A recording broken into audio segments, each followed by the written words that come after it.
Yo, yo, yo, shalom, shalom, y'all. We back in here, man. It's been a minute since I've been back on this channel.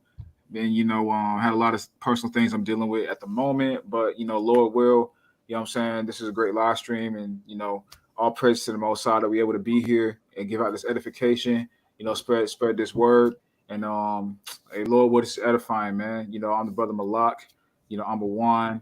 And I'm back here with my brothers again. And this time we got a little bit something different right now, man. Usually we come up on here and we are kind of expounding on a topic or a point that we came up with behind the scenes. And, what I'm saying, just giving out edification and expounding on it in a more cohesive, unison type way. And I'm not saying that it's any different in that regard, but this is more of a debate format because we are going to be talking about a more controversial subject in Israel. It's raised some what I'm saying, it's raised some different, opinions and whatnot amongst, different sects of Israel today. So the topic, of course, as y'all can see, is will there be sex, marriage, and procreation in the kingdom? And we're gonna expound on some different precepts, give our own interpretation of what, the prophets are saying, what Christ is saying, things of that nature. And Lord, what is edifying, man, and solid live stream and whatnot. But y'all brothers go ahead and introduce yourselves, and then afterwards we'll expound on our opinions on these specific subjects.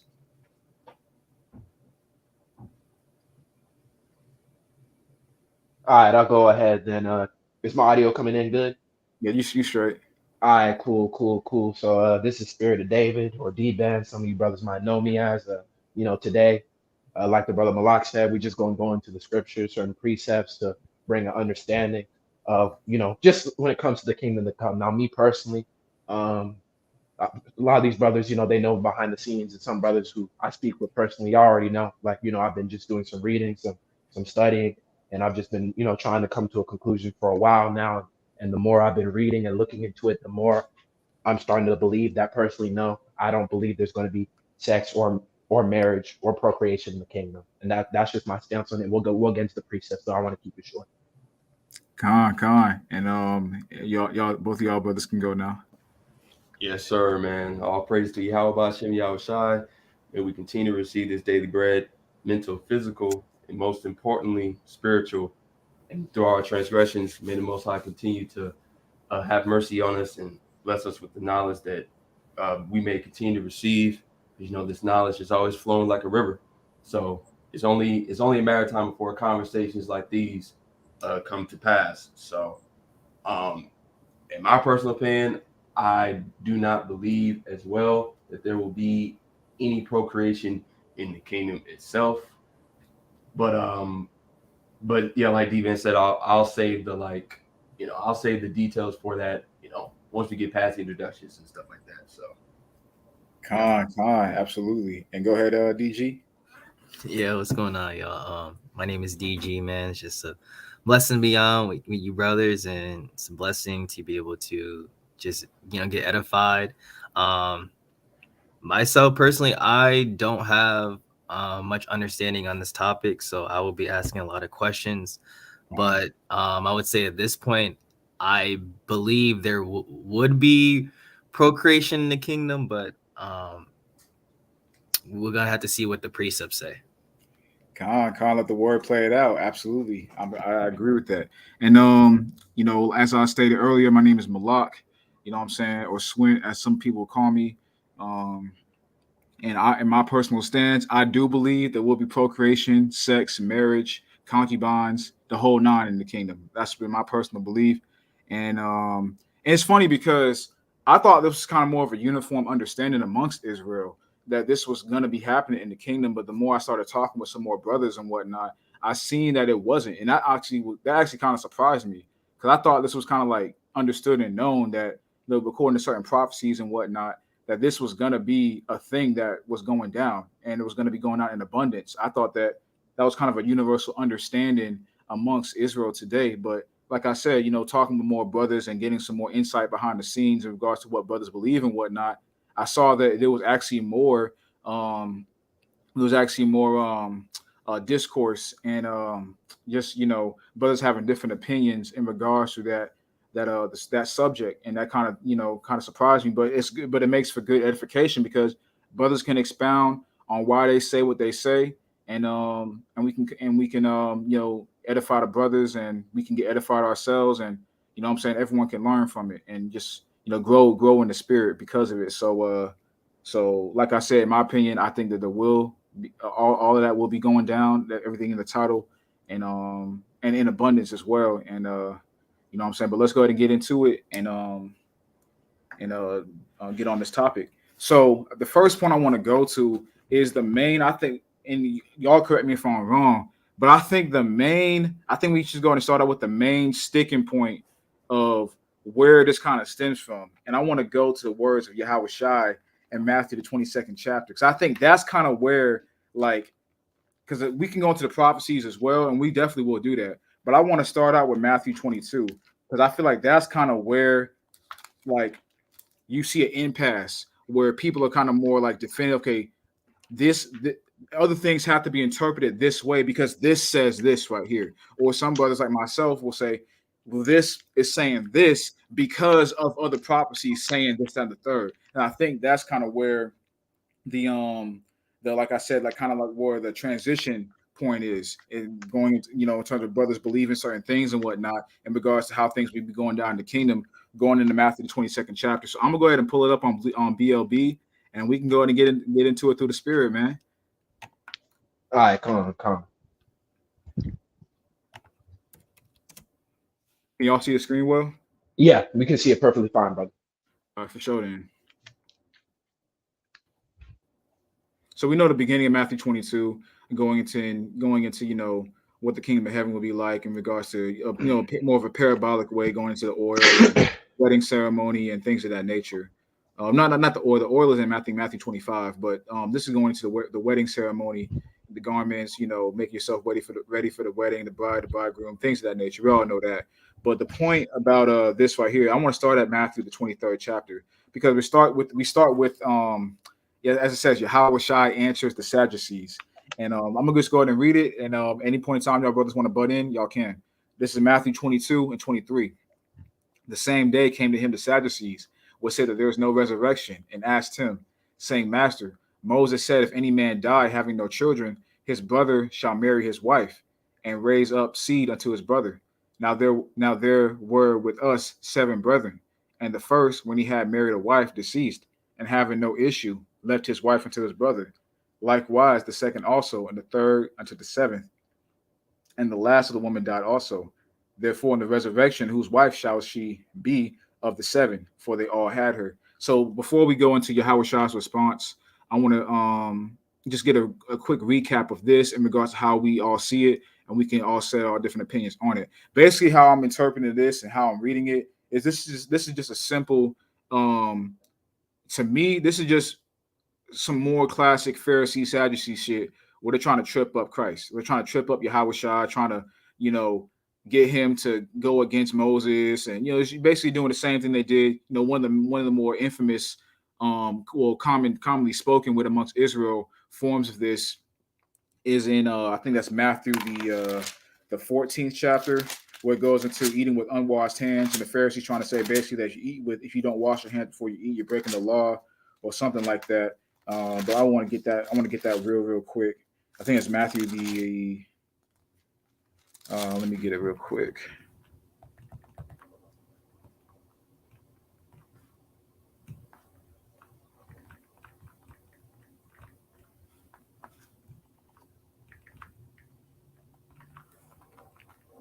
That is Matthew 15. Matthew 15. I said 13. Matthew 15.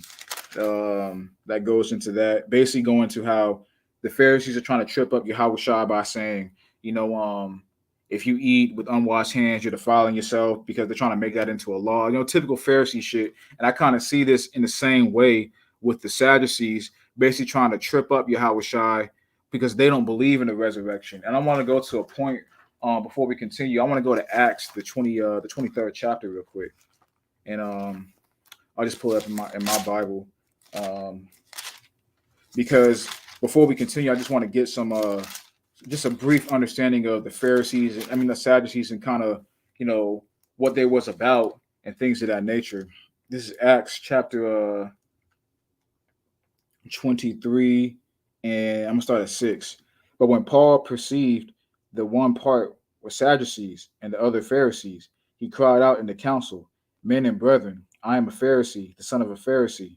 Of the hope and resurrection of the dead, I am called in question." And when he said, and we had said, and when he had so said, there arose a dissension between the Pharisees and Sadducees, and the multitude was divided. Verse 8: For the Sadducees say that there is no resurrection, neither angel nor spirit, but the Pharisees confess both. So just a quick wrap on the on the Sadducees. They said they basically don't believe in any kind of resurrection. They don't believe in anything that's supernatural. They don't believe in miracles, angels, the spirit world in general. They don't believe in none of that. If they just strictly more so on the fleshly realm of existence per se. That's kind of where the Sadducees kind of drew the line. They don't believe in nothing of the supernatural. So when that's why in Matthew 22nd chapter, I kind of look at it as them trying to trip up Christ, them trying to you know try to trip Christ up in his words and things of that nature, using their own beliefs to do so. Because of course, like I was saying, they don't believe in anything of the supernatural. And before we continue, any of you brothers got anything to say on that? And yeah, just to add it on, they were trying to trip up Christ. But in regards to like that concept of whose wife it was going to be in the kingdom, during that time period as well, there were many people, for example, many physicians in that time period, they would teach other men that it would go to the first man since, he was the first Mhm. one to be married to that woman. So, and a lot of people were like, well, he didn't have children with the women. So like, how's that make sense? So during that time period, there were many people who were still trying to figure out the answer to the question. So even though the Sadducees were being disingenuous because they didn't actually believe on that, they were still using a question, like a valid question that people had during that time period. Con. Any other Yeah, brothers? I was just about to say that because a lot of times when we ask these questions, we have to understand um that these questions have been asked before, Hmm. and yes, I mean some of course some of these questions are silly or more silly than others, but that doesn't mean that these questions have not been asked in the past. Now, of course, Christ, because um he's the most knowledgeable terrestrial being in history, obviously, because that's the way the Most High made him to be. But that's why he said certain things like that, like questions that we would get tripped up by. He would be like, "Are you joking?" That's why he even says in Yeah, yeah. like in Matthew 22, once he answered the question, they were astonished because in their minds, all they have is base, especially described in the Pharisees, all they had was a carnal mindset. Hmm. So all they could view it in it and as a they can only view it from a human gaze. Yeah. So there's no way, even though they were trolling, at the same time it's like, well, that's all they could think. That's all they could think because, like you said, they was trying to paint Christ as going against Moses, but it was really Hmm. just going against them because even Moses, yeah, Moses gave the letter of the law, but there are plenty of times in the scriptures where Moses talks about being spiritually inclined to it. Yeah, So it circumcising was your heart. Hmm. yeah, exactly. So it's just like the Pharisees were just trying to come against they was trying to disguise Christ coming against them by saying, "Oh, well, he's just coming against Moses." Like we see people today do that. Like, "Oh, well, if you're coming against me, then you coming against the Most High, man. Most High gonna kill you." I'm not gonna not gonna Oh man, nah, we I'm not ain't gonna gonna single do them. all Yeah, I'm not that. no, I'm not gonna single them out. I'm just trying to give the basic point of the frame of the conversation. So that's what the like the same stuff that we see today, the scribes and the Pharisees that were against Christ were doing the same thing over 2,000 years ago. Con, con, and that's true. Y'all brothers are saying very true points right here. The Sadducees, Pharisees, but specifically in this particular context with the Sadducees, because of the fact that they didn't believe in anything of the supernatural, they were using that per se, along with other valid questions, but they were using that per se to try to pin Christ against Moses and trip him up and basically make him seem like, you know, not knowledgeable in the sight of them. And that they're the knowledgeable ones per se. Same thing as the Pharisees, as we know, because they rejected Christ for the most part in mass. Now you have righteous Pharisees, but they rejected Christ in mass. But continuing on, now this is the point right here that that brothers interpret things differently, and we're gonna go ahead and get into it. We're gonna deal with it. This is Matthew chapter I'm gonna start back at verse 28. Matthew 28, Matthew 22 and 28. Therefore, in the resurrection, whose wife shall she be of the seven? For they all had her. Yahweh Shai answered and said to them, Ye do err, not knowing the scriptures, nor the power of the Most High.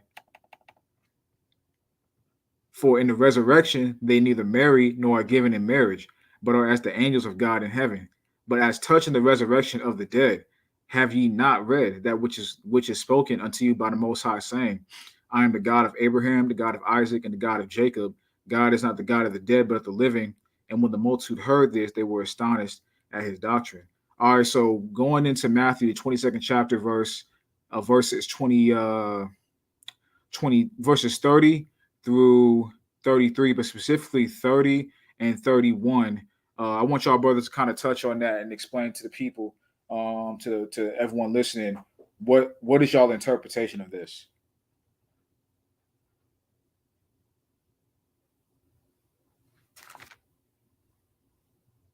What I was just gonna say quickly when it comes to what Christ is saying, how let me see. Ah, dang it. I was gonna look at precept again, but it's all good. When Christ is basically letting them know how in the resurrection they neither marry nor are given in marriage, but as angels of the Most High in heaven. Now we know the angels, since they're spiritual beings, they don't procreate at all. The angels, because they're immortal, they don't have the need for sex or procreation or anything of those means. So that's why Christ said what he said. And that's why he even said to the Pharisees, you err on the scriptures. Basically, he was letting them know their question about who's going to marry this woman in the kingdom is silly in and of itself, because during the resurrection, meaning when our bodies are brought back from the dead, like it says in, I believe it's First Corinthians, the 15th chapter. Let me go there real fast. Where is it? Give me 1 second. And while you go to that, I want to shout out to Brother Rendy. Shalom, bro. Appreciate you coming through. You know, Yahweh Bashim, I'll shout out to you. Thank and Tawada for listening in, bro. Yeah, and I do got the verse right here. It's First Corinthians, the 15th chapter. I'll start at verse 36. Thou fool, thou which thou sowest is not quickened, except it dies. Now the word quicken, that is in reference to coming back to life, because there are other precepts that refer to the Holy Spirit as a quickening spirit, meaning what? It's a life-giving spirit. That's why, going back to Matthew, the 22nd chapter, the verse 32, where he says, I'm the God of Abraham, Isaac, and Jacob, the God of the living, God of not the dead, but the living. Why is that? Because the Holy Spirit is a living spirit. It gives life to those, meaning spiritual life, understanding the law, statutes, and commandments, but eternal life to come in the kingdom. That's why it's talking about he's a God of the living, because in the kingdom to come, we're all going to be immortal and live forever. But continue on in First Corinthians, the 15th chapter, verse 38. But the Most High giveth to the body as it hath pleased him, and to every seed his own body. All flesh is not the same flesh, but there is one kind of flesh of man, another flesh of beasts, another of fishes, another of birds. There are also celestial bodies and bodies terrestrial, but the glory of the celestial is one, and the glory of the terrestrial is another. There's one glory of the sun, and another glory of the moon, and another glory of the stars. For one star differeth from another star in glory. So also in the resurrection of the dead, it is sown in corruption, it is raised in corruption. It is sown in dishonor, it is raised in glory. It is sown in weakness, it is raised in power. It is sown a natural body, it is raised a spiritual body. There is a natural body and there is a spiritual body. And the thing is, going back to Matthew, the 22nd chapter, the reason why Christ said there's no marriage or giving hands in marriage, because we're going to be like the angels. Why? Because it's understood by everyone that the angels, they don't have sex, they don't procreate, they're immortal. And that was the point that Christ was making. Okay. And Ken, go ahead and expound on your synopsis of this as well. Yeah, I was about to basically say the same thing Dean said, but in a different way. Because I was going to stick to just Matthew 22, because I just happened to look at it in the New King James Version. And just to get a little side quick note, because we just talked about how they try to make Christ going against Moses. the first part of verse 32, I am the God of Abraham, the God of Isaac, God of Jacob. That's literally that's literally quoted from Exodus chapter 3, verse 16. I mean, verse 6 and 15. So anybody that's a Mhm. OT only or an NT only, you just stupid. Just want to get that out there. But just getting to the point, like he says, I'm not the God of the dead, God of the living, which means he's always alive. So if the kingdom, right now, this is the kingdom of the left hand, the quote unquote left hand, or the kingdom of the dead, right? Because you're going to in this kingdom, as long as it's still around, you're destined for death. So, Mhm. like D-Van said, as a terrestrial being, we must procreate because that's how we in a metaphorical sense live forever. We live forever through our descendants. Like it's um like Israel, when it talks about Israel will be forever and things of that nature, it's not talking about, as we know, it's not talking about the man itself. It's talking about you know The his nation. descendant, yeah, the nation, the descendants. And it's because Israel couldn't live on forever because the man couldn't live on forever because he was a human being, straight up human being, like everyone else was. So you have to be, in order to extend yourself in a metaphorical sense, you have to procreate. Well, like Deben just said, if angels are immortal, i.e., celestial, as we know them to be, there's no need for them to procreate because they're not going to die. So, Mhm. I said this, to y'all in private, as we know, sex is from an objective sense. We ain't gonna get into all the semantics and all that crap, but sex in its purely objective sense is procreation only. That's the only really objective purpose to sex. That's the only real necessity to sex. So if you're going to live, if you're going to always be alive, then there's no need for you to procreate, i.e., have sex, because um, you're not going to die. So there's no necessity to create descendant after descendant after descendant anymore. So yeah. Okay. And just to piggyback off of y'all's points as well. And it's funny because I disagree on the standpoint that there won't be any kind of sex or marriage or whatever, or procreation as well in the kingdom. But actually, from the standpoint in which y'all are talking about, from the angel point, I agree with you in that yes, once you're like an angel, you're like an ascetic. You have no need for any kind of fleshly activities, whether that be sex, eating, drinking, whatever it may be that we do as human beings. As an angel, you have no need for anything of the flesh. So I actually agree with you from the standpoint of the angel standpoint in regards to what happens at the resurrection. But this is where I kind of disagree. Now, when we read Matthew the 22nd chapter, the 30th verse, I think when we read these precepts, it's very important to really get the wording right. The reason I say that is because we have to factor in the Old Testament prophecies. See, with certain Old Testament prophecies, which we'll get into, but certain Old Testament prophecies that I read that kind of lean more towards, in my interpretation, lean more towards such acts as the title suggests being done in the kingdom. So I think because of that, we got to read these specific precepts in the New Testament with with a lot of attention to detail. And so I'm gonna read Matthew 22 and 30 again. It says, "For in the resurrection," actually I'm gonna start at verse 29. Yahushua answered and said to them, "You do err, not knowing the scriptures, nor the power of the Most High. For in the resurrection they neither marry nor are given in marriage, but are as the angels of God in heaven. But as touching the resurrection of the dead, have ye not read which was spoken by God unto you, saying?" And I'll stop there. So, how I look at this right here is this is juxtaposing, meaning what? And we spoken about this behind the scenes, but this is going to be my first time spread this on YouTube, so I'll kind of go into it more. But how I read this is in a juxtaposing sense. It says, "For in the resurrection, they neither marry nor are given in marriage, but as the angels of God in heaven." And in regards as well to what y'all said, I agree with y'all from this standpoint in that, yeah, in the resurrection, we are going to be as the angels of God in heaven. You know what I'm saying? But is that talking about the kingdom? And this is why I say no, that's not talking about the kingdom. I say this is talking about the spiritual realm. Because remember, this is Christ rebuking the Sadducees who don't believe in the spiritual realm. They don't believe in anything of the supernatural, as we read in the book of Acts 23, 7, and 8. They believe in nothing of the supernatural, just strictly the fleshly realm.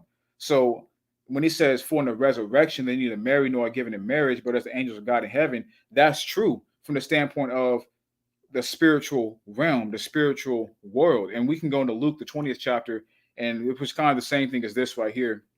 And I can expound on that a little bit more. But from this standpoint of just simply the resurrection, yes, we are going to be like as the angels. Now, in these days that we're in right now, being the last days, who knows? Because we could be alive when Christ returns. We could be alive when all hell breaks loose and Yahweh Shai eventually returns to this earth, and we could be part of those that are alive on the earth and are beamed up, pursuing the First Thessalonians, the 4th chapter and 16 on down. We could be part of those men that are still on the earth when Yahweh Shai returns. So we may not ever die a actual physical death.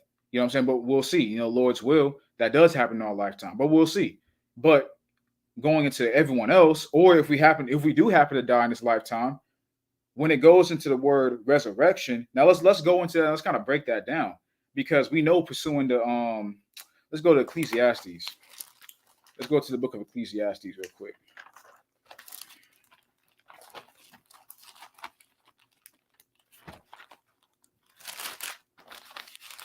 Let's go to Ecclesiastes, the 3rd chapter.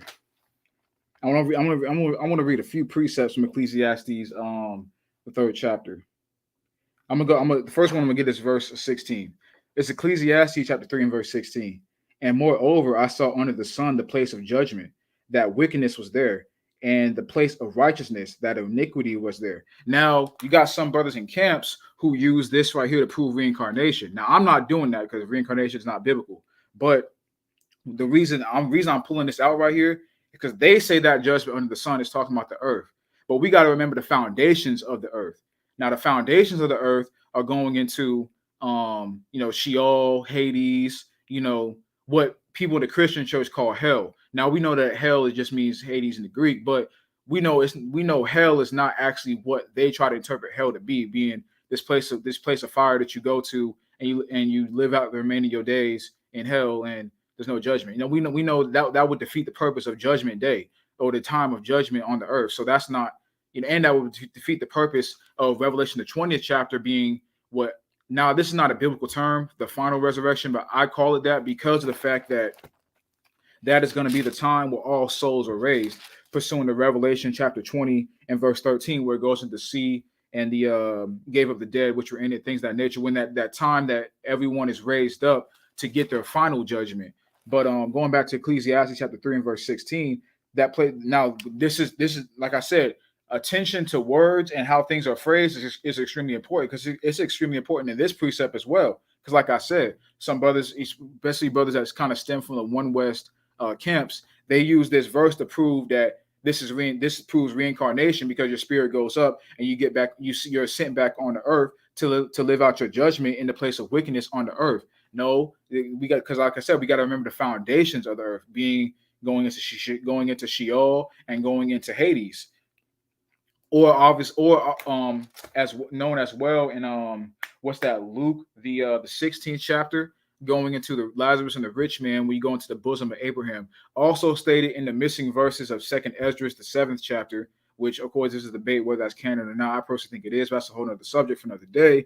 But this is juxtaposing the bosom of Abraham and or Sheol, or the place of rest, which that's what that means, and Hades slash quote unquote hell, where the wicked go to rest as well, which like I said, that's more explained in the missing verses of 2nd Esdras, the 7th chapter, but we ain't gonna go into that on this. But notice how this is just Ecclesiastes, the 3rd chapter, and I'm gonna pull it up on here real quick. And if any of you brothers got any precepts you want to bring out, just let me know. But go ahead and finish your point, brother. Go ahead. All right, cool.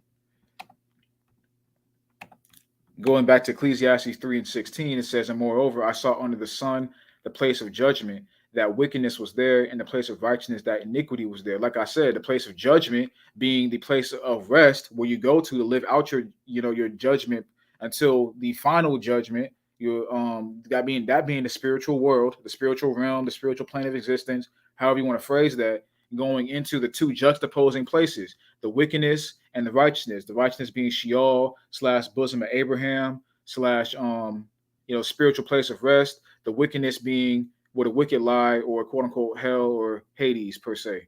So I wanted to get that right there because that shows the foundation, of the earth. And juxtaposing that to Matthew 22nd chapter, where it says, for in the resurrection they neither marry nor are given in marriage, but as angels of God in heaven.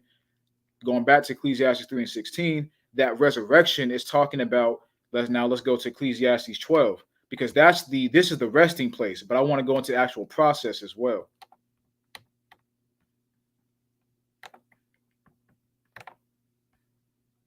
It's Ecclesiastes chapter 12 and 7. This is the process of what happens to you when you die. Then shall the dust return to the earth as it was, and the spirit shall return unto God who gave it. Now, what's the dust return to the earth? That's your fleshly body. Grave, what I'm saying, cremate, whatever it is that you do, but we all know that I ain't gonna get into that, but the grave, basically. What I'm saying, when you die, your body gets laid to rest in the earth. And your spirit returns to the Most High who gave it. So when you die, your spirit is returning to the Most High. Now, brothers disagree with this point, but that is a resurrection.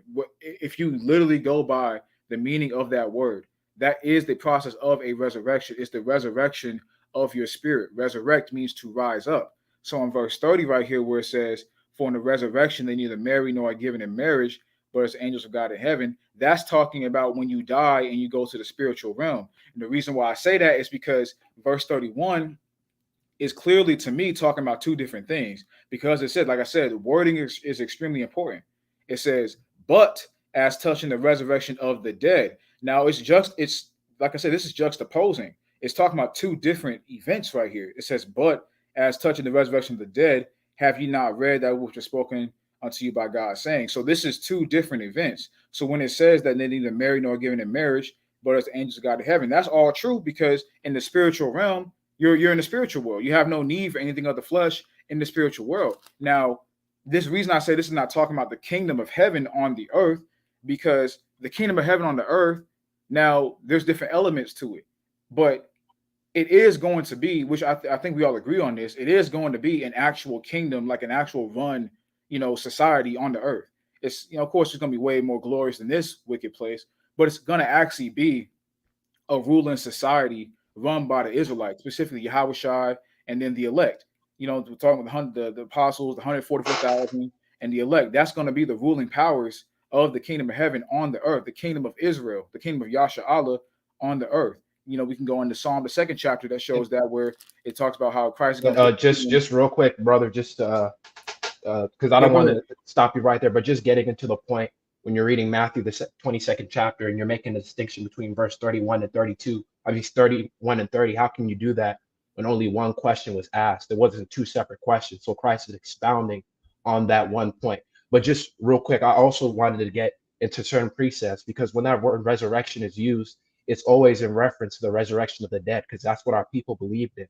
And I'll even use an example. When you read John the 11th chapter, this is after the death of, I believe, what was his name? Lazarus. But yeah, John the 11th chapter.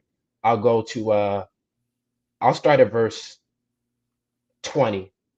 Then Martha, as soon as she had heard that Christ was coming, went and met him, but Mary sat still in the house. Then said Martha unto Christ, Lord, if thou hadst been here, my brother had not died.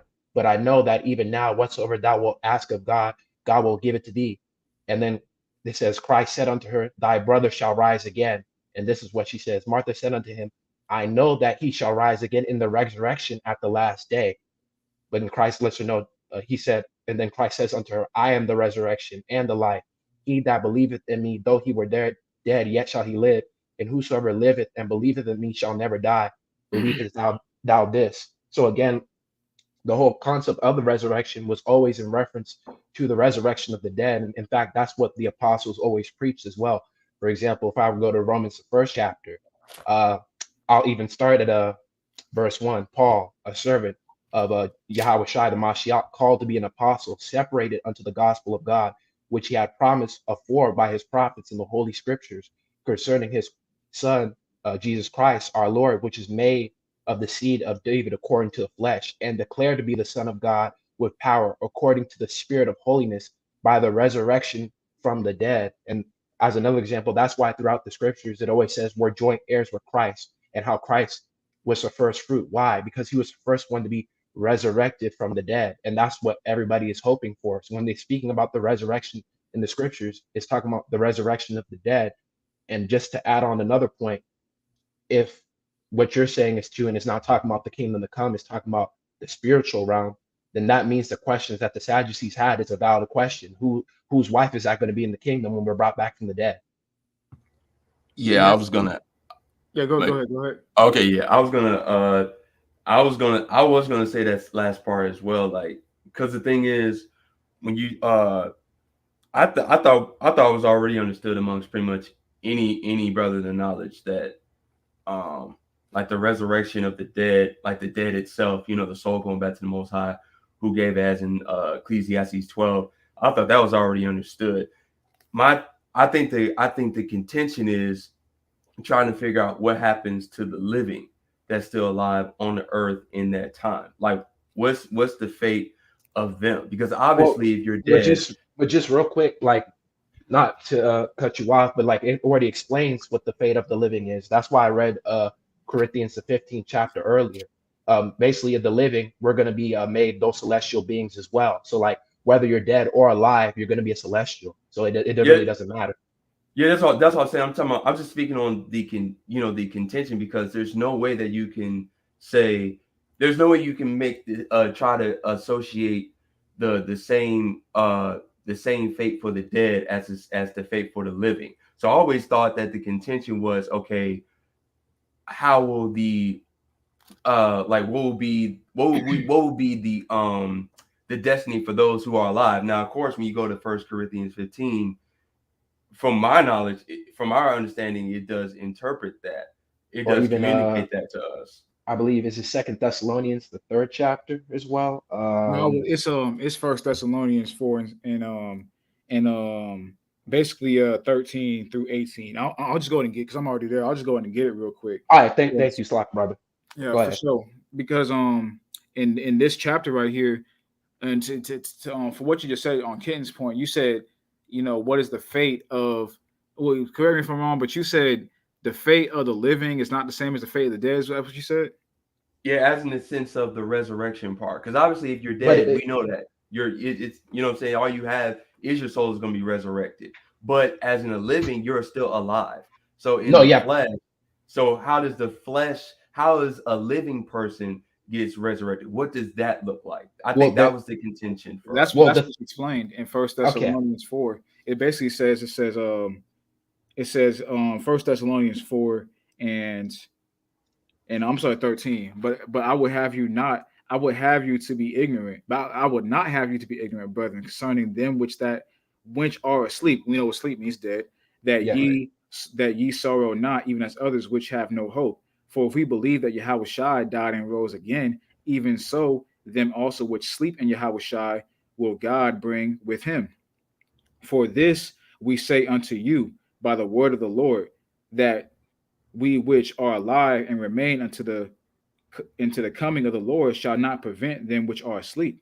For the Lord himself shall descend from heaven with a shout, and with the voice of the archangel, and with the trump of the Most High, and the dead in Christ shall rise first.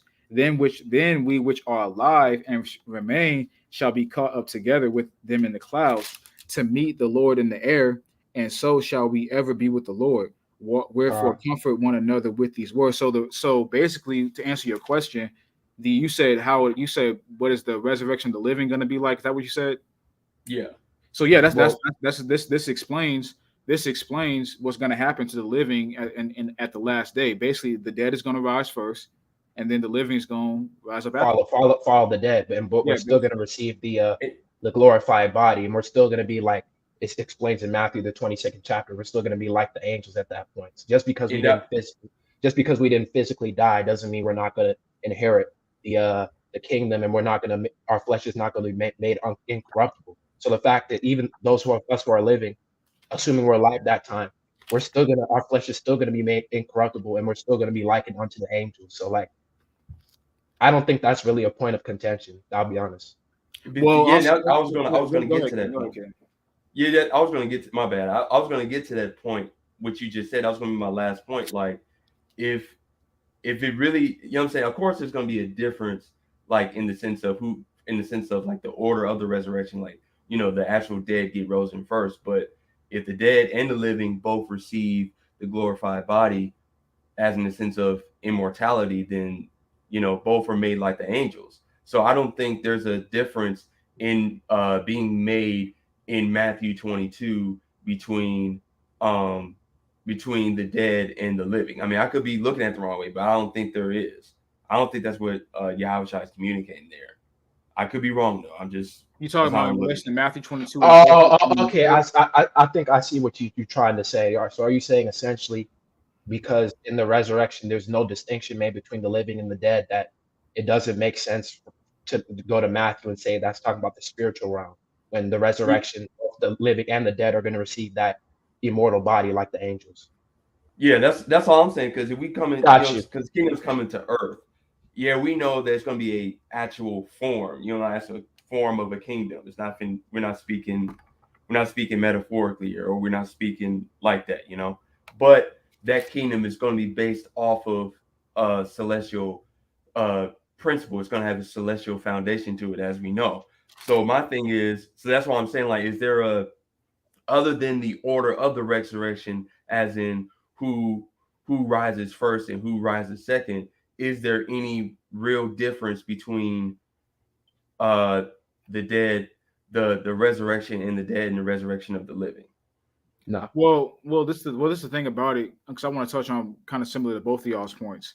Is so you asked, is there a difference between the resurrection of the dead and the resurrection of the living? Now I'll say this in regards to the actual physical act that happens, I will say no. But in regards to the actual, what actually happens to you, when that time period comes, I will say yes, because when you go into the resurrection of the living, that's going into the final resurrection at the very end, when Christ returns and the elect is gathered and brought up on the chariots. Now I want to go Right. to we Well, read First Thessalonians, the 4th chapter, and the 16th on down to the 18th verse that explain that. So that resurrection of the living, that's when all that really goes down. That's when all that time period happens, basically at that final hour when the elect is gathered. Now the resurrection of the dead, that's going to people that have died on this side, to who have died, and who people, the brothers and sisters who die in these last days, those who have died before, things of that nature. and That's the and that's resurrection of true. the dead.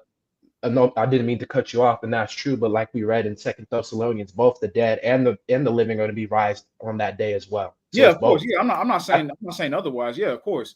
mhm. In fact, we even know the order pursuing the First Thessalonians 4.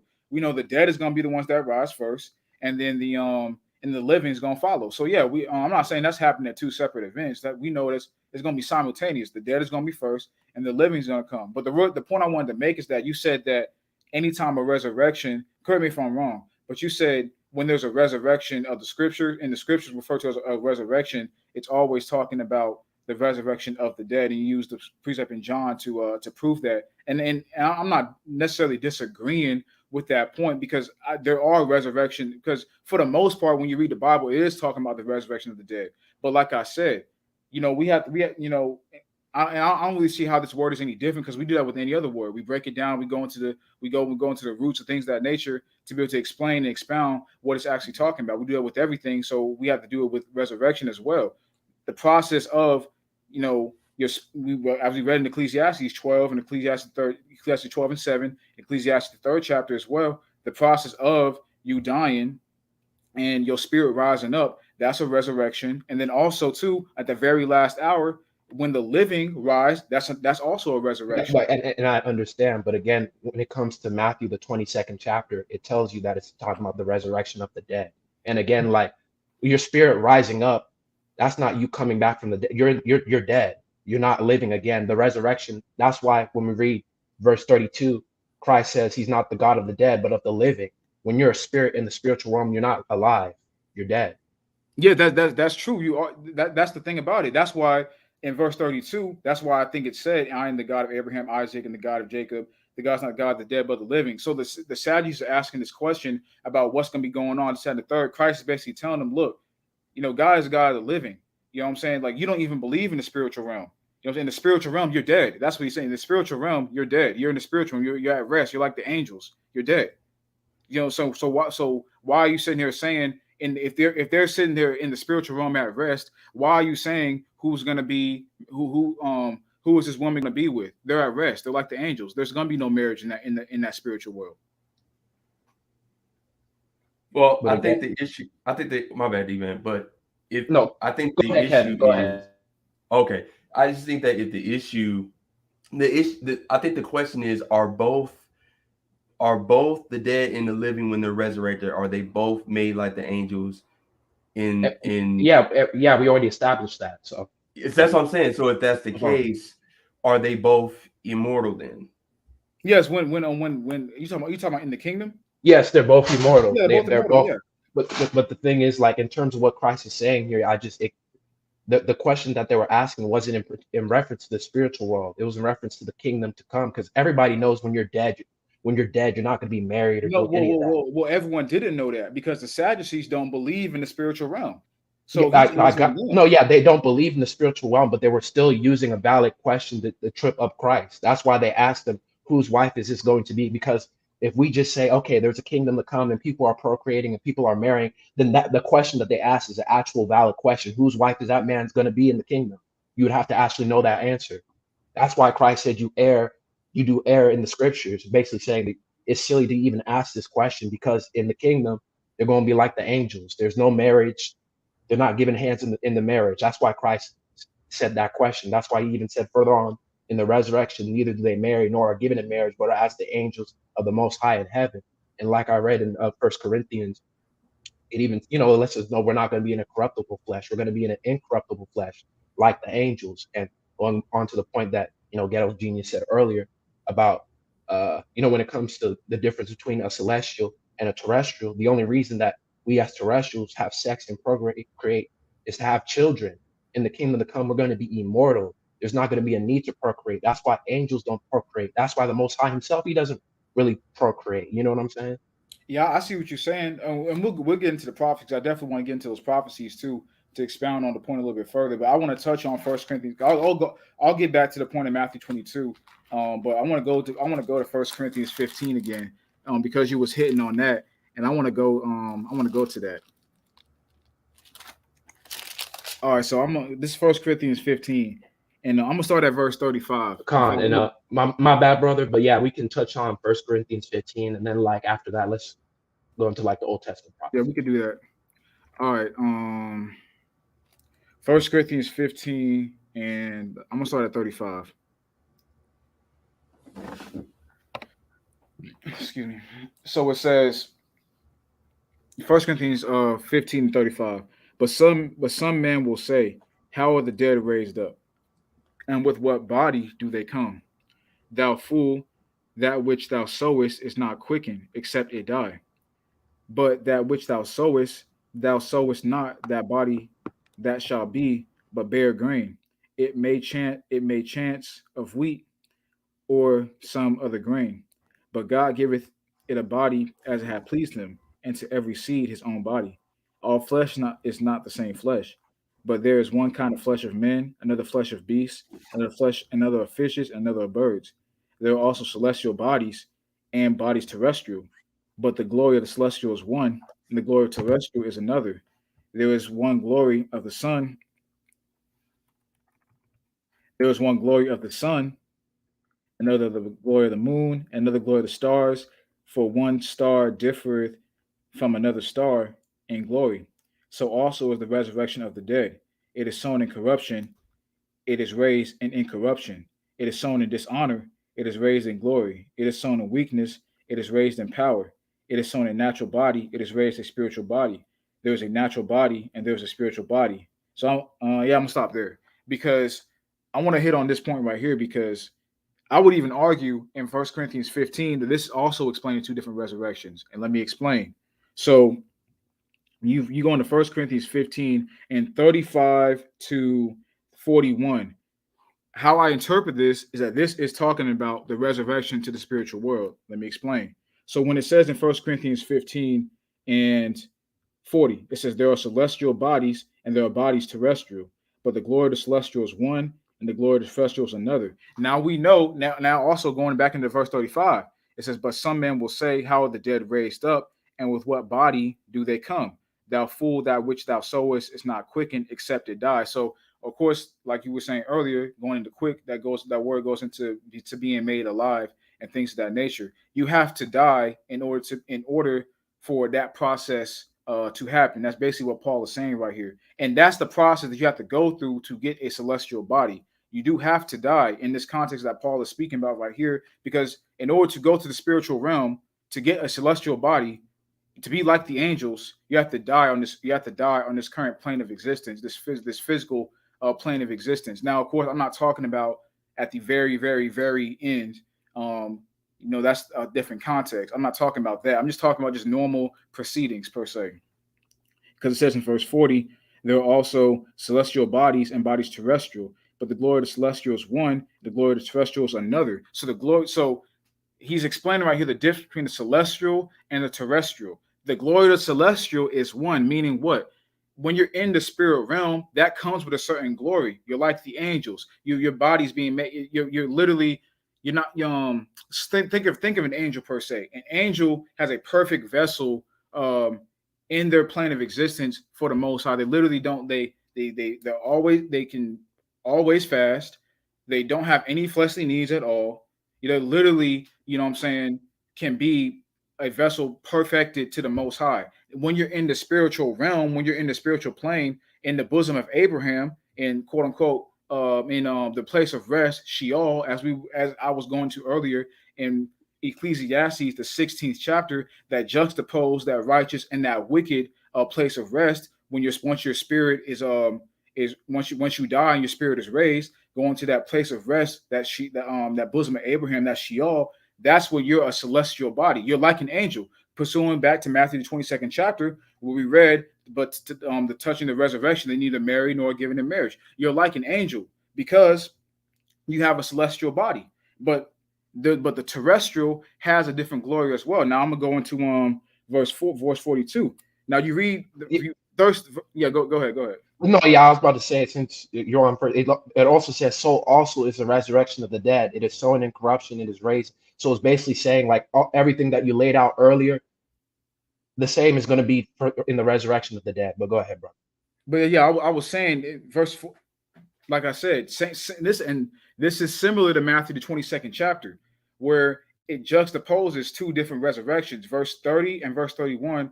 And like I said, according to how I'm seeing it, it's talking about two different events. If it wasn't talking about two different events, like, actually, I'll say this first, because I did want to go back and touch on Matthew 22nd chapter.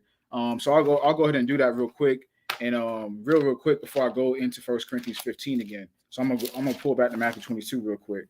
But it says, you said that Christ is answering one question, and I agree, he is answering one question. I mean, it's obviously shown he's answering a question from the Sadducees.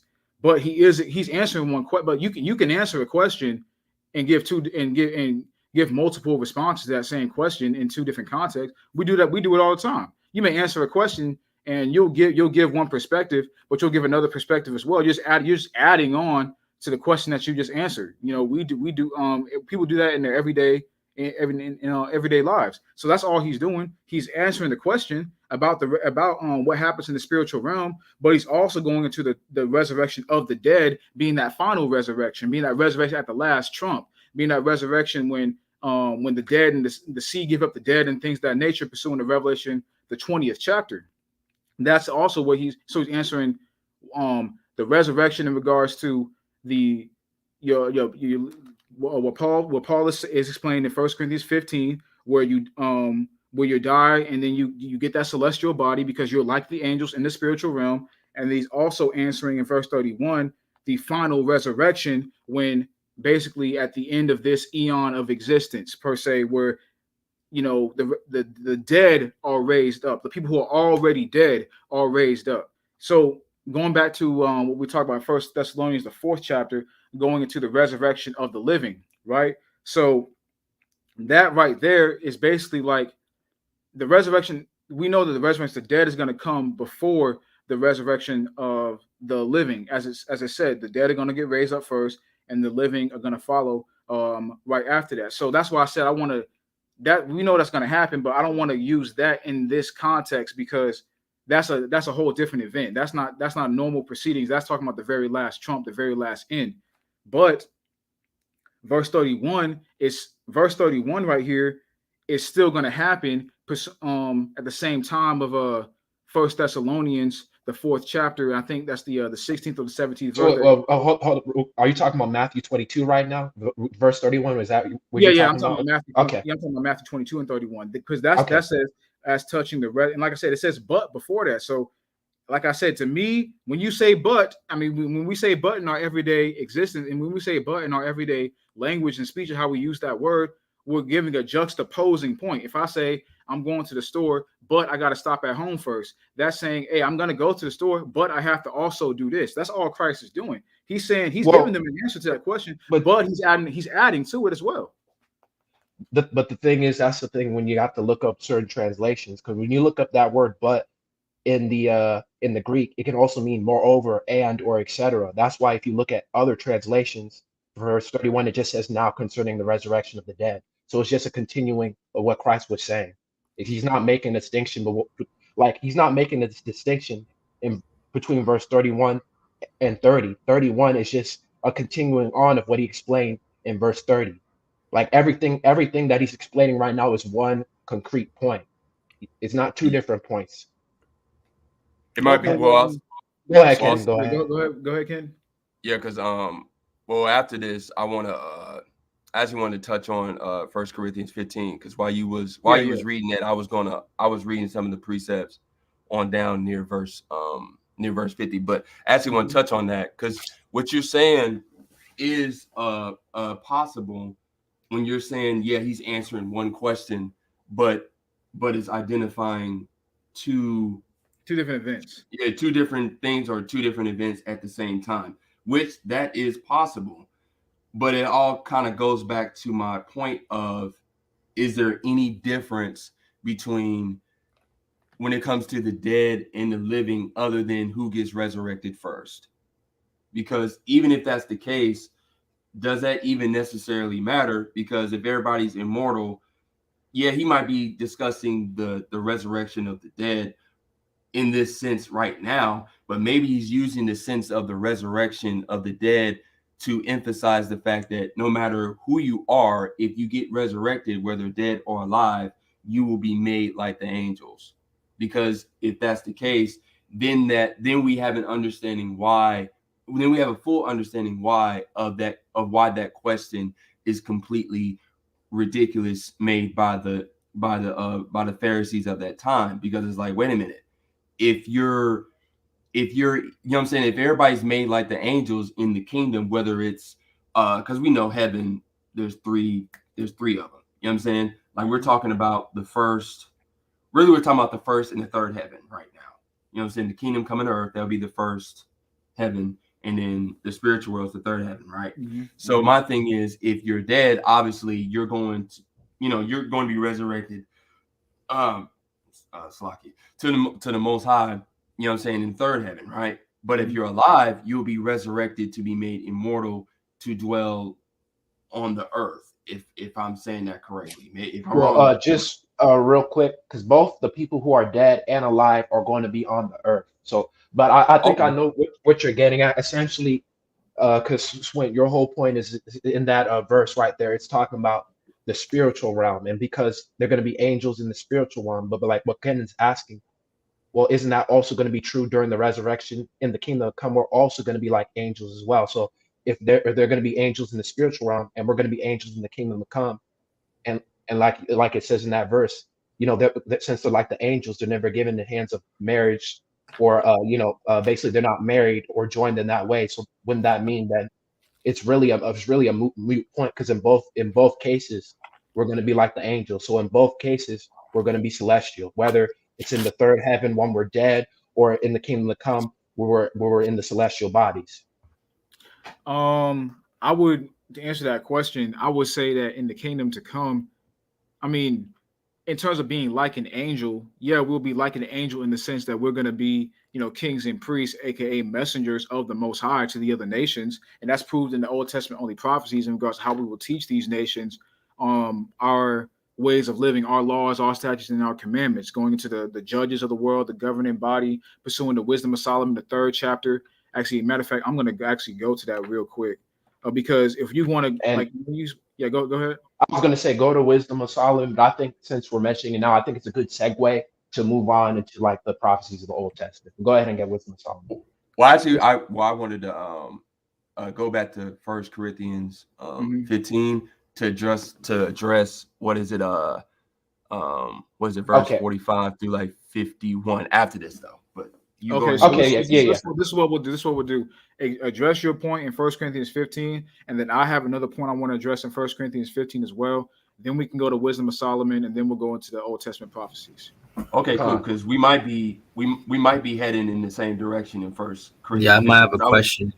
All right, cool. Go ahead, DG. Ask your question as well. DG, you go first. Well, read what you got to read, and then it might dwell on with that. Go ahead. Okay, cool. cool. 1 Corinthians 15 and what? Starting at oh man, I hate reading. But well, listen. I mean, I can read it, but what verses did you want it? It's all right though, but I'll read it. I'll start at verse 44. I'm reading out the New King James, so it'll be worded a little differently. All right. But it is sown a natural body, it is raised a spiritual body. There is a natural body and there's a spiritual body, as so it is written. The first man, Adam, became a living being. The last Adam became a life-giving spirit. However, the spiritual is not first, but the natural, and afterwards the spiritual. The first man was on earth, made of the dust. The second man is the Lord from heaven, and it was the man of dust. So also are those who were made of dust. And as is the heavenly man, so also are those who are heavenly. And as we have borne the image of the man of the dust, we shall also bear the image of the heavenly man. Now I say this, brethren, the flesh and blood cannot inherit the kingdom of the Most High, nor does corruption inherit incorruption. Behold, I tell you a mystery. We shall not all sleep, but we shall all be changed. In a moment, in a twinkling of an eye, at the last trumpet, for the trumpet will sound, and the dead will be raised incorruptible, but we shall be changed. For this corruptible must put on incorruption, and the mortal must put on immortality. So when this corruptible has put on incorruption, and this mortal has put on immortality, then shall be brought to pass the saying that is written, death is swallowed up in victory, which of course is a quote from Isaiah 25 verse 8. So I wanted to say all that to say, well, actually I want to ask, was that where you was going in 1 Corinthians 15? Oh, I was gonna head into that, but I was actually gonna start at verse 41. But I was gonna head into that though, but you can continue. Okay, so so I was pretty much done reading, but we was going in that area. So that's the question I want to ask you. When it talks about the corruption put on an incorruption, and then Paul saying at the twinkling of the eye, the dead shall be raised. Could it, like you was talking about how Christ is discussing two different, while he's answering one question, he's answering it, he's addressing two different premises at the same time. So could Paul be, because I know what you're going to say here is talking about the spiritual realm, which I agree with you, but could this also be discussing those who are alive at this time as well? But just hold up, it can't be discussing the spiritual realm when it's talking about the last trumpet. Like that last trumpet, that's in reference to the dead being raised on the earth. I'm just talking about the whole everything I just read in general. I'm not just talking about that verse itself. I'm just saying verses 44 No, through but what First I'm saying, like the 56. whole concept, like the entire concept, when it comes about, the difference between the corruption and incorruption, the difference between physical flesh and spiritual flesh, that all has to do with the resurrection to come. That's why when you go up early in the verse, they were asking Paul, so if we're already dead, how are we going to come back?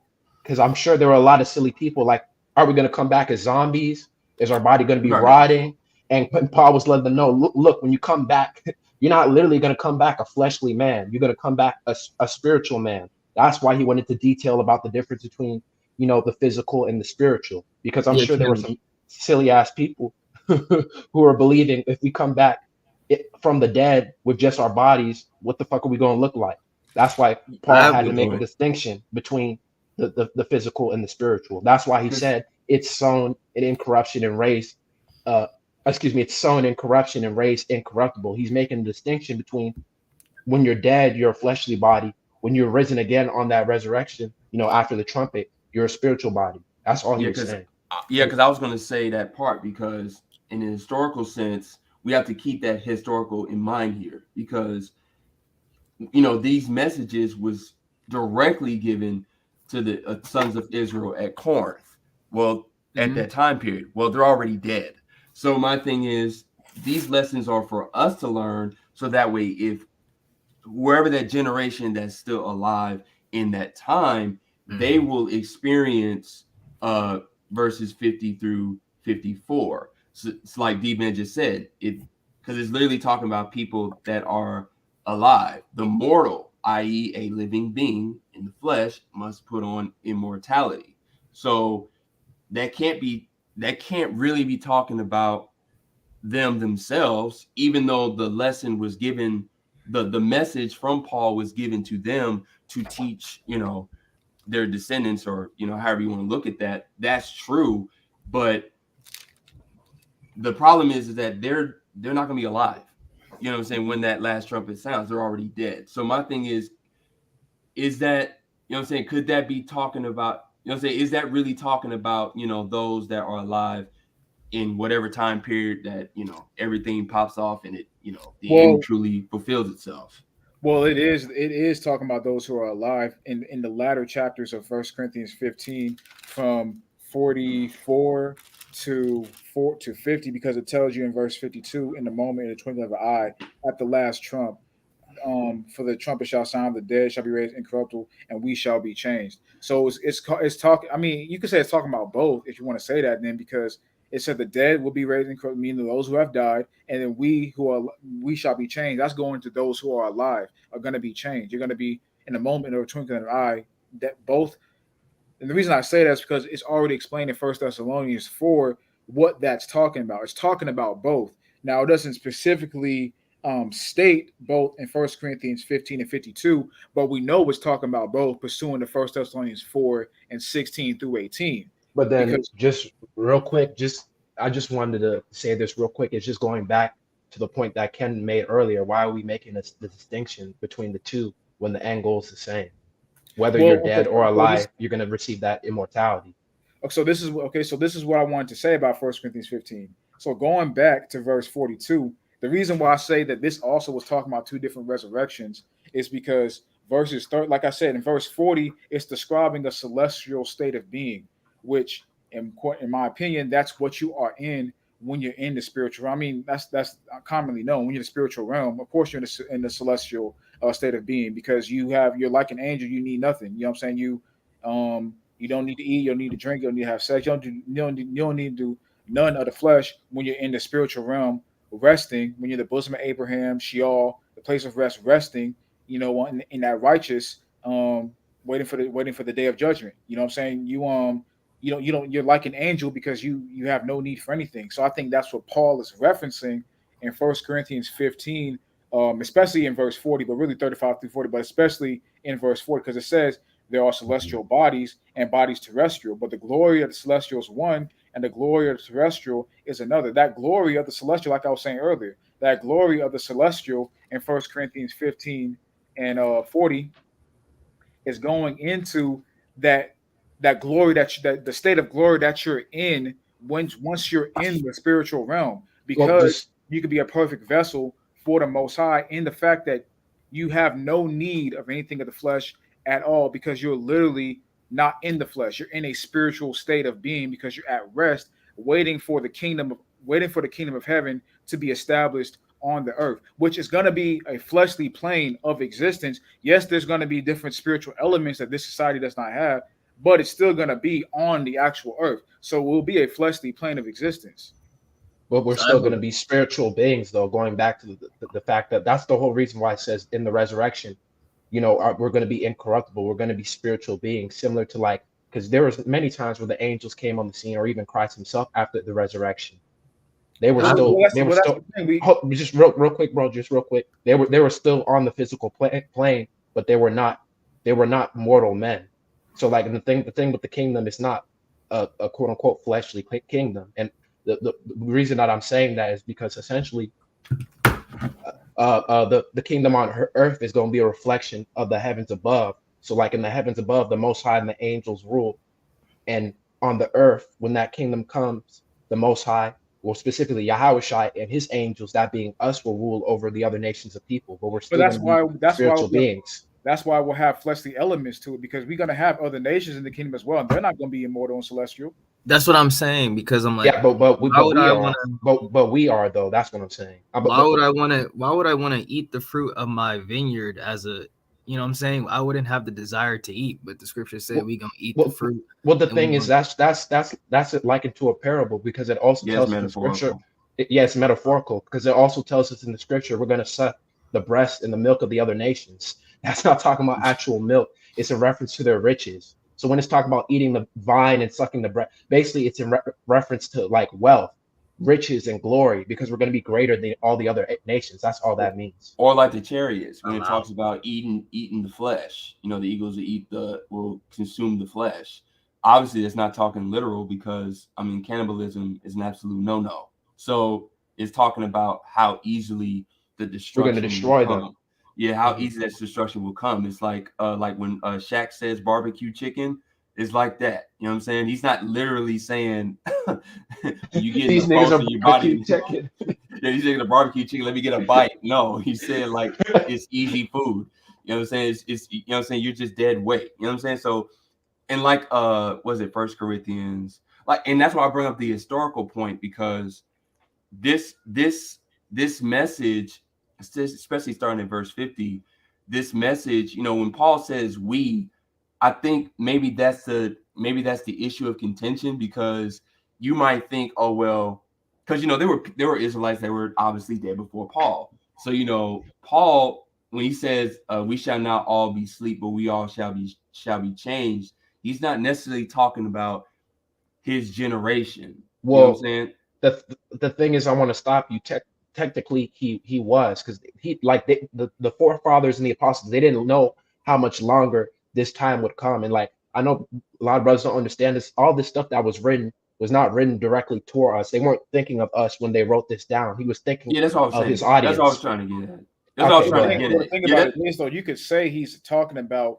You could say it's No, but I'm prophetic. saying it still applies to us because we're still in these end times. That's all I'm That's what trying I'm to saying. say. It's prophetic and it's also, you know, to time specific as well. Because when it says we, it's talking about those people of that time period, but it's also prophetic in nature as well, going into those who are going to be around at the last trumpet as well.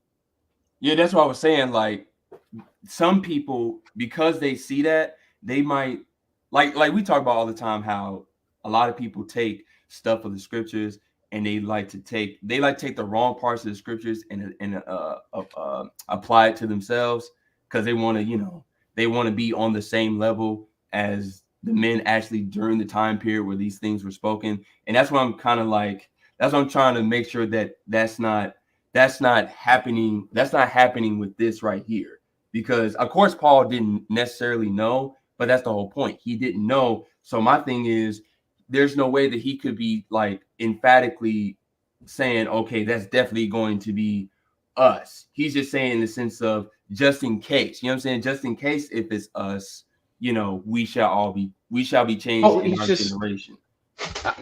I'll be honest, I think you just overthinking it to a degree because when he's saying we, it's in reference to the living. Since they're dead, the we is us now. It's just as simple as that.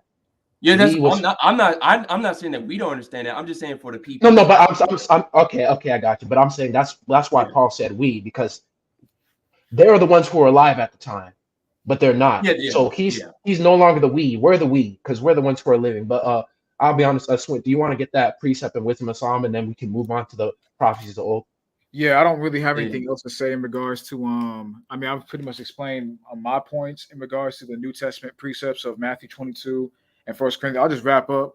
Like I said, I personally believe that that's talking about two different events in Matthew the 22nd chapter and Luke the 30th and Luke the 20th chapter. We don't got to go to that. And also in First Corinthians 15, it's talking about two separate events because I think that 35 through 41 juxtapose 42 through 50. But we've already spoken on that. I don't need to go into that anymore. But I do want to go to actually before we continue that, I want to read some of these comments first before we continue. Well, I think DG might have handled it.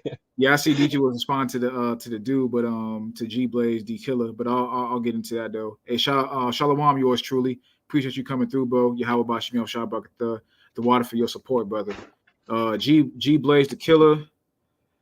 He said, question: since sex makes you unclean, wouldn't that defeat the purpose of the celestial body we receive in the kingdom? A body that's supposed to be incorruptible, free from sin. Well, sex makes you unclean, but that doesn't make you being unclean. No, Is not that doesn't sin. mean it doesn't make you. That's in reference to the priesthood, brother. But anyway, Yeah, being unclean is not a sin in itself, brother. But even though sex, yes, you're correct. Sex does make you unclean, but being Physically. unclean is not. Yeah, physically, but being unclean is not a sin. Yeah. no, That's it just just talking means you wouldn't. It literally just in reference. Uncleanness is just really in reference to the priesthood and being a part of certain events for Israel. That's it. So and Come. just because whether we have sex or not in the kingdom, that point just I'll be honest, it just doesn't matter. I'm not trying to be disrespectful. I just want to speak on the unclean part, especially from a lower level perspective. Like when you're physically unclean, think about it. When you're done with sex, I mean, are you still smelling like fresh out the shower? No. You know what I'm saying? Like you're sweaty, you're dirty. Yeah. 9 out of 10, like that's the whole point of why it's considered, from a very basic sense, why sex is considered unclean for obvious reasons, because you're 9 out of 10 going to smell like sex. I'm not trying to say I don't want to get too vulgar here. Oh, it's just the truth. It's just the facts, bro. It's the facts. I just don't want to get too vulgar with the terminology. You know what I'm saying? I could go there, but I feel you, bro. I feel you. Hey, and that's true. When you have sex, it does. You're sweating. You really putting in. I ain't gonna but you sweating. Yeah, just move on. Exactly. You know what I'm saying? I've never. I would love to meet. I would love to meet a female that smells like Irish Spring after Hey, man. Hey, we all know that ain't happening, bro. That ain't happening, bro. But let's continue though. And shout out my brother, Mr. Sanjan 144. My bro, Mr. Sanjan, came through. Said shalom, hey shalom, brother. Much love, much appreciation for your continual support, bro. May the Most High bless you and yours, man. And so DJ responded. He said, "What's good, G Blaze? That's a good point. Can you cite a scripture for me? I can read it from Leviticus 15." And he said, "Let's get into what DJ responded." So I went to BLB and looked at the definitions for unclean and defiled, and see that they're basically synonymous. Hebrews 13:4 says the marriage bed is undefiled. Part 1.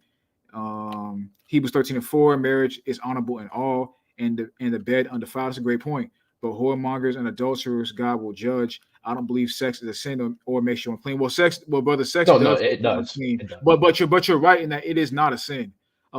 Being unclean does not mean that you've sinned. No, being unclean, that's a whole different conversation. But basically, I'm just keep it simple. Being unclean, that's in reference to like the priesthood and being able to like offer sacrifices and being before the glory of the Most High, because you can't be unclean and be in the glory of the Most High, you will die. Like, for example, when you go to the story of I believe Exodus, where the Most High first descends on Mount Sinai, Moses tells the people, the men specifically, do not have any sexual relations with your woman until after we have this moment with the Most High. Because if those men would have had sex with their women and the Most High would have came down, they would have died. They would have been unclean. That's all that's in reference to. Uncleanness, you can't be unclean in the presence of the Most High. That's all that means. That's true. That's true. now thinking about something, that's probably why some of these camps, not going to mention them, but that's why some of these camps butcher that understanding that D-Ben gave, and they'll say no sex before camp. Oh, when you talking about when they say you can have sex on the Sabbath? Yeah, because they'll say, they'll say you like cannot no. have. Well, I'm talking about they'll say no sex before camp. No, not no, he's just talking Sabbath. about whenever they meet up. Yeah. whenever okay. whenever they have their congregations, They that's what say he's no talking sex about. before camp. They won't say just a Sabbath. They say no sex before camp. That might be what they're trying to get at in Exodus, but it's complete. Is a complete butchering of the historical aspect, Yeah, it is. along with the spiritual aspect of that. Honestly, I just feel like that's the way that these That's how you control niggas, bro. That's how you Like, get that's simple. exactly. Yeah, y'all ever heard about the Yahwehs? This dude Yahweh Ben Yahweh. Yeah. The Yahwehs. Well, he would tell niggas in his group. He would tell niggas in his group, you can only have sex with your wives or your women or whatever if you're trying to have a baby. That's a way to control niggas. That's what them niggas and them leaders, them so-called leaders and elders in them camps, they trying to control niggas with that. Depending on when you do camp, you know what I'm saying? Depending on what day you go out or whatnot. But you know what I'm saying? As long as you're not having, you can't have sex on the Sabbath. That's Yeah. you're not supposed to have sex on the Sabbath. The Sabbath is supposed to be holy. You know what I'm saying? And scriptures Right. even tell you in Isaiah 58 chapter to abstain from that pleasure. Now, some people say that's when you say pleasure, that can mean anything that you might deem pleasure. But I personally think that's talking about sex because it says abstain from doing thy pleasure. I think that's talking about sex because then you just say pleasure in general. You could justify anything as pleasure. You could say, reading a book. That's not the Bible. You can say reading the scriptures is pleasure if you want to go there. So don't read this. Like it's talking about. I mean, come on. What's pleasurable to a man? Exactly. Let's be honest. Exactly. Women and wine. That's what that shit is talking about. Exactly. If we're being real. Exactly. So that's the way that these leaders in these camps try to control niggas in their groups by telling them try to dick police and telling them when you can't have sex. That's ridiculous. That's ridiculous. And don't it say in like Proverbs as well? I've not known the way of a man with his woman in his own house or something like that. So why are you trying to tell niggas what they can do in their own household, man? Hey man, 1 Timothy 1:8. The law is good if man practices it lawfully. Exactly. Man. Exactly. Yeah, that's the way to control niggas. What they try to do. But I see what you were saying though, DG, because you're basically saying I get the standpoint in which you're coming from. You're basically trying to say like sex as a whole, as long as it's not sin. It's not sin. So I get what you're saying. So I understand, but sex, but it does make you unclean. But I hear the point what you were saying is that there's nothing wrong with the act of having sex as long as it's not fornication, not adultery, not in whoremongering activity, things of that nature. Okay, so in reference now, like with the priesthood, which, damn, now I think about it, I gotta go back to Hebrews and get the understanding. So we gonna be doing the what's the names? We talked about it last night. Where we gonna be doing the sacrifices still. It talks about Ezekiel the 40. That's like the 40 through the 40th chapter where it talks about the Levites giving their offerings again. But the thing is, since we're like celestial beings, it's going to be similar to the angels because the angels also give their offerings to the Most High. Yeah, that's the thing. I forgot which precept is in the Old Testament where angel came on the scene and they offered him a sacrifice. And he sacrificed it to the Lord. I can't remember that right. And he ascended. I think you're thinking of the Book of Judges when it comes to the birth of Samson. So. I believe where, so. Like, but even if you want to go to even when you want to go to it was. But even when you go to Revelations, it tells us how the specifically the archangels they offer our prayers as incense to the Most High. It tells you that in Revelations. It also tells you that in Tobit as well. Yep. That our prayers are offered as an incense and offering to the Most High. So the angels do the same thing in the spiritual realm, and we'll do that in the kingdom to come as well. And to think about it, the priesthood is totally different now. It's not just specific to a tribe anymore. We don't have a Levitical priesthood no more, contrary to. I ain't gonna go there. Yeah, exactly. and another thing,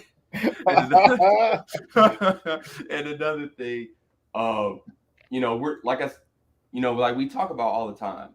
This is the time of mercy, not grace.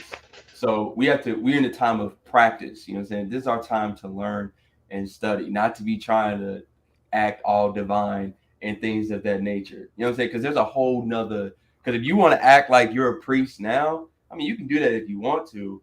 But bro, there's a whole nother level of divine responsibility that goes into being to be actually part of that priesthood that Well, in order to have you a might not be priesthood, ready for. in order to have a priesthood, you got to have the actual legit setup according to the ways. Exactly. Oh, we don't have. In order to have a priesthood, you have to have a high priest, and the high priest Yeah. is Yahweh Shai. And So he's not here right now. So and he's you're not here. just So what are you doing? exactly a smoke screen. That's my whole point. Like you have to understand what that means to be to have these titles on you. Like this is not just something that you can just attach to yourself and say, oh, okay, well, okay, everybody love me now. No, like there's a whole nother standard that comes with these titles of being a priest. So it's like you can't just take the Bible itself, like I was talking about before. You can't just take everything in the Bible and try to apply it to yourself without the authority of the Most High, whether that's through the Mashiach or through another angel. You can't do that because now you're just being narcissistic, and that's not going to and get you and over righteous essentially. exactly. It's Gonna not be, going. What is it, Ecclesiastes? I think it's 7. I think it's like Yeah, I 7 know verse what you're talking 16. Do not be over righteous much because because you'll you're gonna destroy yourself. you destroy yourself. And Exactly. yeah, I'll just keep it at that. You're gonna destroy yourself. Exactly. Yeah, I'm But I want to read paraphrasing. this But yeah. comment too. It says by ESPN 0O. I think this is my first time seeing you, bro. So appreciate you coming through. Welcome to the channel, Shalom, brother. But Shalom. he said Christ had the body we will have, physical but ghost like too. I want to expound on that. What do you mean by ghost like? Do you mean spiritual? I'm assuming he's talking about because remember Christ Celestial. could He's like talking about when he could, Christ ate the fish with him. no, he's talking about because Christ, remember, he could appear into rooms, he could change his form so people didn't Yeah. recognize him. So you But mean that's what the ability to have the ability to perform certain miracles is what you're saying? being a spiritual body essentially. Yeah, Wait, so exactly. did Christ? I agree with that. I agree with that. What you just So said. Yeah, did Christ exactly. not? Did Christ pretend to eat the fish with the apostles, or? No, he ate the No, he fish. ate It's the it. He ate same. it. No, Like other angels. it's the same with the angels. When like remember, the angels came down from heaven with Abraham and they ate the fish. But the thing is, they just because they ate it doesn't mean they needed to live. So I'm Yeah. There's a saying, like, distinction between that. so I'm saying, like, what if, like, you know what I'm saying, like, you know what I'm saying, you don't need the baby, you just be like, man, I want a kid or something. Well, we Like, gonna no, we but- gonna the Old Testament. We gonna get into that some. Okay, yeah. We gonna Yeah, go let's ahead. go there. Yeah, let's go there. But I'm gonna get through the rest of these comments first though. ESPN 0O said, after 1,000 years, we go to war with Satan of the nations. How can we go to war if it's not physical? So you're referring to Revelation the 20th chapter, going to the battle of God. Oh, bruh. That's we this is a flashback right here, brother. I remember we had this conversation. Oh, bro. Hey, man. Did we already do a video on this? Did we? I don't think we've done. We didn't do Ah, Discord. We didn't do a like. We didn't do a YouTube video. I'll be honest, bro. I ain't trying to, because we could do a whole other video on that shit, bro. Yeah, we might need to touch on one day going over to the whole Revelation 20 and in relation to Ezekiel 38. We might need to do that because Well, yeah, go ahead. and just to summarize, just to keep it real story, how can we go to the war if not physical? I mean, the angels who are spiritual beings, they can still interact in the physical plane via the chariots. They're going to be able to destroy everything. And for the 1,000 years, when it says Satan and gathering all the other nations, we're in that period right now. I'm just keeping exactly. Yeah, the Real term, simple. maybe just in case he doesn't know. Yeah, I just want to say, just in case if he doesn't know, the term Satan means adversary. Deceiver. You have to always keep that Adversary, in yeah. mind. So you have to keep in mind who the adversary is when you read Revelation 20. So you can't just say he's going to war with just Satan. You have to flush that term Satan out. And that Satan, the adversary of Jacob is Esau. Esau. There we go. Exactly. And I'm gonna go to it real quick because just for any other brothers that's watching, who may not know what we're talking about, who may be newer or whatnot, you don't know what we're talking about. What we're referencing is Revelation the 20th chapter. I'm gonna just read it. It's Revelation 20:1. And I saw an angel come down from heaven, having the key of the bottomless pit and a great chain in his hand. And he laid hold on the dragon, that old serpent, which is the devil and Satan, and bound him 1,000 years, and cast him into the bottomless pit, and shut him up, and set a seal upon him, that he should deceive the nations no more, till the 1,000 years should be fulfilled. And after that, he must be loosed a little season. And yeah, I'm gonna stop there because I don't really feel like going to the rest of it. But basically, what this is, all this is referencing, you got to go into the different thousand. Actually, I do have to go into it because I got to explain the other 1,000 year period. Is Revelation 20:7. And when the 1,000 years are expired, Satan shall be loosed out of his prison and shall go out to deceive the nations which are in the four quarters of the earth, Gog and Magog, to gather them together to battle, the number of whom is as the sand of the sea. And yeah, I'm gonna stop there. So basically, you got to know the different 1,000 year periods. Now, this first 1,000 year period, that's in Revelation 20, and actually I didn't read verse 4, but the first 1,000 years is mentioned in Revelation 20 and 4. This is basically talking about the kingdom. This is talking about the kingdom of heaven right here. This 1,000 year period where it says, "And I saw thrones; they sat upon them, and judgment was given to them. And I saw the souls of them that will be beheaded for the witness of Yahweh Shai and for the word of the Most High, which had not worshipped the beast, neither his image, neither have received his mark upon their foreheads or in their hands, and they lived and reigned with Christ 1,000 years." That's going into the kingdom of heaven right here. So when you understand that, now when you read Revelation the 20th chapter, you can't read it in chronological order, because when it says right here in when you tie in verses 1 through 4 and verses 7 through 8, you kind of got to read it in that fashion, because when it says they lived and reigned with Christ 1,000 years, and when you go into verse 3, I'm gonna go with verse 3, where it says, "And cast him to the bottomless pit and shut him up, and set a seal upon him, that he should deceive the nation no more till the 1,000 years shall be fulfilled, and after that he must be loosed a little season." So if you just read Revelation 20 just as is, just straight down, you're gonna think that this is talking about once the kingdom is established, Satan's gonna be loosed. Satan's gonna be in that prison and then be loosed out of the prison in the kingdom, and they're gonna go out and deceive the nations, and they're gonna try to rebel against us. And that's not what that's talking about. That's talking about, and like Deben was saying, in this time period we in right now. When you read Revelation 20th chapter, you got to read it from a historical lens, because Exactly. the event that's being spoken about in Revelation 20 and 3, where it says, "And cast him to the bottomless pit and shut him up, and set a seal upon him, that he should deceive the nations no more till the 1,000 years shall be fulfilled." That's That's a talking about. different vision. You said what? And no, it's a different vision. And like the way to explain it, like when you read Revelations, the 20th chapter, when it says, "I saw this, I saw," they're different visions that he's seeing. So when you look at Exactly. verse 1, and it said, "I saw an angel come down from heaven, having the key from a bottomless pit, and he laid hold of the dragon, the devil, and Satan, and bound him 1,000 years." That's one vision. Verse Yeah, 4, when it says, "I saw the thrones, and he sat upon them, and judgment was given unto them," all the way to verse 6, that's a completely different vision. Now, exactly. when It's you a read different verse event. 7, when it says, "And when the 1,000 years were expired," that's going back to the verse vision Mhm. for verse 3 onward, because it literally Exactly. says, "And when the 1,000 years are expired, Satan shall be loosened out of his prison, and shall go out to deceive the nations which are in the four quarters of earth, Gog and Magog, to gather them to battle, the number of whom is the sand of the sea." Now, again, the reason why you understand this isn't talking about the kingdom to come is when you read certain precepts. I believe Ezekiel, like maybe like the 38. 38, It's Ezekiel 38, 38. going in 38. 38th, and also the 39th chapter about that final battle. There's Yeah. also other scriptures that reference the final battle to come. But what makes it really simple, you have to understand what the kingdom is, because when Christ comes to earth and the kingdom is established, it tells you the scriptures that you know plow No more wars. no more wars, there's no more fighting. So once the Pain kingdom is is over. established, it's over. So this war can't be happening after 1,000 years of the kingdom being established, because there is no more war. And you That's also just a got to simple way of know, saying. as well from the historical lens, because that's cool and fine to know. But if you don't know from the historical lens what the first 1,000 year period is speaking towards, where the where well not the where it says in verse 3, where it says, "So the 1,000 years should be fulfilled, and after that he must be loosed a little season." If you don't understand from a historical lens what this is talking about in regards to actual like real world history, then you're not going to really understand it. So so this in verse 3, where it says um that he shall deceive the nations, he shall be shut up and not deceive the nations no more, then he must be loosed.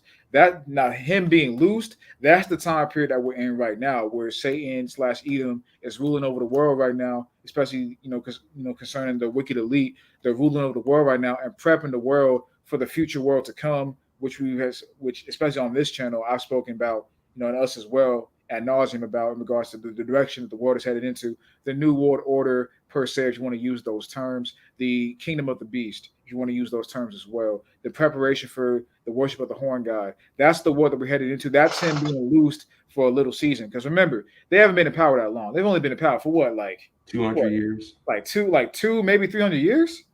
You know, they haven't I'll been in say power that 2, long. right? It would be Let's- 200. So No, it yeah, has. I don't even think it's been 200 No, actually. wait, 170 something, maybe something like that. Because I we're mean, talking because about what, mid 1800s? no, well, because the point like is they haven't been in yeah, power that long. Yeah, somewhere around exactly, there. So that's them exactly. being loose for a little season, and then being now going up in the verse where it says them being shut up and not deceiving the nations no more. And let's think about let's think about the empire of Edom. Let's go back to the Greeks. You know, going into how they conquered the world and whatnot. Especially going to Daniel, I believe it's the 7th chapter, where it likens the Greek empire to a swift leopard. That's going into basically how they conquered the world in such a dominant, swift fashion. Deceiving the world with false ideologies and principles and things of that nature. You go into First Maccabees, Second Maccabees. We all know what the nation, the Greek Empire did, not just to us but to the whole world. Going through Egypt and all throughout the lands and whatnot, scattering the world with wickedness. But I'm not going to get too deep into that because that'll be a whole nother conversation. But that's what it's talking about, where it says them deceiving the nations. Now, them being shut up from deceiving the nations, that's going into when we were ruling in ancient Europe. After they had they came out of power and we came into power. That's what that's being talked about, where it says them being shut up. Don't let them white guys come on here. Oh man, Well, you said that too loud. Fuck them niggas, bro. For sure, for man. sure. Hey, So but also, that's basically what that's about. So let's continue. Shout out to Hitman. Hey, brother Hitman came through. Shout out to Hitman, Hitman 144. Shout out to the brother Hitman. Appreciate you coming through, bro. He said, what would you spend your money on if you don't need anything though? What are you referencing? Are you referencing basically like what we were talking no, about the riches? I think when I said earlier, when I mentioned about how the breast milk is in reference to the riches and the wealth, but you could even say the same for the Most High. Why did the Israelites give treasure to the Most High when he didn't need it? Okay, Yeah. cool. Yeah, it's no different. Yeah.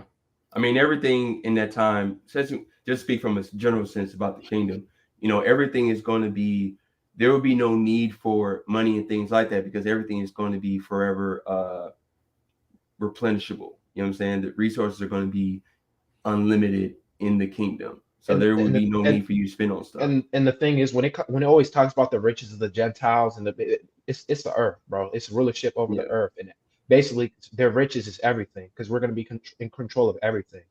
Inherit all things, as in Revelation 21:7. Exactly. So none of that. So the money stuff only applies to this side, not the kingdom to come. Yeah. Hey, shout out to the brother Jaquez Levette. Brother said facts. I appreciate you coming through, brother. Shalom. Yahweh Bashim Yahweh Shabbat to you, and the water for your support, bro. And I think it's in reference to what we were saying about people giving titles to themselves and saying Oh yeah. Exactly. Yeah, Right. yeah, Truly said around 1848, so 174 Yep. years. Because it was I believe it's called the Glorious Revolution of 1848. Thank you, brother. Right. I couldn't remember the year. Appreciate that. Yours truly. I appreciate it. And I want to make a quick point about the shalom to the brother J2K. Brother came through. Yeah. Shalom, bro. Appreciate you coming through as always, my brother. And Yahweh Bashim Yahweh Shabbat to you and yours, man. Absolutely. Israel's number one photographer. But I want to make a point as well in reference to the riches of the Gentiles. We got to think about this as well because everything belongs to us. So these nations, in terms of anything they have in the world that props them up and just their dominion over the world, that's on borrowed time. Everything belongs to us anyway. So in regards to riches and certain things like that, it's already ours. You know what I'm saying? So it's like when you go into, what we need to buy, it already belongs to us. You know what I'm saying? They're just on borrowed time. You see what I'm saying? Exactly. If that makes sense, everything is already ours. We have the earth. The earth's inheritance, belongs to us. Of course, it's mainly Esau. They have the earth right now, but they're on borrowed time. But once the kingdom gets instituted on the earth, everything belongs to us anyway. So it's like, it's already ours to begin with. So we wouldn't have to, do anything in crazy specific way to get what's already ours because it already belongs to us. All we gotta do is conquer them, and everything is ours. But Let's go to Wisdom of Solomon. I think that's all the. But appreciate all the brothers that came through, man. That showing love, supporting. As always, much love to all you brothers. But let's go to Wisdom of Solomon because this is the point I wanted to get earlier on when I was going into about how we're going to judge and how we're going to rule over these nations and how we're going to institute our laws and our commandments to these nations. Now, I know we was done with this, but I just want to go to this back real quick because this may remember this point. But in regards to 1 Corinthians 15, where it goes into the incorruptible body and the spiritual body, things of that nature. Oh yes, of course, 100%. We are going to have an incorruptible body. We are going to have a spiritual body. We are going to have a body that's not subject. That's an eternal body, a body that's not subject to sin, things of that nature. Of course, we know the prophecies. Jeremiah 31, Hebrews the 8th chapter, going to how the law, statutes, commandments are going to be in our inward parts, so we will no longer sin anymore. But part of that as well, when you go into 1 Corinthians the 15th chapter, that's what makes up our body as well, along with other elements as well. I mean, I don't know exactly how it's going to look. None of us do. So along with other elements, but that's a huge part of us being incorruptible. That's a huge part of us being spiritual. Is that we literally won't even have the ability to sin no more.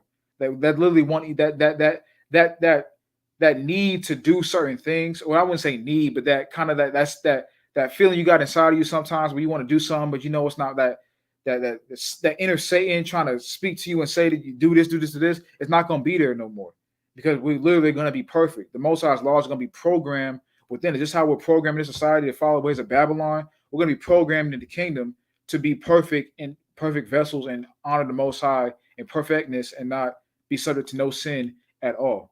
You know what I'm saying? So I just wanted to say that point real quick. But so that, like I said, that's a huge part of the incorruptible, the spiritual, and the eternal bodies that we're no longer going to sin no more. I just want to get that real quick. But this is Wisdom of Solomon 3, and I'm gonna start at 7. It says, "And in the time of their visitation, they shall shine and run to and fro like sparks among the stubble. They shall judge the nations and have dominion over the people, and the Lord shall reign forever.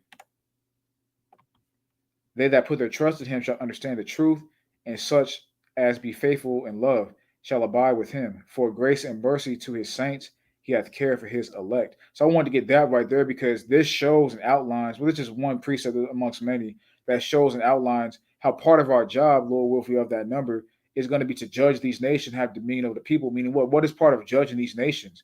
That's implementing them with the right ways in which they should live by, and then judging them accordingly, judging them according to that biblical standard that we live by, because we're going to be perfect in that. So we're going to know how to judge perfect. We're going to know the law perfectly. We're going to know the way to do things perfect with no disputes. Like on this side, how there's disputes, how we're having a dispute right now, and how just certain things have disputes. You got brothers who got certain doctrines that they believe in. Brothers interpret things differently and whatnot. Ain't going to be none of that in the kingdom. It even tells you in Isaiah, I believe it's Isaiah 59, how the Redeemer is going to bring understanding to Zion. Of course, the Redeemer being Yahweh Shai. So all that understanding will be brought to the elect at that time period when he returns. So that's going to give us the right understanding to judge properly, over these nations and whatnot. So we know in the kingdom, and this is going to lead into Old Testament only. I mean, not Old Testament only, the Old Testament prophecies. We know in the kingdom that there are going to be other nations. We're not going to be the only ones in the kingdom. Everyone agrees on that. The other nations are going to be in the kingdom. We think about what are some of the more famous precepts that brothers know. For Revelation the 13th chapter, where it goes into he that leadeth into captivity shall go into captivity. That's one of the more famous ones. But there's plenty of other precepts in the Old Testament that prove that there's going to be slavery, subjection, dominion for the Israelites, in the kingdom. Psalm the 2nd chapter, putting the heathen in subjection. Daniel the 7th chapter. So many more that go into the fact that the elect will reign over the heathen, in the kingdom. That the elect will have the heathen in subjection and servitude in the kingdom. And part of that subjection, that servitude of them to us, is them being subject our ways, our commands, our statutes, our ways of living. And if you don't want to do that, you got to go pursuant to Isaiah. Let me get that real quick. Pursuant to Isaiah 60 and Isaiah 60 and 12. Actually, Isaiah 60 and 11. Therefore, the gate shall be open continually, and they shall not be shut day nor night. that men may bring unto thee the forces of the Gentiles, and that their kings may be brought. For the nation and kingdom that will not serve thee shall perish. Yea, those nations shall be utterly wasted. Now, of course, we know Esau, Edom is going to be utterly wasted, pursuing the Obadiah, the first chapter, where it says, where it basically says, Edom will be no more. How Jacob and Ephraim, or Jacob, I think it says, Israel and I'm just get it real quick. Go to Obadiah real quick. Let's see, I'm gonna pull up in here.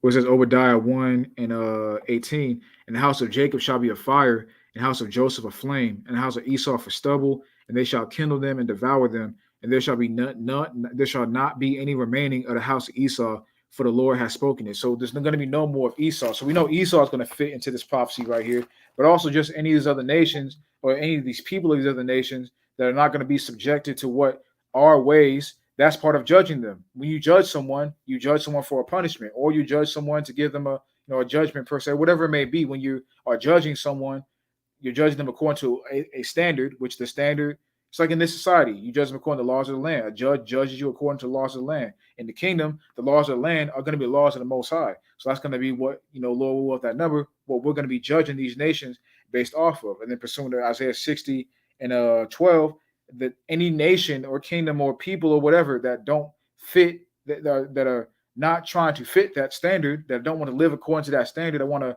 go and do their own thing or whatever, or swear away from the way in which things should be done, are going to be utterly wasted, man.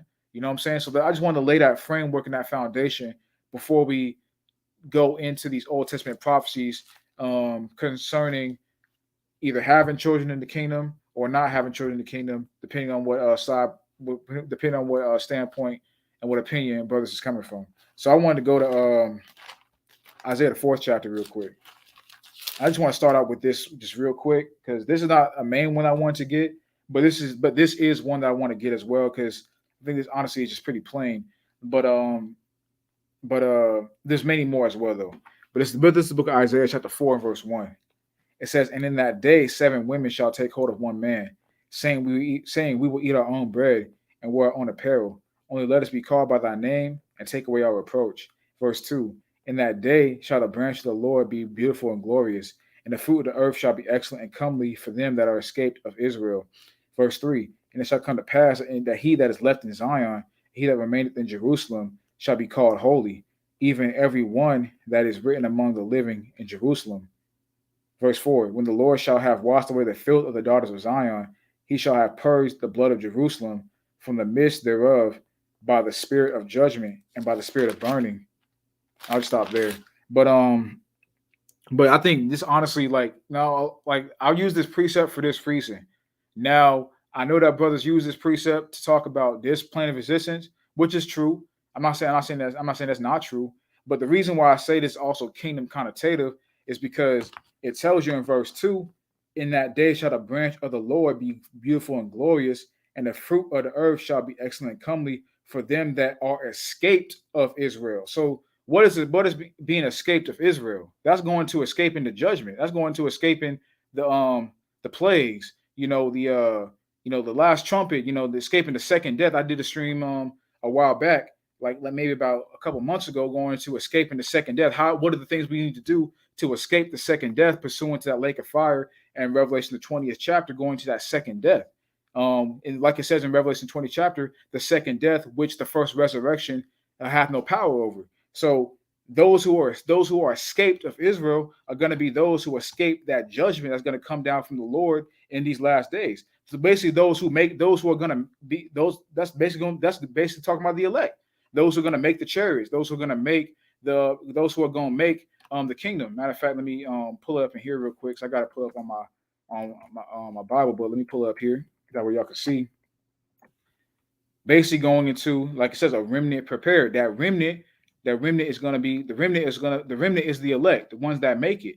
It says in that day the branch of the Lord shall be beautiful and glorious, and the fruit of the earth shall be excellent and comely for them that are escaped of Israel. Now, it says the fruit of the earth shall be excellent and comely. What's that? That's beautiful. That's glorious. What's that? That's the kingdom. So I would say Isaiah 4 is it is not just on this realm, but also in the kingdom, because we know this is going to happen in this lifetime as well, in this eon of existence as well. Depending on when this prophecy actually is fulfilled, Lord will, it's our lifetime, but it could be in the next. Who knows? I mean, it could be generation down the line. Who knows? But it looks all things are pointing to the fact that it's going to be in our lifetime, but we'll see. So it could happen in our lifetime. But whenever this prophecy is fulfilled, this is it's going to be in this particular time period of this world's existence, but also going into the kingdom, because it talks about those who escape of Israel, those who escape the judgments, and also it says, and it shall come to pass, he that is left in Zion. Now we know Zion and Jerusalem is a people before it's a place.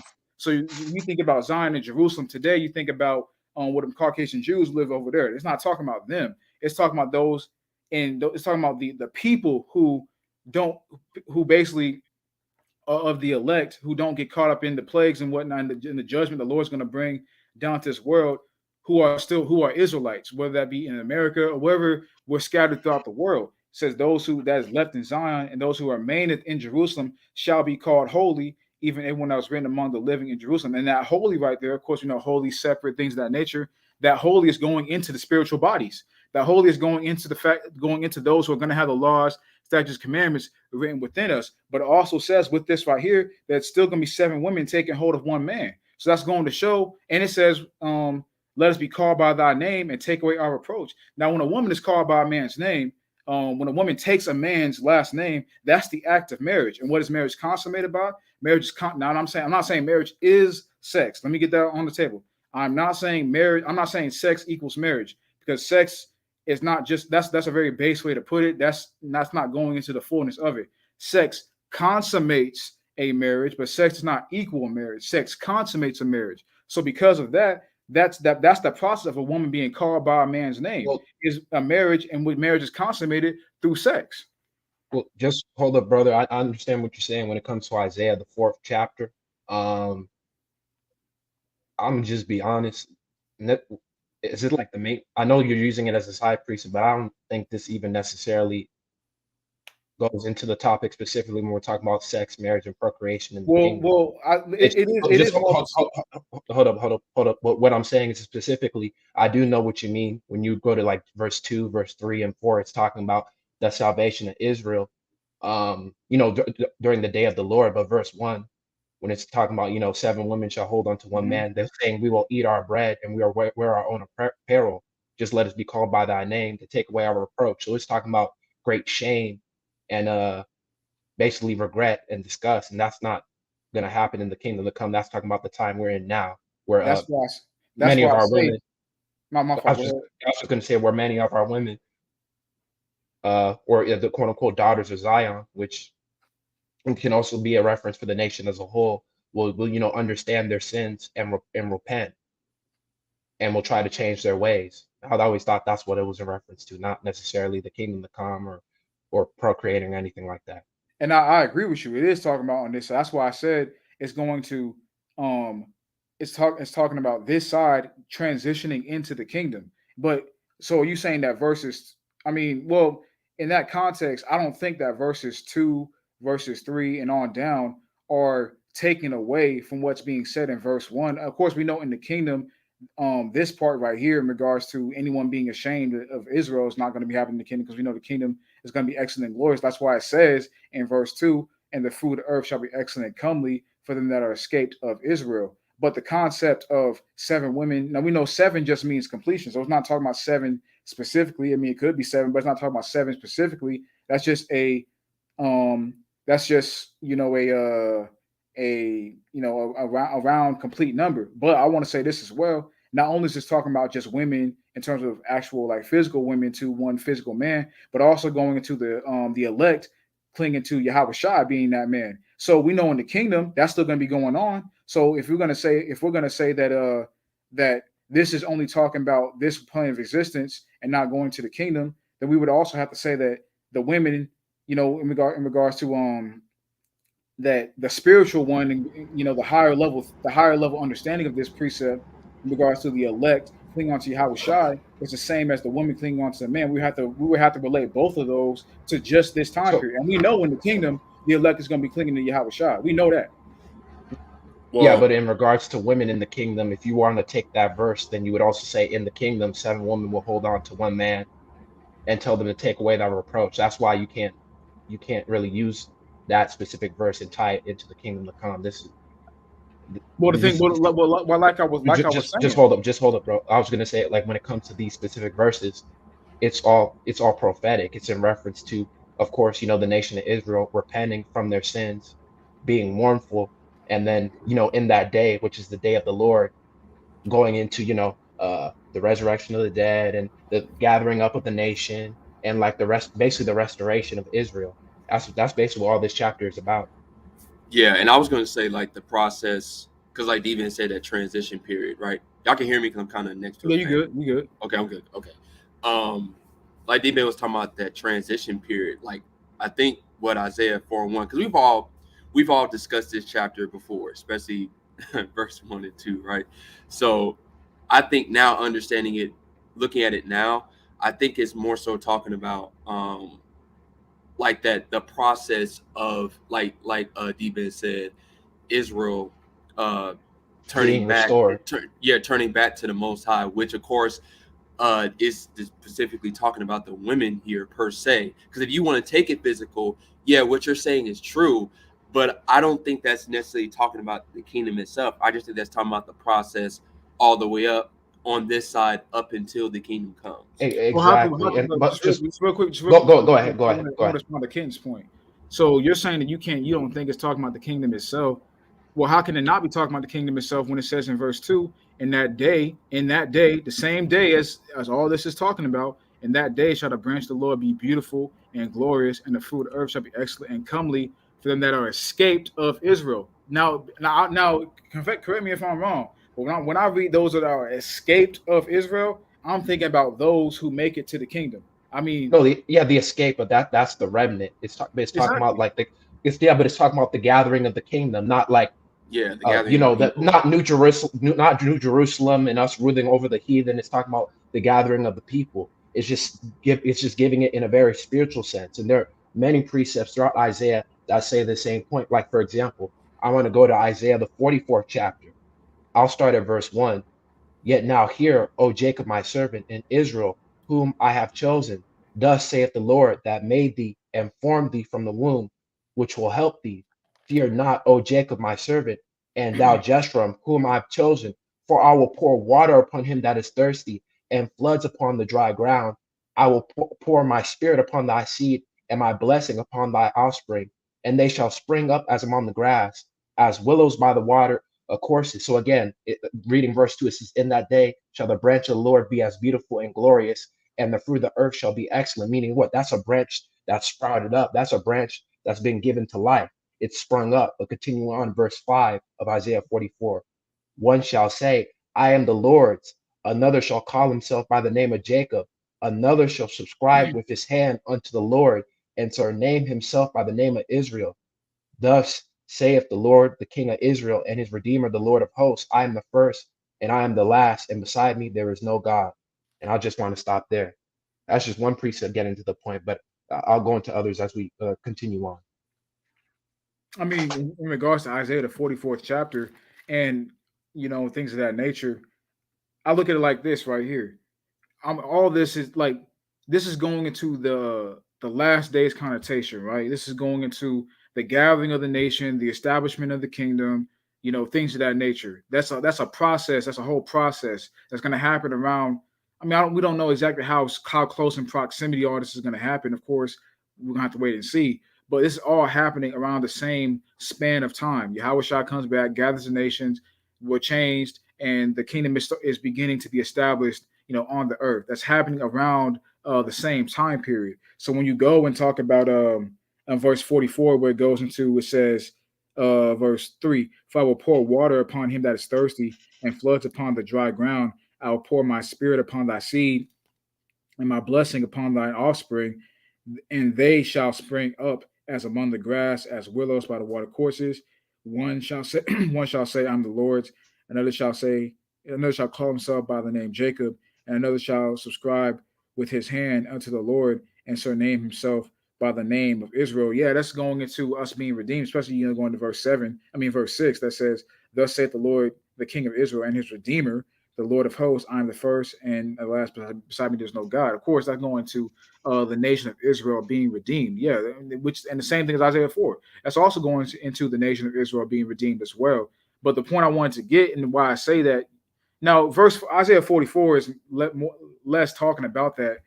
That's not honestly that it really is more specifically just speaking towards the nation of Israel being redeemed. That's an example in the scriptures of the nation. There's But plenty of but, examples but of the nation also being redeemed. the reason why I brought it up, it's also saying the same thing Isaiah 4. That's why when we read verse 4, it says, when the Lord shall have washed away the filth of the daughters of Zion, going back to the women, it's talking about the daughters of Zion, and shall have purged the blood of Jerusalem from the midst thereof by the spirit of judgment and the spirit of burning. And the Lord will create upon every dwelling place of Mount Zion and upon her assemblies a cloud and smoke by day, and the shining of flaming fire by night. For upon all the glory shall be a defense. Basically, the point I'm getting at, like this entire chapter, it has nothing to do with procreation or sex or marriage in the kingdom. How does it not? How does it not though? Because it says in verse 1, it says 7 women shall take hold of one man, and in verse 2, it's going to those that are escaped of Israel. Though that's talking about the same event, or the same time period. But that's exactly. But that's in reference to the nation of Israel being saved. That's why I read verse 4 when it's talking about the daughters of Zion. That's why when you read verse 2 and 3, or for example, when you read verse 2, it says, in that day shall the branch of the Lord be beautiful and glorious, and the fruit of the earth shall be excellent and comely for them that are escaped to Israel. It's talking about the remnant, and it shall Yeah. come to pass that as he is left in Zion, and he that remaineth in Jerusalem shall be called holy, even every one of them is written among the living in Jerusalem. Again, like verse 1 has nothing to do with sex or marriage or women. This entire chapter is prophetic. It's talking about the restoration of So hold up. It's talking about the restoration of the nation of Israel. That's why even a verse above verse 1, what's the title of it? A remnant prepared, a remnant restored, essentially. That's all Isaiah 4 is talking about. but the remnant is going to be men and women in the remnant, correct? I mean, we all know that. You know what I'm saying? So it's Yeah, like, I understand that, but again, that still has nothing to do with sex or marriage in the kingdom. okay, so let me ask you this: when you read just Isaiah the 4th chapter, the first verse, well, so it says, "In that day, 7 women shall take out of one man." Are you saying that this right here, the first line of Isaiah 4, is not physical at all? Is that what you're saying? I'm saying it has nothing to do with the kingdom. That's what I'm saying. Yeah, well, what I think Deep is trying to say is it's not really describing like sex The or kingdom to anything like come. that. Yeah, it's just using a human way to describe that restoration of, the restoration of the righteous spirituality during that process of going into the kingdom. If I'm quoting you Yeah, wrong, no, yeah. Thank you. That's basically all I'm saying. Like, it's Okay, just humanizing him. okay, okay. because that's all I'm saying. I'm saying it has nothing to do with sex or marriage or anything along those lines So what's at the all. purpose? What's the purpose of using that wording then? What's the purpose of that? Will just give you the best way to communicate through the translator's lens of trying to get you to Like understand. basically the restoration of the nation Yeah, of Israel. that's That's it. why I went to Isaiah 44, where it says this person is going to call upon the name of the Lord, another person is going to call upon the name of the Lord. Basically, that the nation of Israel is slowly being restored. And I just want to get into a couple other precepts just to fully bring up my Wait, point. no, before you go into that real quick, let's finish dealing with this because I want to hear exactly what more Kitten had to say in regards to that. Yeah, Yeah, go I'm ahead, just. Kenny. Oh yeah, I was just kind of repeating. I'm just trying to simplify D-Ben's point of like, because there are more like D-Ben's going to bring out, and he already kind of brought out. There are like, I know D-Ben, we talked about this before, but like, um, I forgot what chapter it is in Genesis where it talks about the Most High repented for the actions of man. I think it's in chapter 6, but we all know that he literally didn't repent because he's not a man like that. You know what I'm saying? So it's just trying to humanize the way things operate spiritually, because that extends far beyond what we see. So when the translators try to communicate this via scripture, they have to apply. Sometimes they have to apply human Well, elements it's not to even to the the understanding. translators. It's the prophets, because again, the prophets when Well, they're yeah, yeah, writing down, it's based on their vision. So they're writing something down based on a vision. That's why. yeah. Go ahead if you have to say anything more. Yeah, I was Yeah. just going. I was just saying in the sense of like from a literature sense. I'm not saying with the way it was spoken. I'm just speaking. I'm just trying to speak to it from a literature sense and how it's written. how it's communicated us via writing. Like it has to be communicated in a way to the best ability that humans can understand spiritual aspects. As we know, Hebrews 11:1, the faith of the having faith in things that are not seen. So in order to have a chance of understanding those things, some things have to be communicated in a humanized And fashion, even if it's not the case. exactly, and that's why throughout the scriptures, Israel is always likened unto a woman or like a wife. That's That's true. basically Yeah. what I'm getting at. Like Isaiah 4, it's prophetic. It's not talking about seven women just clinging on to a dude. Okay, I mean, and I'm not necessarily saying that either, because like I said, the number seven just means completion. So I'm not even specifically saying that seven is the lucky number. None of that shit. I'm just saying that. No, I just disagree. I think that this is a physical thing as well. I don't think it's strictly because from the spiritual sense, yeah, you could. It most definitely is spiritual as well, because we know that seven women take a hold of the one man is in regards to the elect, or the seven churches in Revelation and whatnot, going into the elect of the nation, clinging on to that one man being Yahweh Shai. So yeah, it has a spiritual sense to it as well. There's no doubt about that. I agree 100%. But we all know the order in the chain of command. It's the Most High, it's Christ, it's the man, it's the woman, it's the children. That's the chain of command and everything. And I want to go to the third chapter as well, because it's literally describing, you know, events that we see other prophecies lead towards, and then going into a restoration. It says, and of course we know this is absolutely going to happen. Isaiah 3:25 says, "Thy men shall fall by the sword, and thy mighty in the war, and her gates shall lament and mourn, and being desolate shall sit upon the ground." Of course, we know earlier on in Isaiah when it says that she's sitting upon the ground, we know that's going into the daughters of Zion and whatnot, and the Most High judging them. But I'm not really going to that point right there. But we know that pursuant to these scriptures right here. But when it says that thy men shall fall by the sword and thy mighty in the war, that's going to happen in these last days. You're going to have war. You're going to have many wars. You're going to have many men dying in wars. You're going to have many men being literally going to war to be judged of the Most High, and dying because of it. And we know there's way more women on the earth than there is men. And then you're gonna have a lot of men that die off in these last days as well, via war, via sedition, via civil war, national wars, World War III, all these, pursuing the Matthew 24 chapter, wars and rumors of wars. Gonna have many of them in these last days. So in regards to Isaiah the fourth chapter, when we also add in Isaiah the third chapter, these are going to happen in the last days. So that's why I say Isaiah 4:1, it is 100% spiritual. Don't get it twisted. I agree. It's spiritual. Because like I said, the seven women is the elect, clinging on to the one man, that being Yahweh Shai. And that's most definitely going to happen.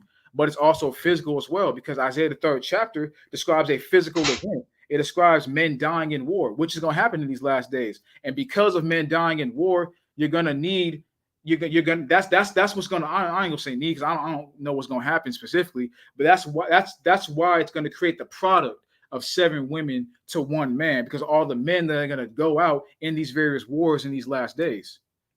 Well, let me Okay, So it's but explain. also, like, it's but also just real physical. quick, but again, what does that have to do with procreating in the kingdom? And the reason why I say that is because, I mean, you just disagree with the point I was making. So No, I no, no, no, no, no. Because I see what you mean when you're. Because I agree with you how Isaiah 1. It's also talking about, like, the physical events of, in terms of, like, quote unquote Jacob's trouble. But again, what does that have to do with procreating in the kingdom? but that's what I was saying, bro. I was saying that I already stated how I perceive it. I mean, you just disagreed, and that's completely fine. I'm just saying that Isaiah 4:1 and Isaiah 4:2 go hand in hand, because, like I said, these are detailing last days events. These are detailing events that are going to transpire and take place before the final trumpet, before Yahweh Shai, comes down and descends, and and saves the elect. These events, war, like we read in Isaiah the third chapter, that's going to happen. Many men are going to die off. We all know that's going to happen. Men are going to, in war, in World War III and Civil War and all these other wars are going to go down. We know that's going to happen in these last days. The major death is going to come, and that's going to lead to this product right here, and then that's going to lead to this product right here, and all that. What's going to happen? Isaiah the third chapter is going to lead, and also other prophecies as well that stated. But that's going to lead to the product of Isaiah 4:1. But Like the reason why I say they go hand in hand is because it says, "In that day shall the branch of the Lord be beautiful and glorious, and the fruit of the earth shall be excellent, coming from them that are escaped." The ones who are in Isaiah 4:1, the men and the women are going to be the ones that escape. So they go hand in hand. Yeah, but again, if they're the ones who would escape the tribulation, what does that have to do with procreation in the kingdom?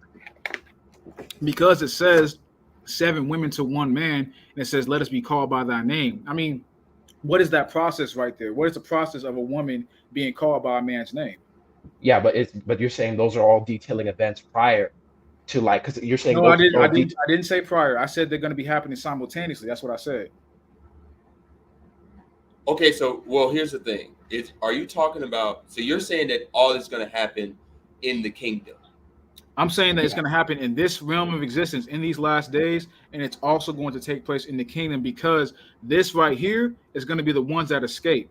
So the process is going to continue into the kingdom.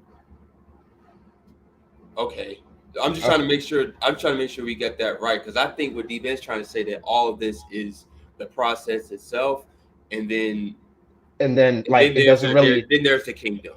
Yeah, that's what I'm saying. Because basically, just what I'm looking at, it's just detailing the process, and none of this has to do with the kingdom to come, in terms of like how it's going to operate. The kingdom itself. That's what D Ben's saying. Yeah, the When the kingdom, kingdom's that here, exactly, the kingdom itself. that's So you're totally. my He's let making me, a let me, let separation me between the two. let me just say this real quick, King. 'Cause I just want to get what Oh Deep no, is go saying. ahead, So go ahead. you're saying that basically, I just want to get what you're saying. You're saying that Isaiah 4 and 1 and 2 is not detailing the The events that are the going to the transpire the, in the the kingdom. entire the entire chapter, because it's not just Isaiah 4:1 and 2, because verse 3, verse 4, verse 5 also expounds on what this chapter is talking about. Yeah, of Again, this course, yeah. what I'm saying is, though, this isn't talking about the kingdom to come in terms of New Jerusalem and the rulership and all this in reference to is basically the remnant, the gathering of the remnant. That's it.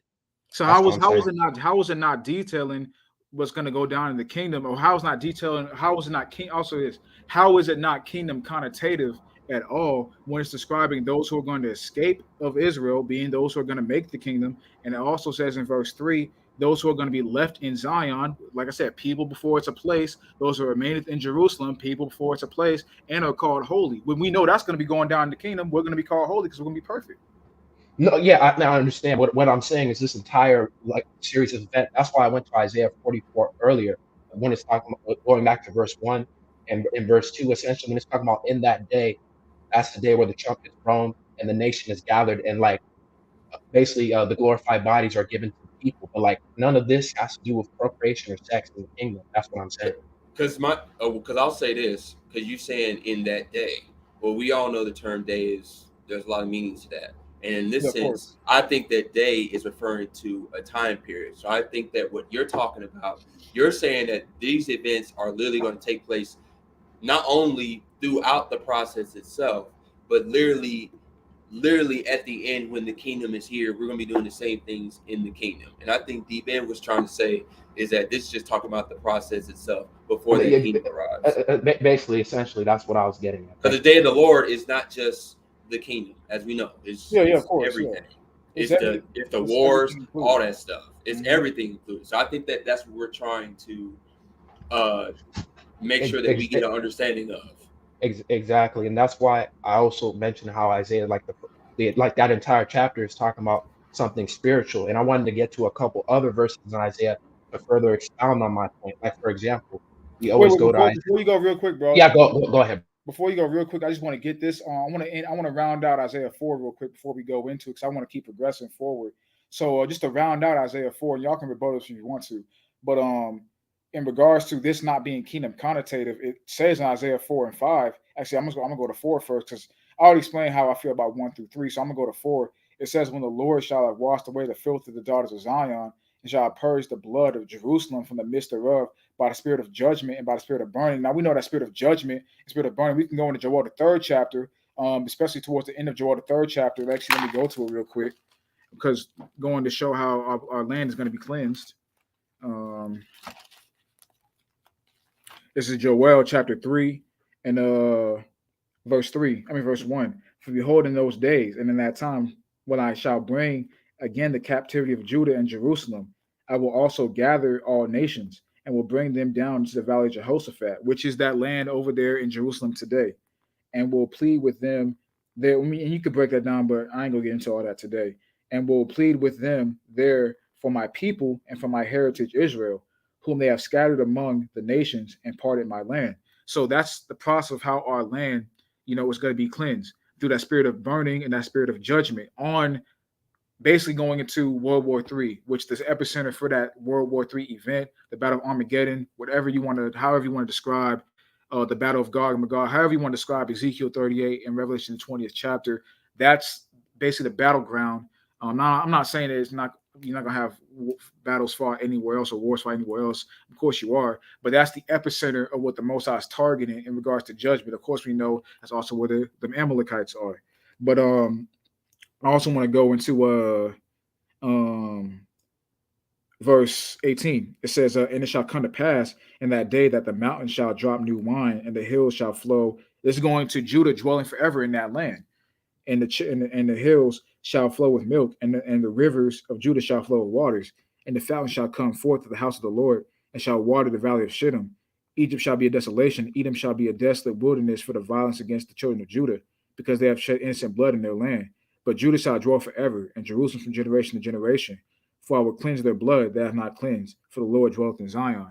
So we're going to get back to this. Basically, it's described, we're going to get back our land, because that land is the land the Most High is going to purge with well, I mean, not just that land. Most likely gonna purchase this whole place, but you know what I mean. Like I'm targeting in on that because I'm trying to cross reference this specific verse right here in regards to the fact that the land, we're gonna get our land back. Basically, is what I'm saying, and how we're gonna get it back is through the spirit of war, fire, burning, judgment, things of that nature, right? So the reason why I want to say that, not because that has not because that has direct correlation to topic of marriage of the kingdom, but the reason why I want to get on that specific point right there is because this shows that this is going to be going out in the last days, leading into the kingdom, not just separate from, but leading into the kingdom. Like continuing on in verse 5, it says, and the Lord will create upon every dwelling place of Mount Zion, upon her assemblies, a cloud and smoke by day, and a shining and flaming fire by night, and upon all the glory shall be a defense. This is the same. You can cross-reference this to Joel, the 3rd chapter, where it goes into how the Lord is going to cleanse our blood that he is not cleansed, and we're going to dwell forever in that land from generation to generation. That's why I say this is not just talking about the day of the Lord being that last day and on this eon of life on this side. No, and I got you. I don't mean to interrupt. I understand what you're saying, because that entire event is transitioning into the kingdom. But again, with me, where is this anywhere in those verses where it demonstrates it's talking about like sex and marriage or anything like that? That's all the point I'm getting at. I see what you're saying. And we just hold it real quick, Kenny. I just want to comment this real quick. And I see what you're saying. I mean, it's just a disagreement of point, because, like I've said and I've explained, I think that it is saying that in verse 1 going into verse 2. You just disagree with that point, and that's fine. But go ahead, Kenny. Because I was going to say, like you kept emphasizing the point of leading into the kingdom. Mm-hmm. I mean, from what I know, from what I understand how to look at it, there's a difference between leading into the kingdom and the kingdom itself. And I think that's D-Ben's point. Are we talking about leading into the kingdom, or both?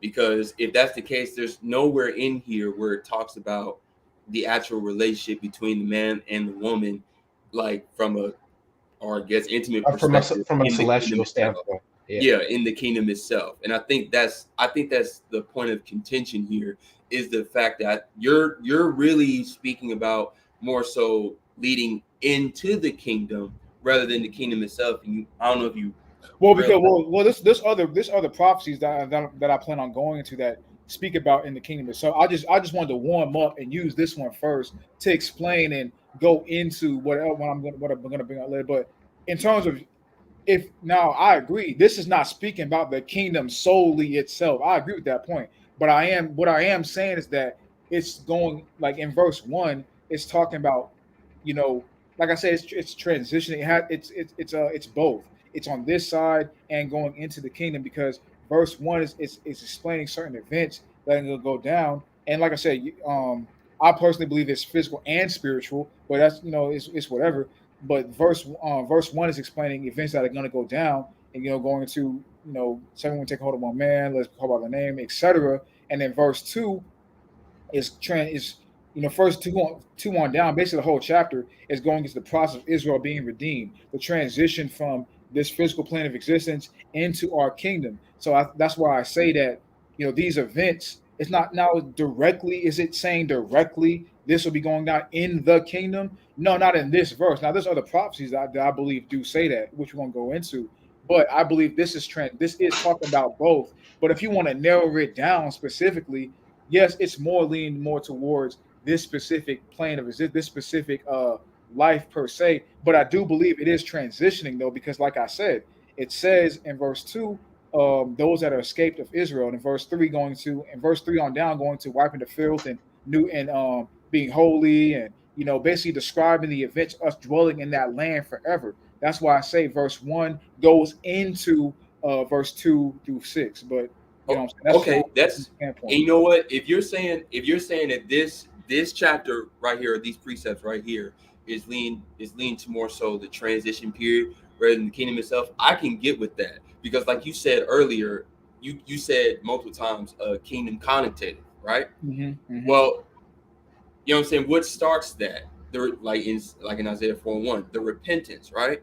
Well, we already have an example in the scriptures where John the Baptist said the kingdom of heaven is at hand, but how did that start? Because that is kingdom connotated there too. Well, how did it start? With the repentance and the washing away. Now, of course, that was different because that was literally water. But like we are supposed to get washed away with the word for right now, i.e. the knowledge and things of that nature. And then when the day of the Lord starts, we're going to get washed away by the fire, which I think that's what Isaiah 4 is talking about. Because if you cross-reference that to Isaiah 13, that's literally talking about that fire that's coming across this global Babylonian society. And obviously it talks about escaping, which Isaiah 13 and 12 talks about, I will make a man more valuable than gold. Or I forgot the other. And then even just to add on, we can go to what John the Baptist said about Yahweh Shai, how John the Baptist came to baptize with water, but Christ will baptize with fire and the Holy Ghost. And we know that fire is in reference to the Holy Ghost. So when we see verse 4 in Isaiah 4, talking about the spirit of the burning, that's essentially the Holy Spirit or that fire purging us of our flesh and turning us into like a spiritual body. That's why I think going back earlier when we kind of spoke about how in First Corinthians, the 15th chapter, how, and even Second Thessalonians, First Thessalonians, the 4th chapter, how essentially the corruption is sown and incorruption is sprung up. So, for an example, even those of us who are still alive, our flesh is still going to be purged. We're still going to quote unquote die, at least in the fleshly aspect, and become immortal spiritual beings. Yeah, and I wanted to tackle into that point about the washing away, right? Because the thing is, hold on, but like that immortal clothing, right? Like in Revelation 16 and 15, I come as a thief in the night. Blessed is he that watches and girdle up his garments, right? Put on that immortal clothing, right? What are we watching for?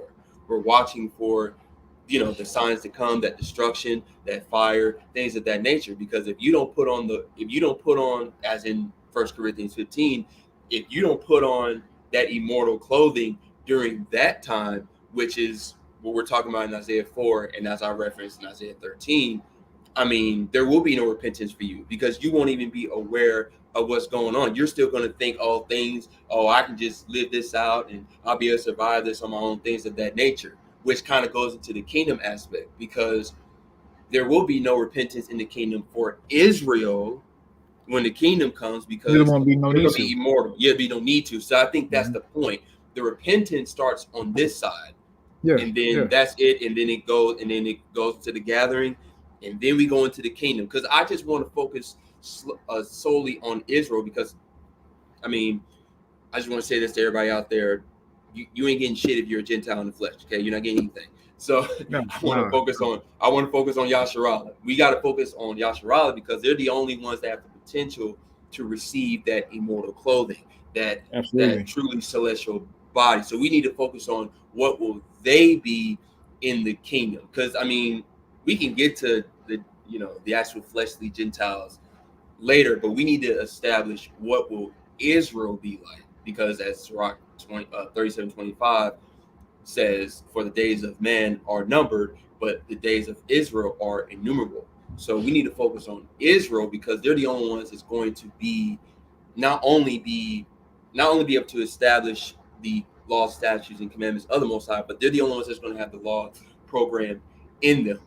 Because I know Isaiah 14, it talks about the servants in the kingdom, but we know they're not going to be immortal. They're just going to be human beings in the kingdom, those Gentiles or whatever. That's going to Yeah, be serving us. yeah, So let's focus on Israel first, and then we want to talk about the Gentiles afterwards. Okay, fine. But I just rather focus on Israel first because that's what's most important. What will they look like? What does it look like when the Gentiles see the glorified image of Israel in those days of the kingdom in Yahushua's return? And I agree with that. I think the Israel point matters the most. Which why for the most part that's what we've been speaking on, and I think that's what is most important now. Because we know the Gentiles' role in the kingdom. We know what they're going to be. We know that they're going to serve things of that nature. Now, I personally believe they will be reproducing as well, but I also believe Israel will. So that's not really a point of contention for me personally. But just to wrap up, Isaiah the 4th chapter. I don't have nothing else to say about it. We just see it differently, and that's perfectly fine. But you want to go into the other prophecies in Isaiah that you were speaking about? No, yeah, I was just gonna go into a few of them. Like for example, Yeah. we always use I'm gonna just go there now. We always use Isaiah the 60th chapter, going into because I know this is just gonna be a disagreement between us. I just want to expound on my point. Isaiah the 60th chapter, specifically verse 21 and 22. Oh, you said Isaiah 60? 60, yeah, 60. Okay. And then basically, I'll just read verse 21 and then also verse 22, where it says, "Thy people also shall be all righteous. They shall inherit the land forever. The branch of my planting, the work of my hands, that I may be glorified. A little one shall become 1,000, and a small one a strong nation. I, the Lord, will hasten it in his time." And I know, Swint, we've had discussions about this. When you look at this verse, normally, specifically verse 22, it's like, oh, a little one shall become 1,000. So that's, one man of Israel giving forth seed and producing seed. That's where the 1,000 comes from. Well, from my understanding and just from my further reading, like everything in Isaiah is talking about something spiritual, not necessarily something carnal. And I want to just get a few other precepts to get that understanding. Like, for example, if we go to Isaiah, the 54th chapter, I'll just start at verse 1 and read a few verses. "Sing, O barren, thou that didst not bear, break forth in the singing, and cry aloud, thou that didst not travail with child. For more are the children of the desolate than the children of the married wife, says the Lord." Now we know the children of the married wife, that's in reference to Israel, Jerusalem. But continuing on, verse 2, "Enlarge the place of thy tent, and let them stretch forth the curtains of thine habitations. Spare not, lengthen thy cords, and straighten thy stakes. For thou shalt break forth on the right hand and on the left, and thy seed shall inherit the Gentiles and make the desolate cities to be inhabited. Fear not, for thou shalt not be ashamed, neither be thou confounded, for thou shalt not be put to shame. For thou shalt forget the shame of thy youth, and shall not remember the reproach of thy widowhood anymore." Verse 5, "For thy maker is thy husband, the Lord of hosts is his name, and thy Redeemer, the Holy One of Israel, the God of the whole earth shall be called. For the Lord hath called thee as a woman forsaken and grieved in spirit, and a wife of youth, when thou wast refused, saith thy God. For a small moment have I forsaken thee, but with great mercies will I gather thee." And the point, basically, I was just getting into that as one example. Like when you're going in the scriptures of Isaiah, when it's talking about, the little one shall be 1,000, and like a small one shall be a strong nation, that's in reference to Israel being restored once again. Because right now, the woman is barren. The wife is not having any children. Why? Because the nation of Israel is no more. We're not a nation. We're not a people. As it tells us, I believe it's Proverbs, no, not Proverbs, Psalms. I always get it's either the 83rd or the 82nd chapter. It's Uh, 83. It's 83. thank you. Psalms 83. I'll read verse 2. "For lo, thy enemies make a tumult, and they that hate thee have lifted up the head. They have taken crafty counsel against thy people and consulted against thy hidden ones. Then they have said, Come and let us cut them off from being a nation, that the name of Israel may be no more in remembrance. For they have consulted together with one consent. They are confederate against thee." And basically, the reason why I brought that up, because right now Israel is not a nation. We're not a people, so they're no children. basically the nation is barren. Now, I want to get one more precept just to add on to my point about Isaiah 60, how that one becoming 1,000 is in reference to the nation of Israel being restored once again. It's Isaiah the 66th chapter. And I want to go to, I'll start at verse 5. But before I start reading, I just want to expound on that point. When it's talking about the one becoming a strong nation, that's in reference to, of course, the 144,000 and the innumerable multitude. Because, when that trumpet blows and the nation of Israel is restored, we're going to be innumerable once again. But let me read Isaiah 66. I'll start at verse 5. Hear the word of the Lord, ye that tremble at his words. Your brethren that hated you, that cast you out for my name's sake, said, let the Lord be glorified, but he shall appear to your joy, and they shall be ashamed. A voice of noise from the city, a voice from the temple, a voice of the Lord that rendered recompense to his enemies. Before she travailed, she brought forth. Before her pain came, she was delivered a man child. Who have heard such a thing? Who have seen such a thing? Shall the earth be made to bring forth in one day, or shall a nation be born at once? For as soon as Zion travaileth, she brought forth her children. Shall I bring to the birth and not cause to bring forth, saith the Lord? Shall I cause to bring forth and shut the womb, saith thy God? Rejoice ye with Jerusalem, and be glad with her, all ye that love her. Rejoice for joy with her, all ye that mourn for her. And that's just the last verse that I want to bring up when it comes to that understanding. So when it's talking about, a little one becoming 1,000, or even when we go to Isaiah, the 61st chapter, and it talks about, the remnant or the seed and how the heathen are going to be, in awe or astonished. That's in reference to, not only us today, Lord willing, if we're alive and we get raised up, but also the dead of Israel throughout all history are going to be raised up. That's why, it's likened unto a birth pang. Basically, a Jerusalem or our mother has been holding the birth for so long, but when that trumpet is blown, an innumerable amount of children are going to be produced. Mm-hmm. Mm-hmm. That's all I have to say on that. Go ahead, brother. All right, cool. And I hear you on that because I think that a lot of these precepts, going into Isaiah the 54th chapter, Isaiah the 63rd chapter as well. No, the 61st chapter that talks about the the glory of the Gentiles seeing us and raising up our raising the strangers, feeding our flocks, and the plowmen, and all this and the third, and us being called priests of the Lord and all that. I think a lot of these precepts are speaking towards that day of the Lord returning, in regards to Yahweh Shah coming back, in regards to us being glorified, us being the nations being all of us. I do believe that, but I also think it's also there are other precepts, other prophecies that do. Because I honestly, I agree with that. What you just said, I don't think that those precepts are talking about children of the kingdom. I really don't. But I think the other precepts are. So I really don't have nothing, on the opposing end in regards to what you just said.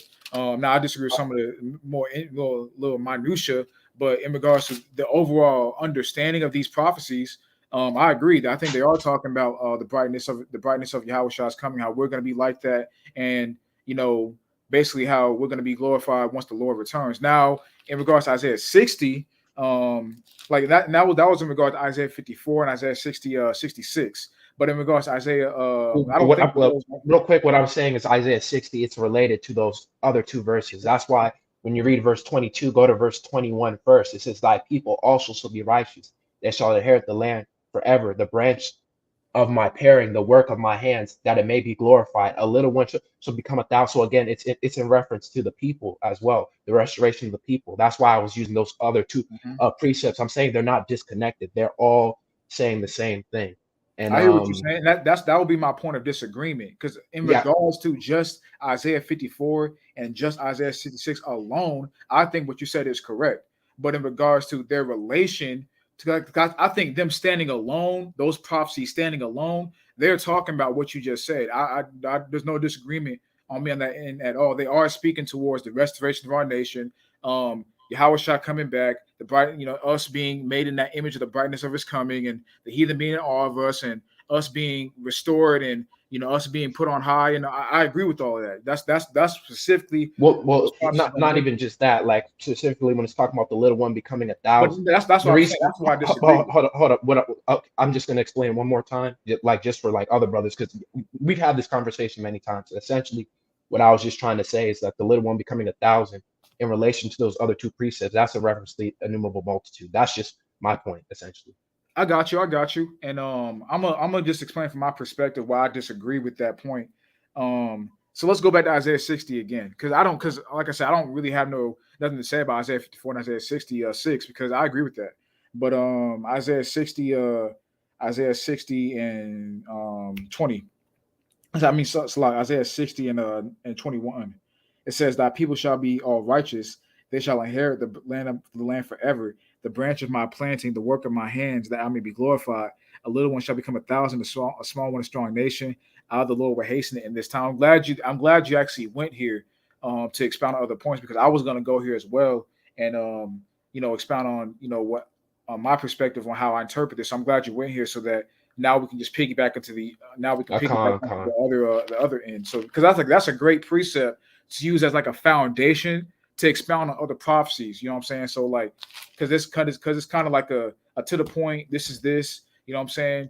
And it's like one of those that you could use this to break down why other precepts relate to it. So I'm glad you went there, because I actually think that I'm gonna actually go to the book of Ezekiel and explain why I think this actually is talking about multiplication when it says a little one shall become a thousand and a small one a strong nation. Now, when it says that people shall be all righteous, I think that's speaking towards, which I'm sure y'all brothers agree with this too. But I think that's speaking towards, y'all think it's y'all will say it's other things as well. But I think that this also speaking towards us being made in his, I mean, us Yeah. having the laws within us.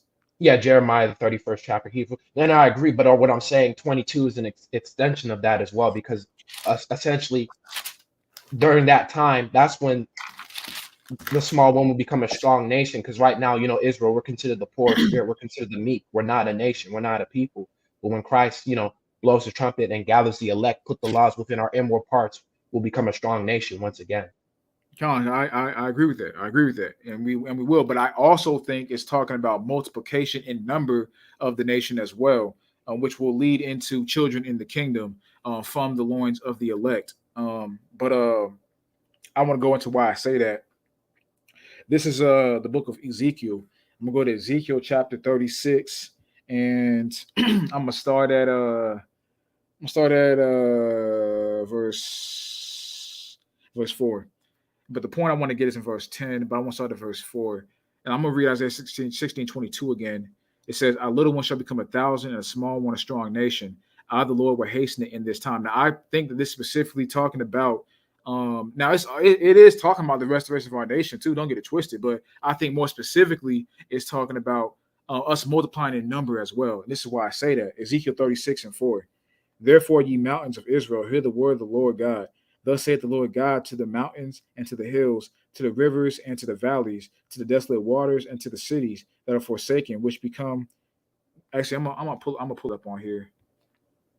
Okay, but are you talking about specifically? I know verse 10 it says, I'll multiply men upon you, Yeah, all that's the house. Okay, that's one. okay. That's the point I'm gonna get to, but I want to get this first.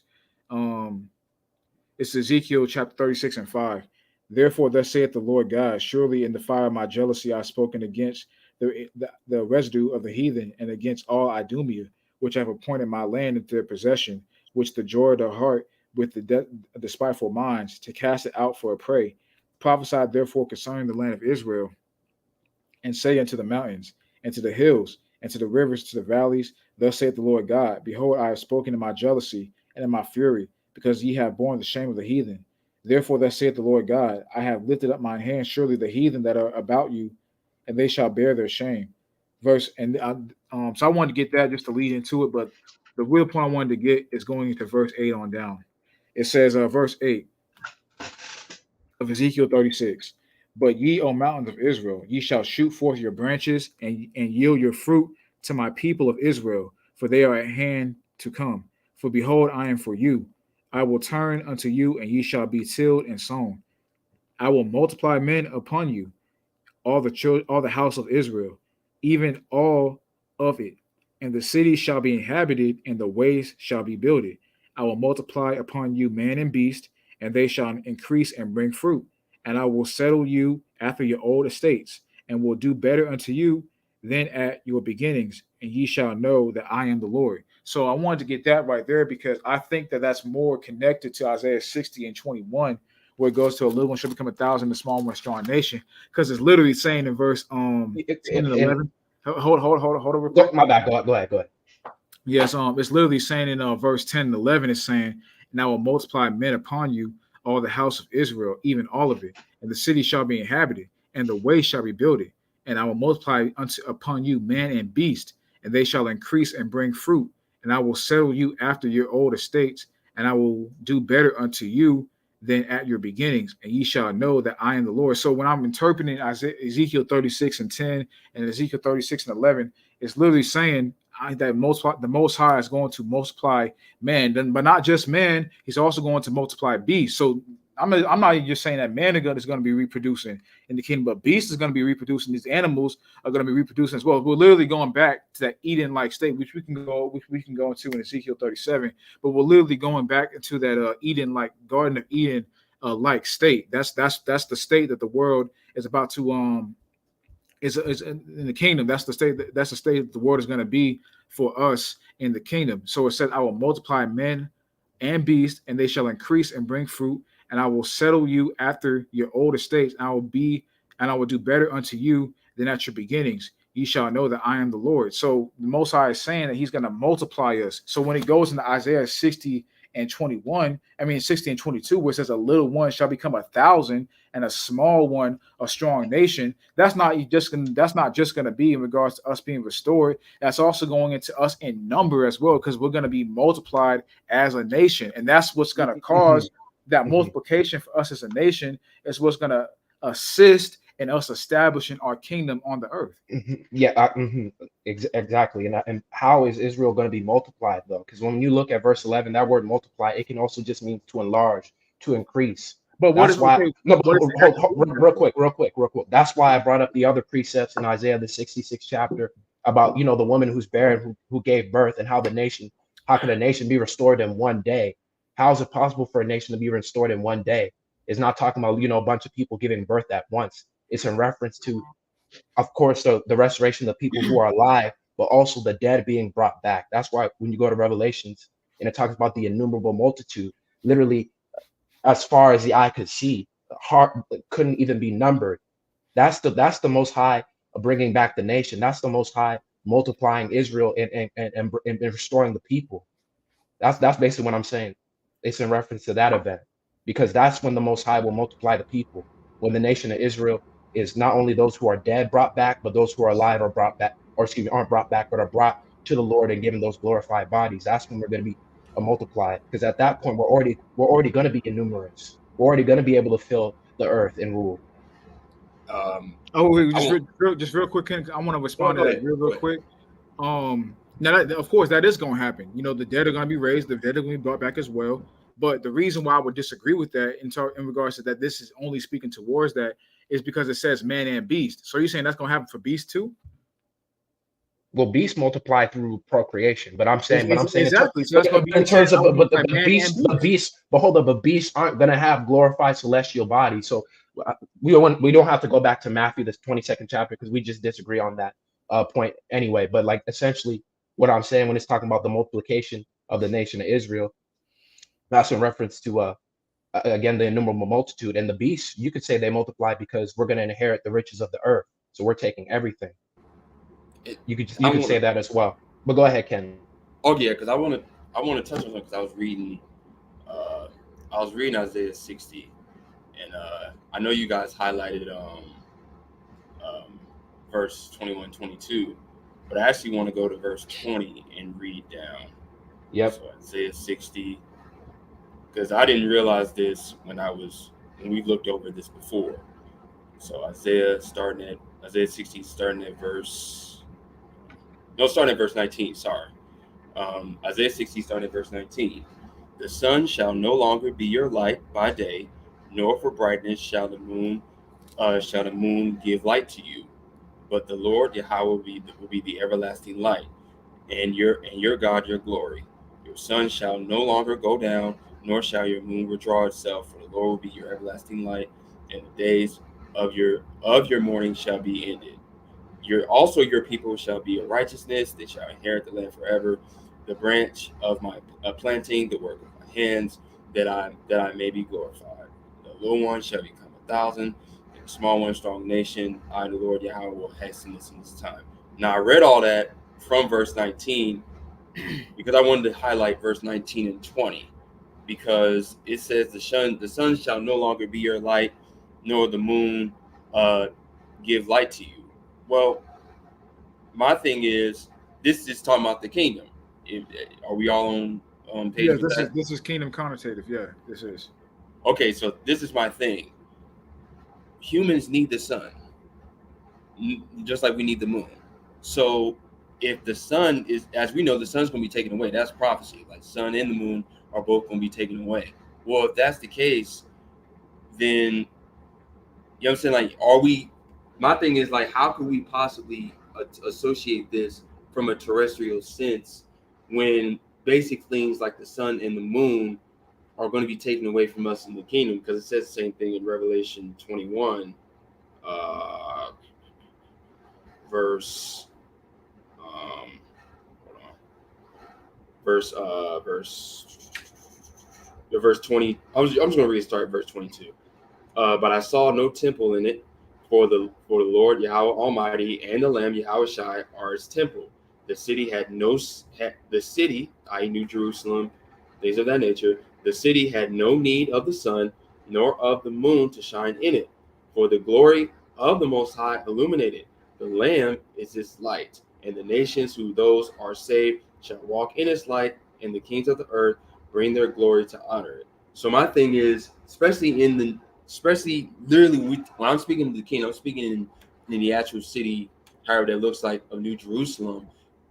How can Israel be operating from a terrestrial sense really at all when they won't even, when basic things that we need as terrestrial beings to survive, like the sun and the moon, are not going to even be there anymore? When that means that our complete what's the word for it? Our complete genetic makeup would have to be totally different in order for us to be able to dwell in that type of environment. I mean, no disrespect. I think that's kind of a reach to say that, um, And just because the sun and moon is not going to be around no more, that would mean that human beings and wouldn't operate on the same plane of existence. You know what I'm But saying? I'm talking about Israel. I'm not talking about the Gentiles. I'm talking about Israel. and now I'll be honest, bro. I gotta agree with Swin too, because when it talks about the sun and the moon, that's is more spiritual. That's in reference to like wisdom and knowledge. So Yeah, like it the is. Most Yeah. High, our Lord, is going to be our light. He's going to be our wisdom and knowledge. It's not literally talking about the sun or the moon. Well, I'm speaking just from a two-dimensional sense. I'm not speaking obviously from a metaphorical sense. We know the sun and the moon. There is a knowledge aspect to it. I get No, but that what, part. what I'm saying I'm is like speaking literally from a no, but what I'm saying is literally the sun and moon aren't going to be literally gone, bro. That's what I'm saying. what I'm saying is they're not needed anymore for any reason. That's my point. Well, okay. Well, let me ask you this right here, because we know, pursuant to the Book of Sirach, the moon is used for times and Times and seasons and things seasons. of that nature. So now in the kingdom, I'm gonna assume. I mean, I think it's a pretty wise assumption. I'm gonna assume that this calendar we use right now ain't gonna be in the kingdom. You know what I'm Well, saying? that's true. And the thing is also the add-on when it talks about the light, that's specifically it mentions New Jerusalem, how like in that city there'll be no need for a sun or a moon, but like the other nations aren't going to be what they're going to do is just to count time and seasons and things like that. They're not going to be part That's of the the point. city. They're going to be dwelling off of our understanding. Everything's going to come from us, as as Israel in the glorified image. That's what I'm saying. We won't need that anymore. We need that now because we're human beings. The point is, since that's taken away, it's understood that that's not needed No, anymore no, but because we're the thing is different. like when you're reading that scripture, it's like the sun and the moon aren't literally going to be gone. That's I'm that's not that's saying just I'm just saying they're not going to be needed anymore for any reason. because we need that now as human beings, or especially in the ancient world, they need that as human beings. I mean, But now we why? got But why would technology and why stuff. would the Most High remove it though when it's used? I would even say that's the moon and the sun is a better way to naturally be able to tell certain times than using some fucking calendar or some time Yeah, clock. that's what I'm saying. As human beings, yes, but that's my point. It's telling us right here that the sun and moon will not be needed anymore because No, the but like, Most but you High's you got light to read it will per be like needed. go. Let's go back to Isaiah verse 60, verse 20. It says, "Thy sun shall no more go down, neither shall thy moon withdraw itself. For the Lord shall be thy everlasting light, and the days of thy mourning shall be." So it's not talking about the sun and the moon. It's talking about wisdom and knowledge. When it's talking about the moon withdrawing itself, the sun going away, it's in reference to the wisdom, knowledge, and understanding. It'll never go away because you'll have the Lord. So I'm gonna just be honest. This is a poor point you're bringing out, bro. And No, I that's I'm want to what just say I'm. being as But I real. what want to I'm say as saying well. is, I'm talking about the sun as in the sense of it's used, like the sun and the moon is actually used from a knowledge based sense. Oh wow, I messed it up. No, Knowledge but based sense, because as human beings, we need the sun and the moon for these things to various degrees. Of course, we can't worship it, but I'm just saying in the sense of we need the sun and the moon for knowledge. That's why it's saying there we won't need it at all. no, but Metaphorically, it's not. But it's literally not talking nothing. about literally when it's talking about the sun and the moon. That's in reference to knowledge, not the literal. But that's Like what the I'm sun. saying. They say it won't be needed. It'll just be there. That's what I'm saying. It'll just be there, but it won't be needed for anything else other No, than just like a no, figure. no, but when it's saying the sun and the moon, it's not talking about literally the sun and the moon, bro. That's basically the point that me and I Stan are know getting at. that's why it's analogizing to the sun and the moon, because sun and the moon are sources for knowledge, which we need as human beings. What I'm saying is because it's no longer going to be needed, is I'm saying that as humans we need that to survive. So I'm saying in the kingdom itself, and I'm only talking about Israel. I don't, like I said, I don't care about the Gentiles. Wherever they get is wherever they get, but which is probably gonna be nothing anyway. But I'm talking about for Israel, we won't need any of that stuff like we've needed all throughout time in this side as human beings, because the Lord will be our light. The Lord will be our only sense of knowledge. The sun and the moon will just be figures in the sky. And the Gentiles will get their knowledge from the days and what time it is, things of that nature, from us, well, actually from the Most High, through not only Yahweh Shai, through the hopefully elect. That's what I'm saying. And that's what the scriptures is Uh, trying to tell us right here in the okay, kingdom. okay. And That's what I'm saying. I'm just have to say this. I'm sorry, but what does that have to do with sex, marriage, and procreation in the kingdom, bro? Because like I said, that's all human stuff. So if in the kingdom, if stuff like that, basic things that we need as human beings to survive, if that stuff won't be needed anymore, how come that will be gone, but then basic things like procreation will still be there? That's my point, because we're talking about in the kingdom itself. The kingdom is based off of celestial principles, right? So I'm saying a lot of the basic things that we need as human beings, as terrestrial beings, like the sun, like the moon, like procreation, we won't need it anymore. And I think that's our whole premise. That's kind of like my whole premise with all this when it comes to what will Israel be like? What will be their genetic makeup? Things of that nature, because the scriptures is telling us over and over again that a lot of the basic things that Israel needs as human beings, as terrestrial beings on this side, we won't need it anymore, literally in the kingdom itself once it's established. Okay, I see what you mean. It's Yeah, basically you're that's what I'm using saying. that. I'm not. Okay, I got Yeah, you. You're using it as a yeah, jumping point because essentially, because even in Revelations, it says that all things will be new. It's a new yeah. heaven and a new earth. So it's essentially like why, basically, to sum up your point, why are we taking celestial things and trying to take it over with us into the kingdom? Essentially, Yeah, basic things, basic terrestrial things, not celestial things, but terrestrial things. But I get what yeah, you're no, saying. yeah, yeah. Why are you trying to take Terrestrial. terrestrial things and put it into the kingdom? Essentially, Because the sun and the moon too are just as viable to the human experience, whether from a knowledge perspective or like from a what would you call it, from an actual perspective of the figure. Because the sun gives light, the moon balances that light out, so that way the sun doesn't, the sun rays doesn't burn everything up per se. Of course I'm speaking scientifically, but you get the point. A lot of those scientific elements that we understand to be facts as human beings needed to survive, none of that matters anymore. So if basic things like that, which are very fundamental to our survival and to our balance as human beings, if none of those things are coming into the kingdom as a necessity, it's just there, then how come how come procreation is necessity? Because that's just as much of a fundamental necessity as the sun and the moon. Well, I will say this right here, bro. I just don't think that that's really that relatable to this specific subject because of the fact that I think that I'm just gonna be. I think the moon and the sun are gonna be here forever. I just Yeah, see. the same, bro. That's why, like, I get I'm sorry. that part, but I'm saying I'm it's sorry. not needed for anything. I It's going can't to be help there. you on this. I can't help you on this point, And man. also I'll say this. I want to read these precepts right here, and I got one in Psalms as well. But this is a Sirach 43:6, and because it's not just about the moon being forever, just because it's because the moon actually serves a purpose. You know what I'm saying? The But moon that's is what not I'm just here. saying. Wait, That's what hold I'm on. saying. It's Let me not read going to these. serve no one. Well, let me read these real quick. It says Sirach 43:6. He made the moon also to serve in her season for a declaration of time and a sign of the world. From the moon is a sign of feast, a light that decreaseth in her perfection. The month is called after her name, increasing wonderfully in her changing, being an instrument of the armies above, shining in the firmament of heaven. The beauty of heaven, the glory of the stars, and the ornament giving light to the highest places of the Lord. So the moon has a purpose that it serves. Now, let me say this: in the king now we got a calendar and we got time, we got clocks and things like that today to tell us what time it is. In the kingdom, then that shit, none of that, none everything of Esau is gonna be gone. It's gonna be fucking gone, bro. This calendar, the 12-hour time clock, I mean the 12 or the 24-hour, all that shit's gonna be gone in the kingdom. Everything of Esau, but we're literally going back to the old way, the the old pathway of being, the what's the one I'm looking for? Like the ancestral way of being, where things we're going back to, and that's going to be in regards to the language that we speak, in regards to the laws that we keep.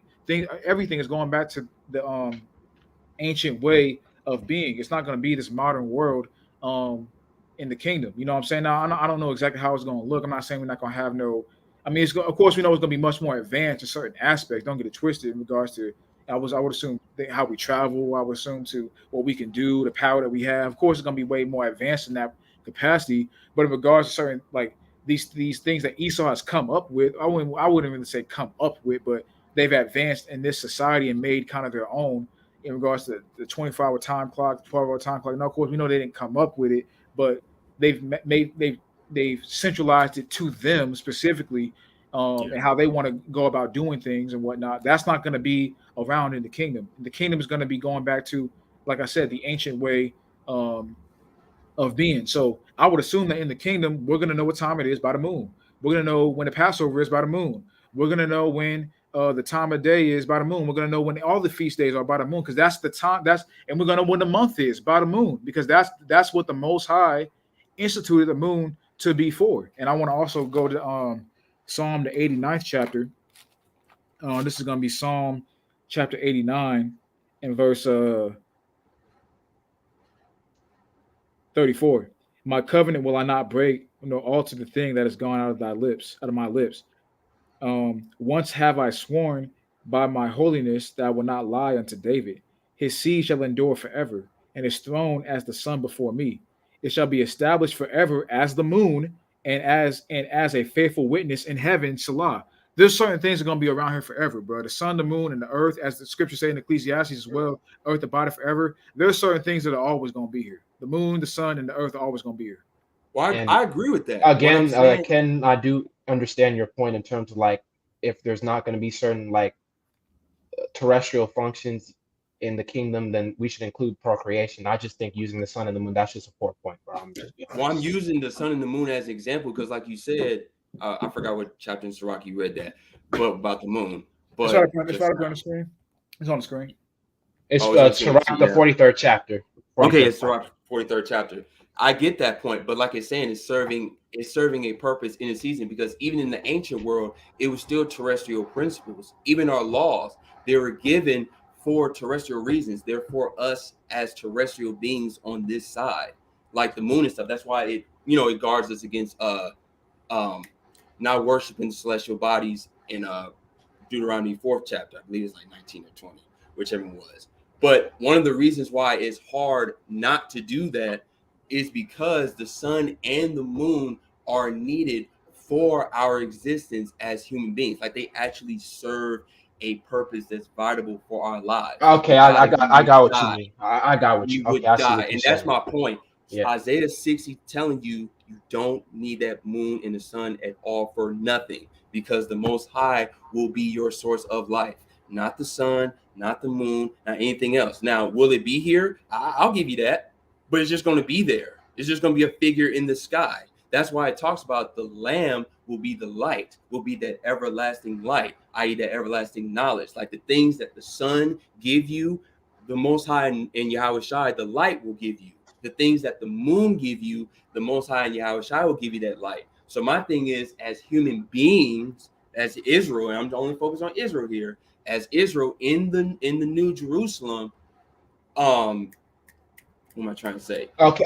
If We we don't need to live off the sun and the moon, then why we need to procreate? Because again, procreation that's how we live in this terrestrial realm. We need to procreate to I'm live. grouping them We together. need I'm no, grouping them together. know. Yeah, I'm sorry. I think I'm following what you're saying now. But like, just correct me if I'm wrong. Just to summarize, essentially, like as terrestrial beings, we have to procreate to live. We need the sun literally to live. We need the moon literally to live. But in the kingdom to come, if we don't need the sun to live, if we don't need the moon to live, and again, we're immortal, so we really don't need to procreate to live, then why would we procreate, essentially? Exactly. And that's all I'm saying, because that's why Isaiah 60 is telling us that none of that stuff is needed anymore. Just like Revelation 21 tells us. None of that stuff is, none of those basic things. I'm talking about the basic essence that we need to survive as human beings. Yeah, I got obviously you. there's a big, if you could easily say there's a big gulf of like when you talk about the sun and the moon and procreation. Yeah, you can definitely separate them into two conversations, but you can easily group them together as basic fundamentals for terrestrial existence. And To that's live. my I point. got you. Okay, So no, if we I don't need follow the what you're sun and the saying. moon, exactly. So we don't need the sun and the moon in the kingdom, which is a basic terrestrial fundamental uh essence for our lives, not just for wisdom, but like for our physical being, our actual genetic makeup. I mean, where I'm saying, like, how do we can say that, but then something like procreation, which is just as fundamental to our terrestrial existence, to our terrestrial bodies, that's that's necessary. That's something that we're going to desire for in the kingdom. But the scriptures clearly tells us that we won't desire for the sun and the moon anymore, because we won't need it as celestial Israelites. That's all I'm saying. Okay, and being a more okay, I got what you're saying. I Yeah, I follow. know it's a lot. I know it's a lot, but that's why I read Isaiah 60 from verse 19 No, and I read it got all you. the way down to the end. I, I I got you. You're just using that as an analogy. I understand. Yeah, I because fully it's all there. That's why I was okay. doing it, because it's literally all there. That's why I didn't stop at verse 19 and 20. I read from 19 all the way to the end, because it all ties in together. And even in the new if you got a BLB and you go to New King James, that's all under the same header of in Isaiah 60. Hold on, let me make sure I get this right before uh before I end my point. It's Oh, all and under the same, my bad. It's all in the same header as let's see. Give me 1 second. It's all under the same header of God, the glory of his people. All that, verse 19 through 22. If you got a BLB and you look at it in the New King James, that's literally under the same header. So that's why I was reading that over. I was like, well, let me ask this in that way. oh, and real quick, Swin, if you're there, would you be able, because Turner Classic actually mentioned an interesting point, and since Ken, you're talking right now, I think you could answer this question that Turner Okay. Classic has. Yeah, Okay. I actually want to answer it as well because You want to go um first for me? yeah, I can go ahead and go because I want to tie it into another precept as well. But just around this moon topic, I just want to say this as well in regards to the moon. I think in the kingdom we're gonna have a greater understanding of what the moon's purpose is, and what I mean by that is us collectively as a whole, for the most part, none of us, for the most part, can really tell the moon, just tell the time, tell the season, tell what the month just by looking at the moon. That's something that we had an understanding of in the ancient world, but for the most part, we're reliant on calendars and time and things of that nature. Which I'm not saying there's anything wrong with that, but I'm just saying that we don't have a proper understanding of what the moon's purpose is today as a collective of our people. And even if we have the understanding of what the purpose, we can't actually use the moon and look at it and know what time of the year we're in, what month it is, what the time of the day it is. We can't collectively do that. I think in the kingdom, because I personally just think the sun and the moon is going to be here forever, and I think the Most High has a purpose for everything that He does. So the moon in the kingdom, we're going to have an actual understanding. We're going to go back to the state in which our people, because all the knowledge is going to be restored to us, so our people will have an understanding of what the moon's purpose is and know exactly how to use it. I think that's kind of more my mindset in regards to that. I don't think we're going to be in a state where, I'm not saying it can't happen, but I don't think it's talking about, we're not going to need the moon no more because this and the third. I think it's more talking towards we're going to have full understanding of the moon's purpose and how to execute. Well, Okay, I'll say cool. this. And I'll say this. Oh, you want me? I was, You want to go I was deep in? literally, I was literally just gonna ask you, Ken, just to like clarify that point. Like when you're talking about like the sun and the moon, it wasn't in reference to them like not existing or not. You're saying like we won't need Need it it. from like a Yeah. physical sense. And I, I, Yeah, they're just I, I fully, figures. I fully grasp what you're saying now because yeah, we can still use it to chart times and seasons and events like that, but we won't need it to because like right now, like we literally need the sun to live. Like the sun provides us Exactly. light, energy to like help us live. We literally need the moon to live because it provides us certain things. But in that king Exactly. in that kingdom to come, we won't need those things to live because the light, which is Yahweh Shai Christ, we're gonna live through It's a that. We're it's a gonna be proper immortal. balance of light. Yeah. Got It's you. a I proper got you. balance of light. You things that nature. But actually, what you brought up there is very interesting, Malak, about the watching, about the observing how they in the ancient world about how they observed um, the moon and the star. Well, let's just focus on the sun and the moon. They focus on the sun and the moon to be able to tell time, because that's a very interesting point. Because I look at it like this: we might have to go back during that time, because when technology fails, how are you gonna be able to tell time? Well, that's true. I mean, I think it's a good practice to get understanding of, those, that practice and whatnot. I mean, yeah, we'll see how it all goes down. It's like Well, I think that what you're saying is accurate. It would be wise to be able to get a proper understanding of how to tell time by the moon. It would be wise. Yeah, because I'll say this as an example. Um, y'all know when I lost my phone last year, right? Just give an example of this.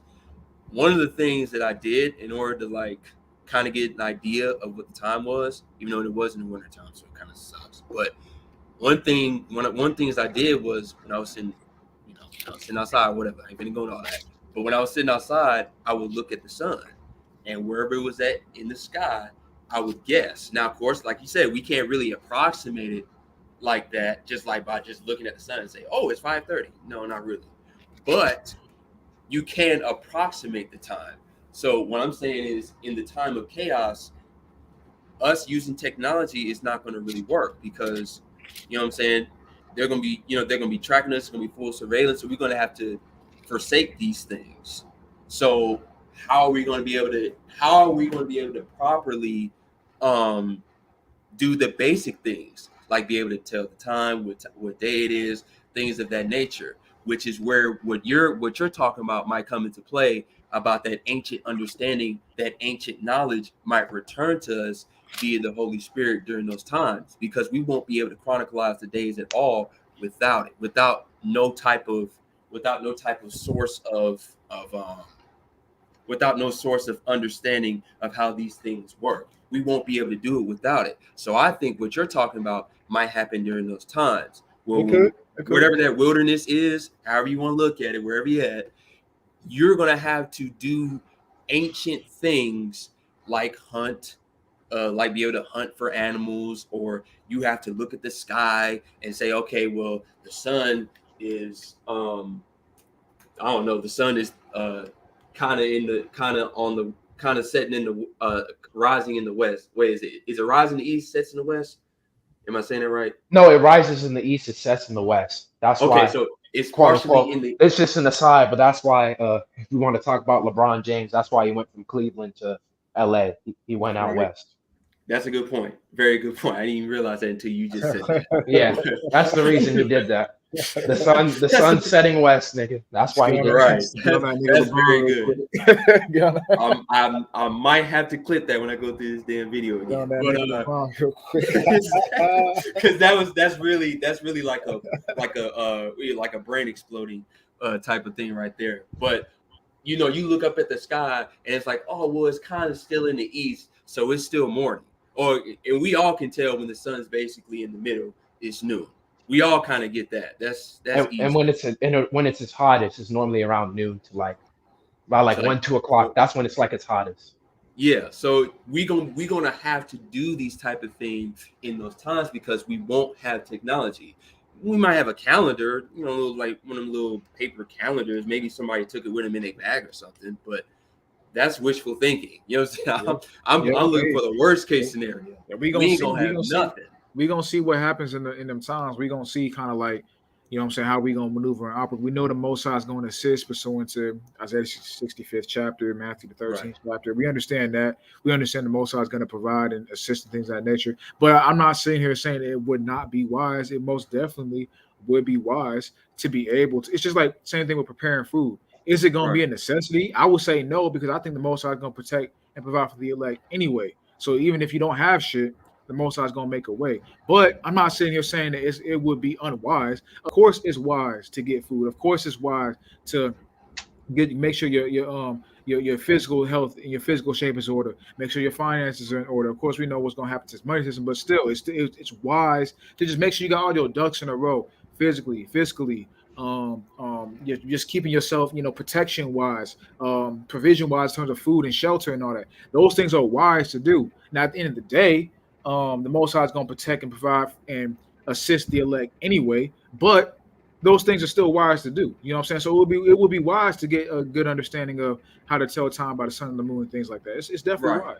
Because I was going to say this, because in Revelation talks about it talks about, blessed do the commandments, he has access to the tree and the everlasting city, right? Well, we all know that's basically talking about knowledge, right? Knowledge and wisdom. So that's my thing. Like you said, the moon and the sun, yeah, they'll be there, and yeah, we'll be able to observe them, but we will have a full understanding of what those things served, not serves as in that time period, but what they have served throughout time on our side. That's my perspective of it. Like they're gonna be there, and they're not gonna be needed, but we're gonna know what they served during that time period. What they served during our time period as human beings, what they served, i.e. past tense. That's all I'm saying. I hear what you're saying, and we're gonna see. You know what I'm saying? We're gonna see. Yeah, I know it's a lot, but I know it's a lot because I kind of. No, I mean I understand. I understand the perspective in which you're coming from, but we'll see in regards to if that actually comes to pass. It very well could, but what I'm saying. But we most definitely gonna see in regards to assuming that we are the generation that all this shit is gonna go down. So which is looking like we are, but we'll see about that as well. There's a lot of things that we'll see about. Well, I wanted, I didn't. If I lost anybody with what I said, no, what you said, like how you were breaking it down in regards to why you're saying what you're saying makes sense for why you're saying what you're saying. I had to make sure that I did this correctly because, like I said, that was my first time reading that from verse 19 instead of from verse 21, Isaiah 60. So I had to make sure that before I said it, I had to make sure I mapped it out right in my head because it was gonna take a lot for me to be able to say this. I don't really like talking a lot, so I talk too much. So I didn't want to lose the point of the fact that these things are fundamental things of existence. Which, speaking of that, we can kind of, if you want to go into Turner Classics question. Yeah, I want to go ahead and merge into that next topic because, but in regards to what you said, I hear what you're saying. Like I said, for why you say what you say, I understand that. I'm saying what you said made clear sense as to why you're saying it. I just personally think that there's a purpose why the Most High does these things, and they're going to serve a purpose. There's a purpose then. It's a purpose now, even though we don't recognize it, and it's going to be a purpose in the kingdom as well. But it could be a situation where it's not needed. We'll see. But let's go ahead and go into Turner Classics point, because I want to touch on this because I also have another precept in Ezekiel that I want to go to expound on this point as well. So I'm gonna read this and I'm gonna go to Ezekiel, then I'm gonna go to Genesis. This is Turner Classic 86. He said, interesting. You said we are going back to say Adam and Eve. Yes, we are.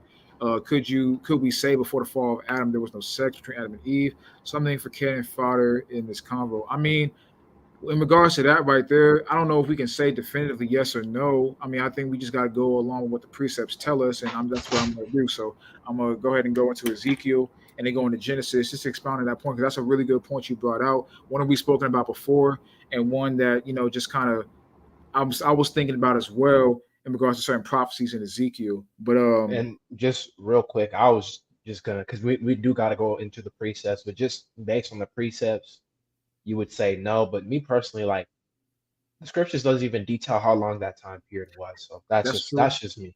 But like Yeah, just it's a based on lot the there. scriptures, just based on the scriptures itself, no, Yeah, I don't because see that either. Cain was the firstborn, and that was after they fell. So it's basically just no.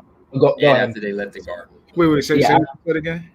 no, I said basically the answer to his question, if they had quote unquote sex or whatever throughout the Bible, is basically just no, because it doesn't detail that until after they left, where it says Adam knew his wife and they gave birth to whatever. But like in terms of how long they were in the garden or when that all took place, like We don't it know doesn't that. really it doesn't really detail it like that. But it just in terms of whether they had sex or not prior, no.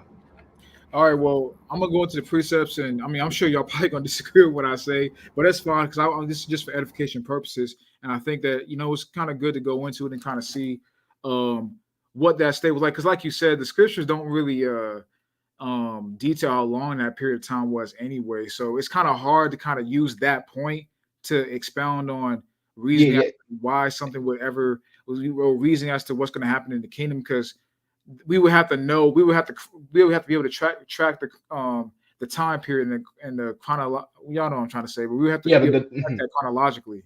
yeah, the chronological order. That's why I say no in this case, because if we're just going by the scriptures, it was after they left, she knew Eve and Cain was born. But in terms of like the overall conversation, it's and I'll be honest, it's more of a mute point. That's just my perspective. But But I'll go say ahead. this though. I'll say this though. It's really interesting. Let's say, because of course we're speaking, we can only speak. There's only so far we can speak on this topic at all, anyway, right? So let's say we get, let's say we get into the kingdom and we can procreate, right? Because keep in mind, the last celestial kingdom that we did have of any kind was the Garden of Eden itself. So if that's the case, then hey, that very well could be revealed to us in that time that, well, Adam and Eve were getting it on in the garden. But like I said, I ain't trying to. That's way out of our understanding for Well, now. But I'm just saying. well, let's go into the precepts and kind of see because I kind of am more aligned with what you just said, but I'll expound on why I say that. And like I don't have no deep understanding and knowledge of because it's not that clear in the Bible, and it's like that's why like I agree with Deep and said that point is not really that great of a point to try to prove one way or another because you could say what you're going to say, then everything else after that's pretty much just conjecture according to how you see it. You know what I'm saying? Exactly, because all Right. we know is they were in the garden. They got kicked out of the garden. And then they conceived Cain. That's basically all the Yeah, that's information it. we're That's getting. all we know. That's all we know. But it's a good point that you brought up though, Turner Class, because we were talking about this behind the scenes as well. So that's the spirit right there. But I want to go to Ezekiel and then I'll go into Genesis. This is Ezekiel chapter 36, the same chapter that I was speaking about in regards to how verse 10 and 11. That's just kind of how I see it. Verse 10 and 11. I do think that's talking about multiplication of through the act of sex, because it does say in verse 11 man and beast, but we already spoke about that. No need to get back on that. I just want to bring that up real quick because it's the same chapter as the one I'm about to go to as well. And that will go into the one I'm about to bring out in Genesis as well as in regards to multiplying to the man and to the beast. But this is Ezekiel 36 and 33. It says, "Thus saith the Lord God, in that in the day that I shall have cleansed you from all your iniquities, I will also cause you to dwell in the cities, and the way shall be builded, and the desolate land shall be tilled, whereas I lay desolate in the sight of all that pass by." I'd be forgetting to do this, but let me go here because this is the same chapter, so I might as well just um, go down. I'm gonna start over. Ezekiel 30, 36, and 33. Thus said the Lord God, in the day that I shall have cleansed you from all your iniquities, I will cause you to dwell in the cities, and the way shall be builded, and the desolate land shall be tilled, whereas it lay desolate in the sight of all that passed by. And they shall say, the land that was desolate is become like the Garden of Eden, and the waste and the desolate and the ruined cities are become fenced and are inhabited. Then the heathen that are left, then the heathen that are left that are round about you shall know that I, the Lord, build the ruined places and plant that was desolate. I, the Lord, have spoken it, and I will do it. Thus saith the Lord God, I will yet for this be inquired of by the house of Israel, to do it for them. I will increase them with men like a flock, as the holy flock of the flock of Jerusalem in the solemn feast. So shall the waste cities be filled with flocks of men, and they shall know that I am the Lord. So I just wanted to get that right here because it does kind of reference um, a Garden of Eden like state. But that's not a major point I wanted to bring out. But but because we are going to go to Garden of Eden. I did want to bring that out. Now let's go to Genesis. This is Genesis chapter 1 and verse 22.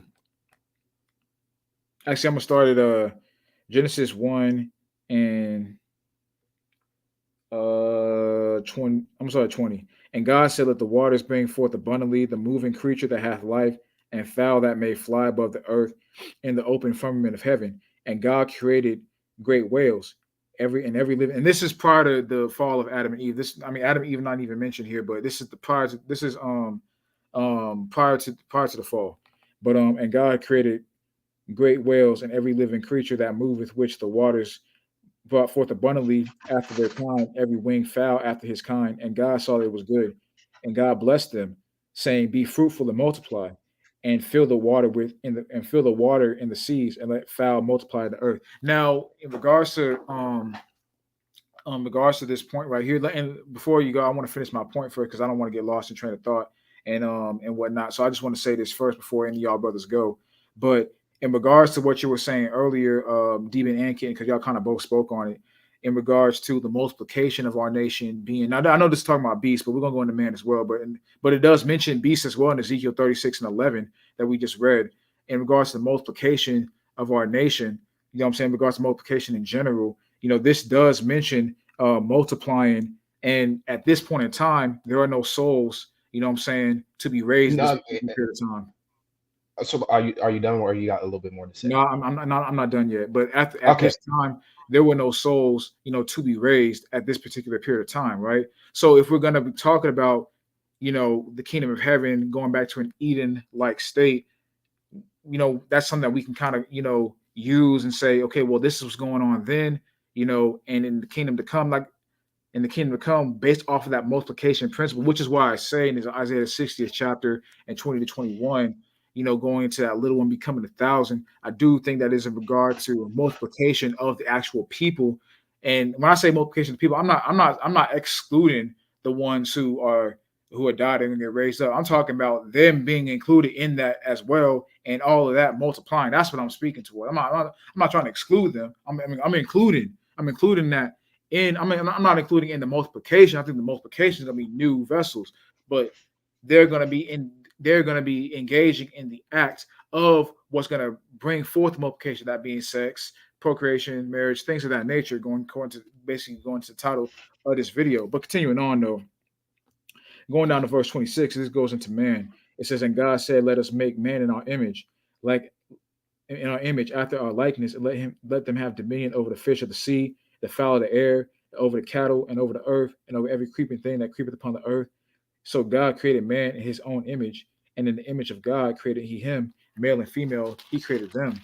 And God blessed them and said, and God said unto them, be fruitful and multiply, and replenish the earth, and subdue it, and have dominion over the fish of the sea, and over the fowl of the air, and over every living thing that moveth upon the earth. Now, with this right here, now, of course, like I said, this is kind of like, we don't really know exactly 100% what was going down then, but I'm just going off of what the scriptures say. You know what I'm saying? I don't know all the intricacies between it. All we know is then they fell, and then they had Cain. You know what I'm saying? And I do know. My bad. Go ahead. No, you good. But it does say in verse 28, and going back into Ezekiel the 36th chapter, going back into that Eden like state of being, it does say in Genesis 1 and 28 in regards to not only man, but also beasts.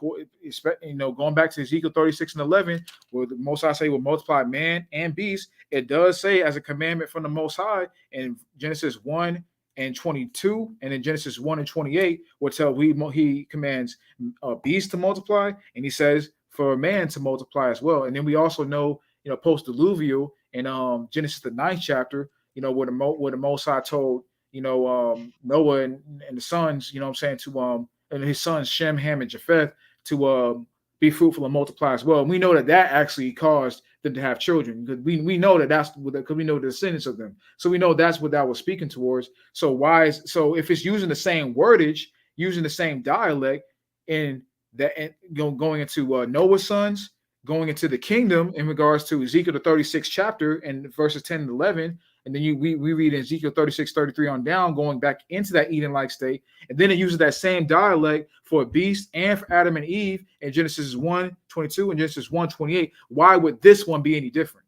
That's Well, and this is a whole nother topic when it comes to Genesis 1. Like when it's talking about those men and women, that's not even in reference to Adam and Eve. That's in reference to like the other nations of people. Because like Adam isn't established till Genesis, the second chapter. Like when you read the entire That's of true. Genesis, That's true. the first chapter, and it goes into the second chapter, creation has already been made, and then Adam is formed, and then the Garden of Eden is established, and then he's given the breath of life, which is understanding the law, statutes, and commandments, and he became a spiritual celestial man. So like that's why I said the whole thing when it comes to Adam and Eve in the garden and what they did, it's just not even a good point, because going back to Genesis 1, those people who are being fruitful and multiplying, that wasn't Adam and Eve. Those were the other nations of people who weren't celestials, they were terrestrial. That's why, for an example, when you go to Genesis, I believe it is the fourth chapter, after Cain kills his brother Abel. No, I'm going past that. Oh, okay, going down. Going past that. After Cain kills his brother Abel. So this is Genesis 4, verse 16. Now keep in mind, Cain was Adam's firstborn. Abel was Adam's secondborn. They did not have any other children at that point, only Cain and Abel. Then Genesis, the fourth chapter, verse 17, it says, or I'll start at verse 16. And Cain went out of the presence of the Lord and dwelt in the land of Nod on the east of Eden. And Cain knew his wife, and she conceived and bare Enoch. And he built the city and called the name of the city after the name of his son Enoch. So the point I was trying to make in terms of like Adam and Eve, before they fell, they were celestials. When you go to Genesis first chapter, talking about those men and women, they were terrestrials. Again, like the old world was similar to how the kingdom was to come, meaning what Adam and Eve were supposed to basically form that nation of righteousness. They were supposed to be the celestials ruling over the other people. How Israel and the kingdom to come is going to rule over the other nations. It was a similar dynamic. That's why, for those of you brothers who've read the scriptures and are aware, that entire Garden of Eden area, that's what will become later known in the scriptures as the promised land. The reason why in the scriptures the Most High told Israel that this is the promised land is because prior to the fall, that was the land of Eden. It just, wasn't in its fullness. That's why that's why when it comes to quote unquote what Adam and Eve did in the garden, that's why I said it doesn't really mention anything other than them having Cain after they fell. Because in regards to the first chapter, and when it's talking about those people, that's not in reference to Adam and Eve. That's in reference to the other nations of people that did exist on the earth, who are meant to be ruled over. That's why for you brothers who read, I believe it's Wisdom of Solomon, it says Adam was meant to be Lord over all creation, and that included all the other nations and races of people. And I just want to get one more precept to just add on to the point how like Adam was supposed to, represent the nation of Israel prior. So I'll read Genesis the sixth chapter. It says, and it came to pass when men began to multiply on the face of the earth, and daughters were born unto them, that the sons of God saw the daughters of men that they were fair, and they took them wives of all which they chose. And the Lord said, my spirit shall not always strive with man, for that he is also flesh, yet his days shall be 120 years. Now this is after the flood, so everybody was mortal, but the reason why I'm gonna read verse 4 actually of Genesis 6. There were giants in the earth in those days, and also after that, when the sons of God came into the daughters of men, and they bare children of them, the same became mighty men, which were of old men of renown. Now, you ask a lot of Christians and other denominations, they'll say the sons of God were the angels and the Nephilim. You know, Satan fell from heaven, and then they got pregnant, and the giants, which were the Nephilims. But like for those of you brothers who read the scriptures, you know, in Luke the 3rd chapter, it gives you the lineage of Christ from Joseph all the way back to the Most High, and it says that Adam was the son of the Most High. Why? Because Adam was chosen, just how Israel is considered the son of the Most High. So were Adam and his progeny. So in Genesis 6, when it's talking about the sons of God laying with the daughters of men, the sons of Adam were not supposed to lay with the other nations. It was like a similar covenant that the Most High had with them that he had with the nation of Israel. It just wasn't written in stone. Just how like in the when you read the you know, Exodus, especially Deuteronomy, I believe it's maybe the 30th chapter, the Most High lets the people know to not, you know, give yourselves into the daughters of the other nations because you'll be polluted by their idol worship and by their philosophies and ideologies. It was the same with the sons of God prior to the flood. You know, they had sex with the sons of man, which were the other nations, and gave birth to quote unquote giants. But basically, I was just bringing out that whole point to say this in summary. When you go back to Genesis 1 and it's talking about, you know, those people to be fruitful and multiply, that's not even in reference to Adam and Eve. That's in reference to all the other nations of people. Adam and Eve came in the 2nd chapter. Yeah, I was going to say the same thing about, because when you talk about the Garden of Eden, like I said, that's the only celestial kingdom that we have to even have a proper gaze of looking back on when it comes to a kingdom that had a celestial foundation. And that wasn't, like you said, that wasn't established until Genesis chapter 2. So the problem is, you have to look at it from that gauge. It's kind of hard to look at it from Genesis 1 because the Garden of Eden wasn't mentioned there, because we know the creation was mentioned in chapter 2. But Exactly. I want to say this in regards to that fact, though, because I mean, yeah, we know Adam is not mentioned until Genesis the 2nd chapter, but Because whatever. that's when he was formed. Yeah, Because like that is when he was formed. I agree with that, but I'm just saying this because Genesis 1, in regards to relating it to this, in regards to really relating it to anything, kind of has a vague understanding as well, because in regards to rulership and dominion and having people and things subjected to you and having people and things you know, basically in subjection to you and things of that nature, it does mention in verse 26, for whatever this is that says that's made in the image of the Most High. Now, I know you said this is a reference to other nations. I just personally don't agree with that in regards to like the other people, because like there were still terrestrial people on the earth. yeah, I so what I'm saying is those people in Genesis 1, they weren't terrestrials. That's what I'm saying. I understand that, but if we're talking about dominion, excuse me, did I say they weren't terrestrial? They were terrestrials. Excuse me, I mixed it up. They were terrestrials. I understand that, but if we're talking about dominion and rulership and having people under your foot and things of that nature, when it says in verse 26, to have dominion over the fish of the sea, the fowl, the cattle, every creeping thing, and also in verse 28 says, "Be fruitful, replenish the earth, subdue it, and have dominion over all the fish of the sea, over the fowl, over every living thing that moveth upon the earth." So, with having now, are you saying that this is just in reference to man having power over like wildlife no, just it's a reference to just man having rule, because even in the kingdom to come, yes, we're going to be ruling over the other nations, but it's a hierarchy. You get what I'm saying? That's why, like in chapter 1, he allowed, because these people in chapter 1, they're not celestials, they're terrestrial people, and the Most High is letting them know, you know, to be fruitful and you know, subdue the earth, you know, plant, create cities, do things along those lines. But in terms of like, terrestrial things, in terms of like Adam the celestial, that's established in chapter 2, where he was, you know, made out of the dirt and he was given the breath of life. Because the people in chapter 1, they're not given the breath of life. It's only Adam in chapter 2 where he's given that breath of life, which again is the Holy Spirit, the law, statutes, and commandments. So he was a celestial being. The people in chapter 1 were not. So there's a difference between the people in chapter 1 and Adam, at that point, the celestial man in chapter 2. Yeah, like but that's why I'm saying it's kind of vague though, because yes, Adam is not mentioned until Genesis 2nd chapter, and the Eden is not mentioned until Genesis 2 as well. But in regards to other prophecies, in regards to going back to that state as well, multiplication is mentioned. And so now it's not mentioned in Genesis chapter. That's why I don't even like to use this point, but since it's brought up, we can deal with it. But it's not mentioned in Genesis chapter 2 anything of that nature until basically Cain. You know what I'm saying? So that would be the first that we know of per se, and Abel and well Seth, Abel and then Seth. That'll be the ones that we know of, and then of course the descendants after that. Of course, post Diluvia as well, like I mentioned earlier with Noah and then Shem, Ham, and Japheth and their descendants and this and the third. So that multiplication sense, what I'm saying, has multiple times in which it is mentioned, not just in regards to the kingdom, but also in regards to at that particular present time, and in regards to these present times as well.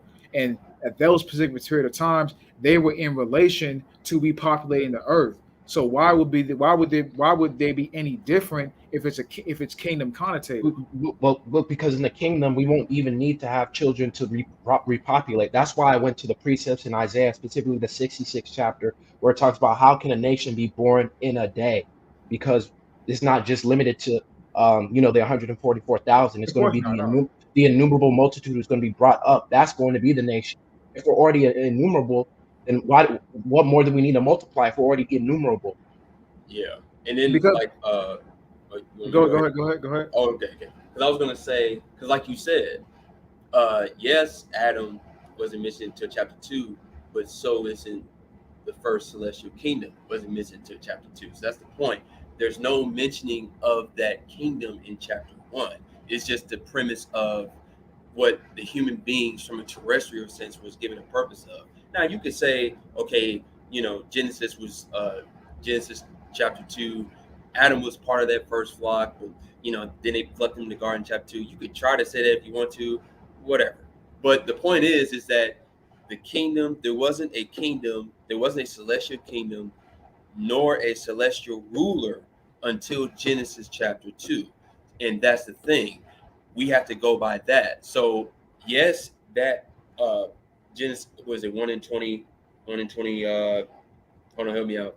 It's 1 in 22 and then 1 in 26. Okay, one in Genesis 1:22, 1:26. Yes, that does say that. And you could say that's prophetic, but that doesn't mean that part of that prophecy from a process perspective was fulfilled in the Garden of Eden. That's what we're trying to say, because there's no evidence of that premise, because of course that is prophetic. I give you that, because obviously it's said multiple times in various ways in the scriptures, basically verbatim. But that doesn't mean that prophecy right there was fulfilled at all, or the first time by Adam and Eve in the Garden of Eden. No, I hear you on that. That's why I don't even. That's why that wasn't one of my main points that I went to, because Okay. I hear you on that. You know what I'm saying? It does, because it doesn't say specifically in regards to Adam and Eve. Be fruitful and multiply and whatnot. But it does say that it's specific to Shem, Ham, and Japheth as well. And the reason I even brought that up to begin with is because we know what the world went through when that particular time period came. Well, prior to that, it was a flood, that basically a flood of water, of course, as we know, that that took out the whole world. Now we know in this particular time period that we're headed into, if it's in our lifetime, it's going to be a flood of fire, basically the lake of fire on the earth that people are going to be cast into on the day of judgment. So it's going to be it's a similar thing. It's just one was water, and this one is going to be fire right here. So with that being said, a lot of the population of our nation, only 1/3 is going to make it up out of here, and 2/3 of our nation is going to be destroyed. So there's going to be more Israelites, and I'm just talking about this specific world realm that we live in. It's going to be more Israelites that die than Israelites that make it, and I would assume that's the case for every other nation as well. Of course, when I say make it for them, I'm not talking about them actually being having spiritual bodies like us. I'm not saying that. I'm talking about them being preserved for subjection. That's what I'm more referring to. And I would assume that's the same way for all these other nations as well, beasts, etc., whatever it may be. You know what I'm saying? So with that being said, right there, being that there's going to be more that die than that make it, it's a similar thing as well in regards to the flood. It's a similar. That's why even in Matthew 24th chapter, Christ says as in the days of Noah in regards to the last days. It's a similar nature. But just to add on with the point of Noah and them, they weren't celestials, they were terrestrials. And Of when course, yeah. what happened, it was just Noah, his 3 sons, and his wives. Like in the kingdom to come, it's not just going to be 4 or 5 people. It's going to be the 144,000 and an innumerable multitude. So Yes, that's the multiplication right there. That's the Zion, or the woman giving birth right there. That's the restoration of the nation right there. I mean, Yeah, I don't know. I'm just gonna be. I don't know about all that, man. I don't know about. well, because I'll say this about Shem, Ham, and Japheth: if they didn't be fruitful and multiply, we wouldn't even have an opportunity of seeing the innumerable multitude in those days. Like they had to do these things. So I think that's the point that Devan is trying to make. Like there was only 8 terrestrials on the planet after the destruction by water. So I'm not trying to say ever. I'm not trying to sit and say that it's close to number. That wasn't the point I was trying to make, because I know that it's nowhere near close to them. I know that's why I believe I even said that. I'm not trying to make it seem like it's the same amount and things of that nature. I was just using like certain ratios to kind of give a understanding in regards to the 1/3 and the 2/3 and things of that nature in regards to more people dying and more people being saved. I understand. I know it's not literally 8 people. I know that. And I understand that, but in terms of like the ratio of the people that made it, like there's going to be such a much larger number in the end times than at that time. Than comparing how they procreated to comparing at that point, it's just apples and oranges. I'm talking about from the standpoint of basically the first and the second death. Now, people have different opinions what they think the second death is. I personally think the second death is the lake of fire. I think the first death was the flood, but that's a whole nother conversation for another day. But I'm talking about just a relationship standpoint in regards to how declaring the end from the beginning, how the Most High never changes, how things repeat themselves. That's what I'm kind of speaking about from just the relationship standpoint between the first death being the flood and the second death being the lake of fire. In the fact that after that mass death being the first death and the first death being the flood, the second death being the lake of fire, after that mass death, there's going to be a process of restoration or a process of repopulation of the people at that particular period of time. Now, I'm not saying that the innumerable multitude is not also going to be those who are brought back from the dead and things of that nature. Of course, we know that. Of course, that's definitely going to be the case. But that's not just going to be them. It's going to be the innumerable multitude in this earth as well, because it's not going to be just 144,000 Israelites saved. The innumerable multitude was going into pretty much every single Israelite that's not part of the 144,000. Whether that be the ones that are in this plane of existence, or whether that be ones that have already died. That's the innumerable multitude right there. So that population of people, the 144,000 and the innumerable multitude, are going to be the ones that are responsible for multiplying the nation. That's what I was saying in regards to Isaiah 60 and 20-21. That little one becoming 1,000 and a small one a strong nation. That's that process of that actually happened through that multiplication through the act of sex. But that's why I went to the prophecy in Isaiah the 66th chapter, how it talks about a nation being restored in one day, and how Jerusalem or Zion gave birth in one day. And when it's talking about that one day, that's a reference to the restoration of the nation, the multiplication of the nation by the coming of Christ and the raising of the nation from the dead. Because at that point, they're all going to be immortal, and there's going to be an innumerable amount of them. You get what I'm saying? I see what you're saying, but we also know that a day is like 1,000 to the Most High, and we also know it's going to take 1,000 years pursuing the Revelation, the 20th chapter, and the 4th verse. It's going to take 1,000. Matter of fact, I'm gonna just pull it out real quick for any brothers. But real quick, in terms of Isaiah 66, that's a reference to the day of the Lord specifically. So that's a reference to Christ coming back and the dead being raised, and all that. I understand that, but I'm just saying that a day. I'm saying if you want to use that, because I'm personally I'm just saying it's essentially an event. We're talking about that event. Oh, that event of the day of the Lord. The event of the day of the Lord. Okay, I see. Yeah, because if the day of the Lord is an event, so essentially when it's talking about can a nation be restored in one day, it's in reference to that. Like, because basically it's asking a question: how can a nation be restored in one day? And that's normally not possible through terrestrial means, but in a celestial aspect, when all the dead of Israel are risen and made immortal, the nation is going to be restored in one day, or in one moment, or in one event. Because I can agree with what you're saying in the sense of like the process itself. But I think that's what we're trying to. That's what we're focused on.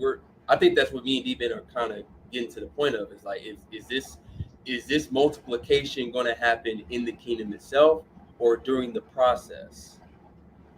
I hear what you're saying, and And from that specific standpoint, I hear what you're saying. I just personally think that the multiplication is not going to take, it's not going to happen in literally one day at just the restoration, because the multiplication of our nation, like I said, when you go into Ezekiel 36 and 36 and 11, where it says that it says, I will multiply men upon you, all the house of Israel. All the cities shall be inhabited, and the waste shall be builded. That whole time period is a process of the waste. We can read Ezekiel 39th chapter. That whole process of the waste being builded, of our cities being inhabited, of us building the way this desolate place of old, and also too, it even tells you in Isaiah. I think Isaiah the one of the later chapters in Isaiah 60. Isaiah 63, I believe it tells. I'm gonna go to that real quick, but it tells you how they're actually going to be the ones that build that up for us. You see what I'm saying? Right. That process is going to take a the long heathen, time. yeah. That's why that 1,000 years in Revelation 20th chapter, where it says, in Revelation 24 right here, where it says, and they lived and reigned with Christ 1,000 years. That's going to be that time period where our kingdom is being built up. It's going to be so glorious and so amazing. It's going to take so long to build up. So that process of multiplying and our cities being inhabited, as it says in Ezekiel 36, 10 and 11, that's going to be a process of time similar to this 1,000 years in Revelation 20 and 4. So you're saying that process, are you saying that process starts in the kingdom? Well, I mean, it's starting on this side. You can even go to Amos, the 9th chapter, going to the tabernacles of David being restored or raised. What's the right? Let me go. I don't want to butcher. Let me go to it real quick. In regards to the tabernacle of David, because that you can even that started when No, Yahweh I think I know what you mean in regards, because like, yes, it's going to take time to build up the desolate cities, because it takes time to build cities. It takes time to establish governments and things along those lines, especially since the earth has been destroyed, and that's all true. But in regards of like the nation of Israel being restored, that's going to happen on the resurrection.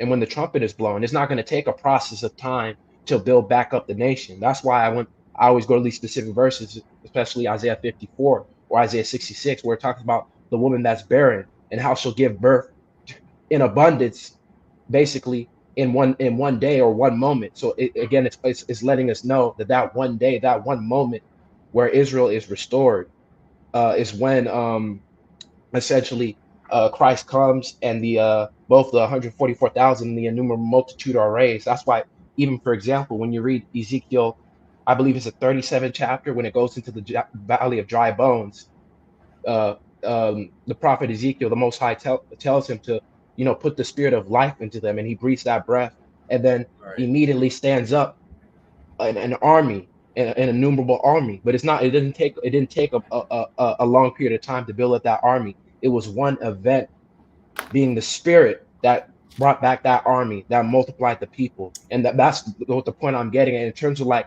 the kingdom to come and the multiplying of the people. It's something that's spiritual, not terrestrial. I hear what you're saying, and in regards to that process, we just had an impasse with that particular point, because I look at it as when I reading the multiplication aspect in relation to the kingdom being built. I look at that. I look at both of those two things going together, similar to how I see Isaiah the 4th chapter. I look at those two things going together, instead of one being one event and then the rest being the events going on in the kingdom. Of course, in this context, it would be the kingdom being built. Because like you said, that's correct. It takes time to build up a kingdom. It takes time to build up an empire. It takes time to establish cities and dominions and territories and certain things like that. Even Jaquez, shout out to Jaquez. He put Revelation 2 and 26 in the chat earlier. Of course, we know without going into being those that endure, I will give them dominion over earth, things of that nature. Those that endure to the end, will I make them power? I'll give them power over the nations. So we understand and we know that's going to happen, and that power over the nations is going to be having them in subjection to institute to them to build up our kingdoms and to build up our cities, to build up our walls, and to do pretty much everything that we tell them to do. But what I'm saying is that during that process, we're going to be multiplying the nation as well. And I mean, we're just at an impasse with that because you just don't see it that way, and I just do see it that way, and that's completely fine. But that's kind of where like the impasse is coming because I think that those two go hand in hand instead of one happening in regards to just the resurrection and then the building of the cities. I kind of look at them kind of going hand in hand, the resurrection and the one the well, I'll say the final because like I said, I think there's two different resurrections it's talking about. That's a whole other Well, I mean, according to the scriptures, there are, because there's the resurrection of the nation of Israel, and then there's the resurrection for judgment, where like those are judged and some are thrown into the lake of fire, and some are not. That's why I think going back to I think it's Revelation the 20th chapter. It says, "Happy is he who takes part in the first resurrection, because the second death, which is the lake of fire, will have no power over them." Exactly. So, but it's funny that you mentioned that because we didn't have time. I wanted to go to the next point, but that's something I want to bring out in regards to Revelation 20th chapter, in regards to Matthew 22 as well, because like I said, I believe that was talking about two different resurrections. That first resurrection that Christ was talking about in Matthew 22 and 30 was going into basically what happens to your body when you die.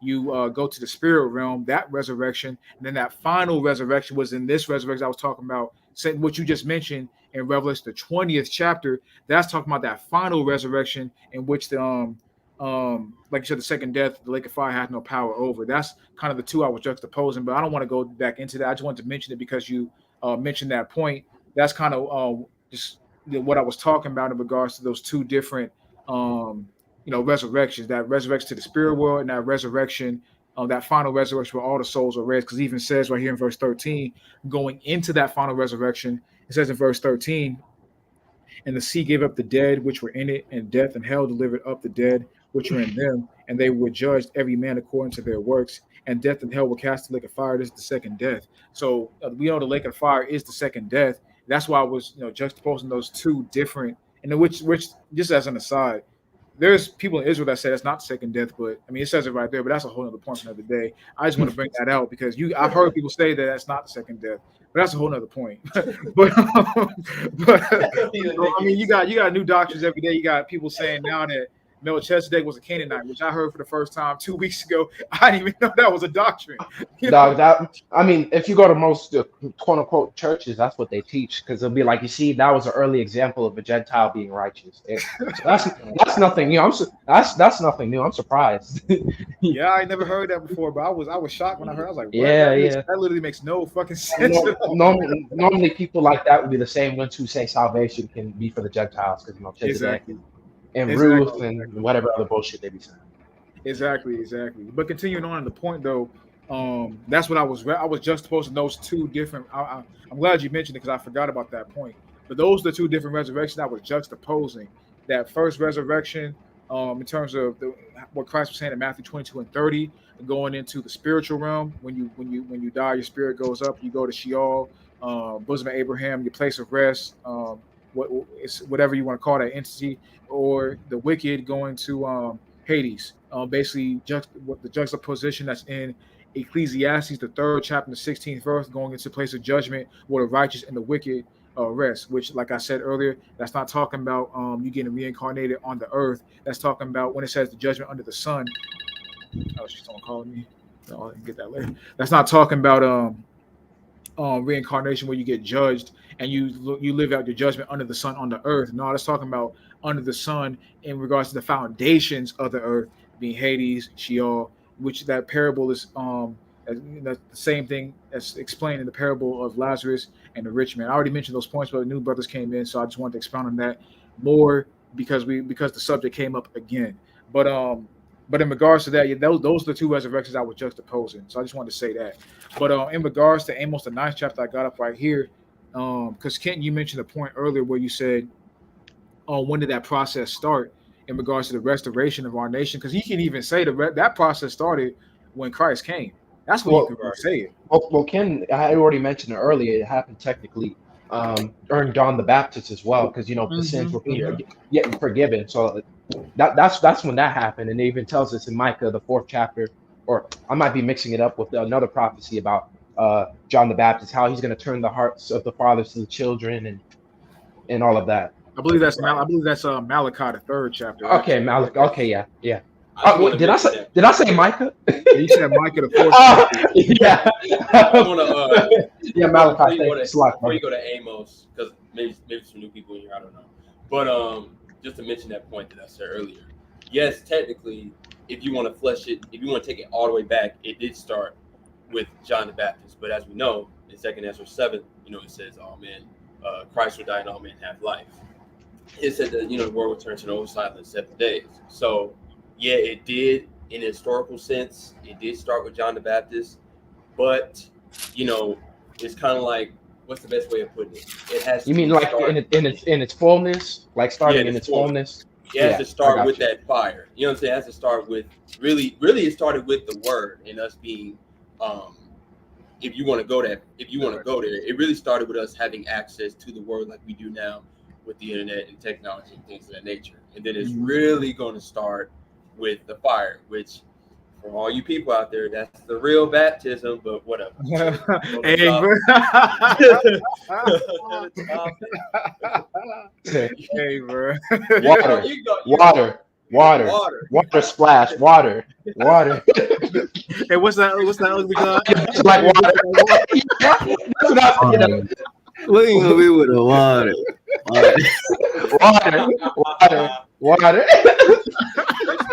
Chris Moon, make it splash. I'm fucking you, bitch, with that water. Oh my god. Shit. But yeah, I just wanted Bitch, to I might be point that out. I'm well known. Oh man! I just But I wanted to want to point that hit out. these questions. I want to hit these questions. I think honestly, I've explained my points. Yeah, Your points. I'm about to say, do you want to hit these questions and then close? Yeah. We I think can- that's what we can And go just in to. case if y'all don't know, y'all can still come in on the live. It's still in the chat. So Hey, you ain't smoke is gotta- still there, bro. Smoke is still there. No, these boys don't want the smoke. They said these niggas are going in too hard, man. I'm scared. They watch it in secret. That's private views. Private views. Hey, let's see. Well, we got some time left. We're gonna answer these questions. We'll see. But Jaquez Levette, shout out to Jaquez. He said, this was actually a good point he mentioned. He said, with the animals we have now being defiled because of Esau, wouldn't it make sense for there to be reproduction of animals that are actually clean to be perpetually offered as sacrifice? Especially when you that's a good point, because when you go into Ezekiel, I believe it's Ezekiel the 40th chapter that goes into basically the kingdom and goes into how there will be sacrifice of animals and whatnot in the kingdom. So there would need to be clean animals. There would need to be, animals without spot or blemish. Well, the thing is, like, animals always because there's no such thing as like even if we want to go to that, like there's no such thing as like a celestial animal. Oh yeah, of course. I'm not saying that. So like the concept of animals, and they're always going to reproduce regardless. They just have to. I feel like over time, right, as things do get cleaned up, like the animals naturally, just because the what's it called, the cycle? Is it called the animal cycle? What am I thinking of? I think You mean the cycle? You mean the cycle of life? Like what? Yeah, basically, I mean, it'll just kind of self cleanse itself because all that shit will be gone. Exactly. And I'll be honest, the heathen got to eat, so animals got to reproduce. I was just about to bring up that point, because that's probably more so for like the Gentiles when they bring offerings into the kingdom, or just eat clean meats. No, I'm just talking about when they bring it into the kingdom, because you're talking about sacrifices. You know what I'm saying? Okay. They have to. Yeah, the Gentiles will have to bring in the clean animals into the kingdom and offer them for sacrifice. Exactly, because that might be what Jaquez is trying to get at. And that's true as well, because when you think about it, like I don't even know why this slipped my mind when we mentioned how it says, Ezekiel the 4th, like somewhere in the 40th or the 48th chapter, where it talks about the kingdom. It mentions how the Levites are going to be given sacrifice as well. Yeah. At the end of the day, the nation of Israel. No, but the nation of Israel are going to be kings and priests. So the sacrifices we're giving, they're not going to be for our sins, but for the other nations. Exactly. Because they're going to be still wicked and they'll still sin. And basically, the other nations are going to have to live under the laws of the scriptures and deal with like the repercussions. They won't be able to follow it perfectly.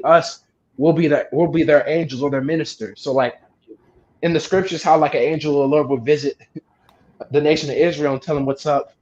We gonna pop up on these heathens and let them know, all right, this is what you got to do, or suffer the consequences. Exactly. They have to pay for it. They have to give atonement in those days, not Israel. The Gentiles, the actual Gentiles, the fleshly Gentiles have to give atonements for their transgressions, not ours. We won't.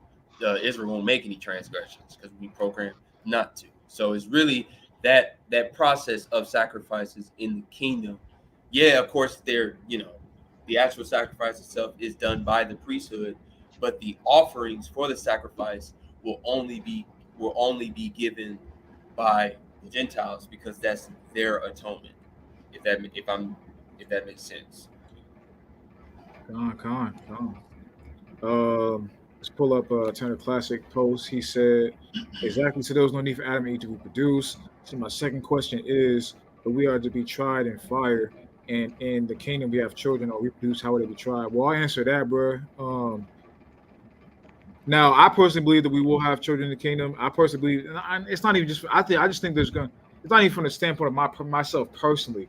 I just believe that that there is going to be a need to repopulate the earth with Israelites because we're going to be so strong and so mighty in number, aside from just the ones who have died in the faith. Because throughout every generation of Israelites, there's been more wicked than there's been righteous. You know what I'm saying? So it's like I think that from that standpoint, we're gonna to be so strong and to be so mighty in number, like I was explaining earlier, that multiplication aspect is not just going to be at one particular period of time from the resurrection, but also throughout the kingdom being built while the Gentiles are building up the waste cities, and while they're building up the while they're building up our kingdom and things of that nature, as it says in Isaiah 60, Isaiah 61, Isaiah 60, Isaiah 64, Isaiah 65. All these precepts that are going into how the Gentiles will be, building up our kingdom and whatnot. I think that at the same time we're also going to be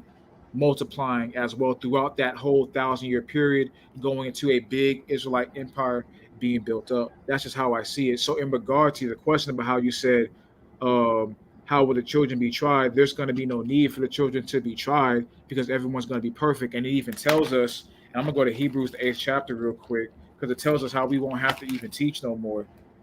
This is you basically took my point, so I don't even have to talk. That last one for sure, then, bro. That's the spirit, then, bro.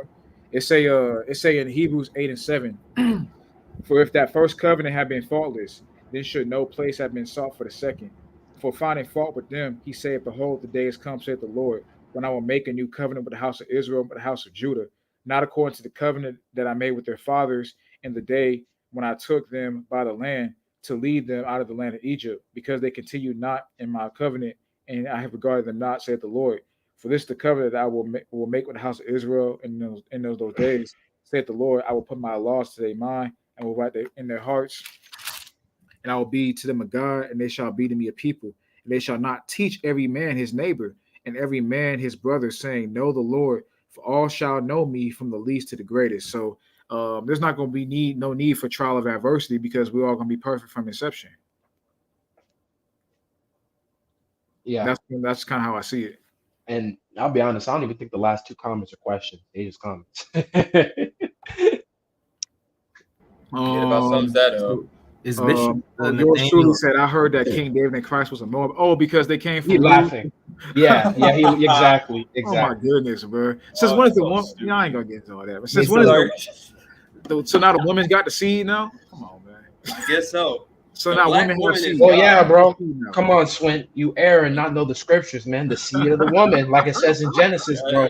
The seed of the. Oh, by the way, this is a whole nother topic. When in Genesis, when it's talking about the seed of the woman, that's the nation of Israel. Yeah. And I want to bring up that point because remember me and you, D-Ben, was talking about this because they have their own problems, but I gotta give IUIC credit for this because this is the first time I heard it. Was at Genesis 3 and 15, where it talks about the woman's seed and the man's seed. When you read that verse, they cross-reference that from a prophetic standpoint to Genesis 25, where it talks about Isaac and Rebekah, because Isaac's favorite seed was Esau, and Rebekah's favorite seed favorite child was Jacob. So, and it says, I think in Genesis 3:15 or 16, it says, and it's either the head will bruise thy heel, something like that. I forgot. It's because basically it says that basically the serpent, you'll bruise the heel of the righteous, but the heel bruise your head, basically crushing your head. But Exactly. But in regards to like that being the woman, it's because literally in the scriptures it tells you that it likens Zion to a beautiful and comely woman. But the easiest way to get this understanding, all you gotta do is go to Revelations. I believe it's the 12th chapter. So, yeah. Yeah, and it's Revelations 12:1, and there appeared a great. Well, just to establish, I know everybody, even Christians, when they say Genesis 3, they're like, you see, normally they'll use that shit to prove the virgin birth. Well, they say, you see, the seed of the woman, Mary gave birth to Christ, even though it's not even. Trust me, go. That's what they teach. That's what they teach in the church, bro. That's what they Wow. teach. That's That what is they so teach. awesome. Sad. That's Exactly. awesome. Exactly. But when you read Revelation, the 12th chapter, it said, and there appeared a great wonder in heaven, a woman clothed with the sun and the moon under her feet, and upon her head a crown of 12 stars. Now, this is in reference to the nation of Israel. The 12 stars are the 12 sons of Israel. The sun and the Right. moon. The sun is Jacob. The moon is his wives. Right. Verse 2, and she being with child cried, travailing in birth, and pain to be delivered. So basically, the child that she's about to have is Christ, and we're going to prove that in verse 5 of Revelation 12. And she brought forth a man child who was to rule all nations with a rod of iron, and her child was caught up into the heavens, unto the Lord and to his throne.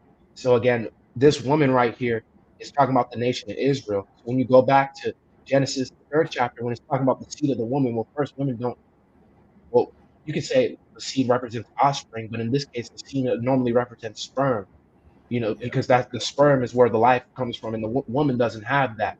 Men do. But when it's talking about the woman, it's talking about the nation of Israel, because Christ sprung up from that nation, like we just detailed in Revelations, the 12th chapter. And then there's another precept where I think it says it likens Zion to, or like Jerusalem to like a comely woman or something along those Yeah, lines. it's in Jeremiah. I believe that's in Jeremiah. Yep, found it. Jeremiah 6:2. Yeah. It says, I liken the daughter of Zion to a comely and delicate woman. Yep.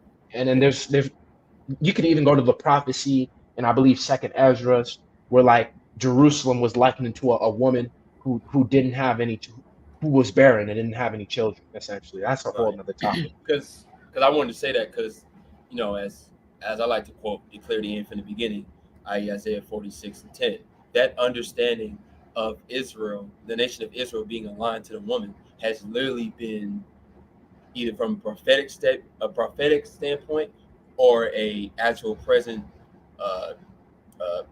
not present time, but an historical accuracy standpoint throughout the entire scripture, starting literally from Genesis 3:15. It's basically describing the same thing, because who was Rebecca's favorite seed? The woman. Who was the woman's favorite seed? Jacob/Israel. It's the same thing over and over and over and over again. But like I said, that they really try to use Genesis 3:15 to justify the virgin birth. That is new. I've never heard of that before. Whoever's That's doing new? that, y'all should be Oh ashamed of no, yourselves. bro, go to every church. They'll teach that. Almost every church uses that. They'll see. I mean, See, I the haven't been reason to why. a church in a while. I haven't seen a video like that. So that's why I was like, really? That is No, so yeah, stupid. that's not new at all, bro. I'm surprised you didn't even know that, but that's what they teach. Essentially, when That it's is talking so about the bad. seed of the woman, you see that's in reference to Mary giving birth to Christ. That's what they say, which is true to a degree, but it's a little bit deeper than that. Yeah, they don't understand what the term Jacob means. So it's Yeah. Definitely. that's a damn shame. We know the Christian church is bugged the fuck out. What's new there? You know what I'm saying? But I want to get into Mac Tur's. I mean, not Turner Classic. I want to get into Turner Classics. 86 point. He said. So with that being said, no sex in the kingdom. So I want to say this first and foremost. While we rounded out this debate, I didn't come on here to change no nigga mind. I don't do that. I don't try to No, yeah, tell. we just came to brought up our points. That's about it. Exactly. How We did just you came sell here it to. out? I'm not saying I got 100% truth. I do believe we will have children in the kingdom. I do believe there will be sex and marriage in the kingdom.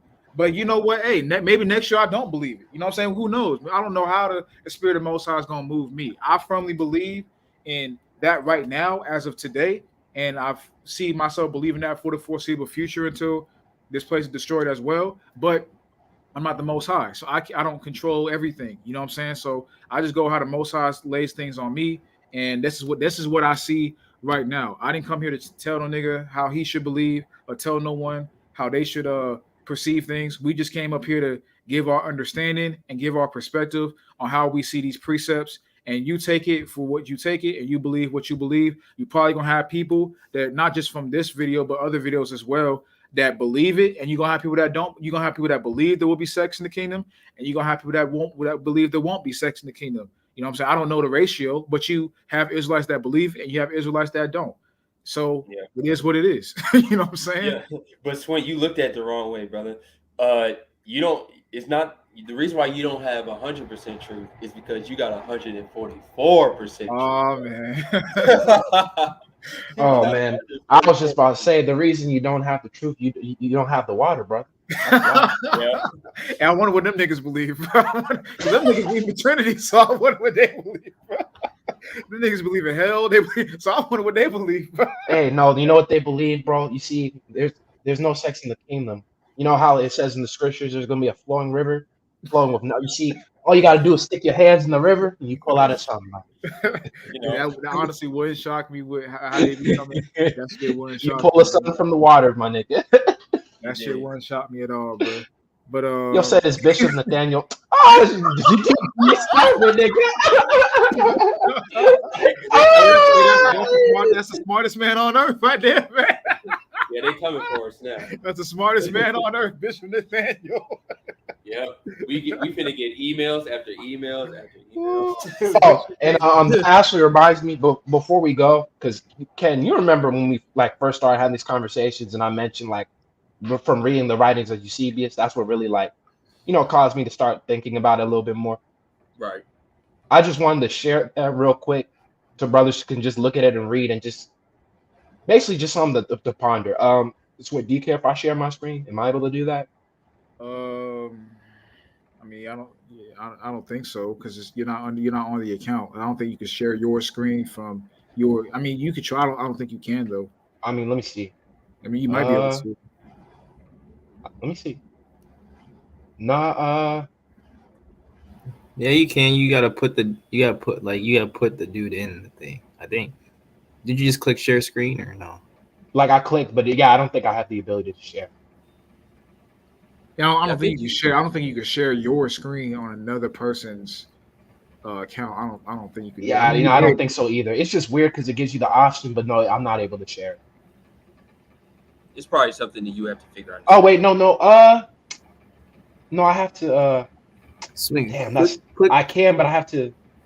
I can't share my window. Oh no, I think I got it. Let me see. Can y'all see it now? No. Swing, hit the three dots on at the bottom. You see here? our names. Right here. Do you see go to the far or one of these like remember when you put dudes into the thing? Like it's waiting. Oh, you mean my screen? I probably gotta scroll down. I see what you're talking about here. Hit these three dots. Oh, I guess okay. Never mind then. I thought it was gonna be an option. No, I guess it's not possible then. If it's not, let me don't worry see about something. Maybe we need an email. Wait, hold up. I see that. Hold up. See, because it just appeared on your thing. So let me try to. I just saw. Yeah, because at least from my end, it says I'm sharing. That's why I like. You see. So if I. What's this? I just added you to. Oh, there we go. Oh, you can see it? Yeah. Okay. Yeah. This is what I was reading. It's just something to read and literally just to think about because there's literally nothing new under the sun. So I'll just read it. And basically that's just all I'm going to have to say. So for those of you brothers who don't know, this is from the book. It's called like the Church Histories of Eusebius. It just details the history of the church from the beginning all the way up until like the Catholic Church is formed because that's around the time Eusebius lived. But let me just read this. We have understood that at this time, Cerinthus, the author of another heresy, made his appearance. Caius, whose words we quoted above, in the disputation which is ascribed to him writes as following concerning this man. But Cerinthus also, by means of revelations which he pretends were written by a great apostle, brings before us marvelous things which he falsely claims were shown him by angels. And he says that after the resurrection, the kingdom of Christ will be set up on earth, and that the flesh dwelling in Jerusalem will again be subject to desires and pleasures. And being an enemy of the scriptures of the Most High, he asserts, with the purpose of deceiving men, that there is a period of 1,000 years for marriage festivals. And Dionysius, who was bishop of the parish of Alexandria in our day, in the second book of his work on the promises, where he says some things concerning the apocalypse of John, which he draws from tradition, mentions this same man in the following words. Or Cerinthus, who founded the sect, which was called after him, the Cerinthians, desiring regular authority for his fiction, prefixed the name. For the doctrine which he taught was this, that the kingdom of Christ will be an earthly one, and as he was himself devoted to the pleasures of the body and altogether sensual in nature, he dreamed that the kingdom would consist in those things which he desired, namely in the delights of the belly and of sexual passion, that is to say, in eating and drinking and marrying, and in festivals and sacrifices and the slaying of victims, under the guise of which he thought he could indulge his appetites with a better grace. These are the words of Dionysius, but Irenaeus, in the first book of his work against heresies, given some more abominable false doctrines of the same man, and in the third book relates a story which deserves to be a record. He says, on the authority of Polycarp, that the apostle John once entered a bath to bathe, but learning that Cerinthius was within, he sprang from the place and rushed out of the door, for he could not bear to remain under the same roof with him. And he devised those that were with him to do the same, saying, let us flee, the bath fall, for Cerinthius, the enemy of the truth, is within. And I basically just brought all up that up to say this. Just make sure you're believing something for the right reason. It's basically as simple as that. In terms of like Absolutely. why you believe what you believe. Don't let it be about like, carnal fleshly reasons. That's all. Absolutely, absolutely. And I'm glad that you mentioned that, bro, because while you was reading that, I was actually thinking and meditating on something while you was reading it, because we're all men up here, right? And we read the precepts and we interpret the precepts based, number one, for the purpose of finding out what the truth is. Everything else comes separate to that, and that's how all of us men should operate. We should operate from the standpoint of what is the truth. What is the truth according to Yahweh? What is the truth, and how can I interpret what the truth is? How can I get an understanding of what the truth is? That's number one, first and foremost. So I interpret the precept how I interpret it. I do believe there will be marriage and sex in the kingdom. That's how I see the precepts. That is number one, because of the fact that that's what I think the truth is according to how the word says it. Everything else comes after that. Same thing with these brothers. They don't think so, and that's fine. That because number one, what matters number one is what is the truth. What is it the Most High is instituting, and how can I fall in line with that? That's what matters number one over everything. Everything else, anything fleshly or anything that you want to happen or whatever, that comes second. That comes second. That's not as important as what the truth actually is. Or if some other nigga told you that this is that, and you're trying to rework your way into fitting into what the elder said and whatnot, that doesn't matter as much at all in regards to what the truth is either. So anything else that's secondary to what the truth of the scriptures actually is, according to interpreting it properly, you know what I'm saying?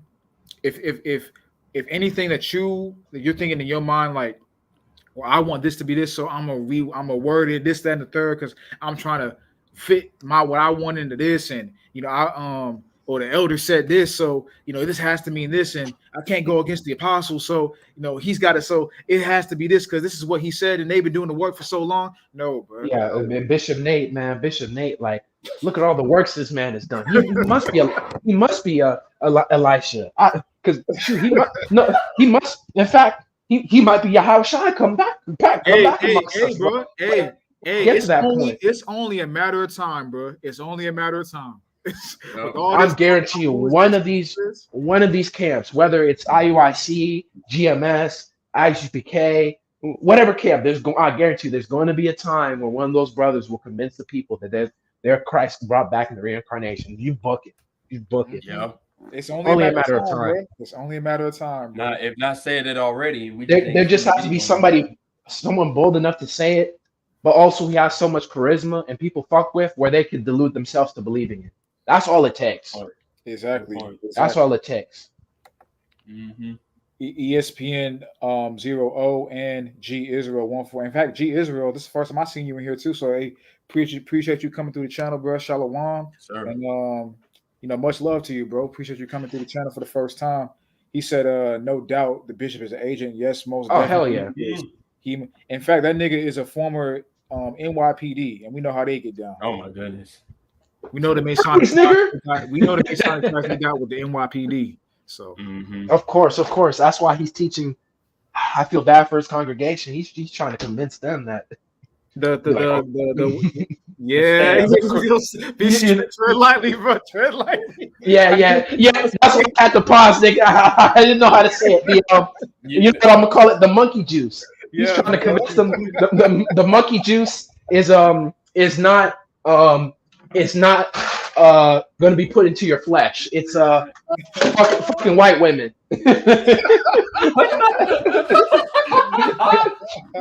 What a joke, bro. Hey, oh bro. My god. Shout out to Orlando Berry. He seconds that. I think we all agree with that. Orlando Berry. Appreciate you coming through. Hey, Orlando, appreciate you coming from Instagram, brother. Hey, you came from Ken's Instagram. Hey, appreciate you coming through, bro. Hey, the outreach is going. Hey, appreciate you, bro, for stopping by, coming through, man, tapping in his edification. Randy's laughing. Hey, it's funny, bro. It's funny. Hey, appreciate you coming through, bro.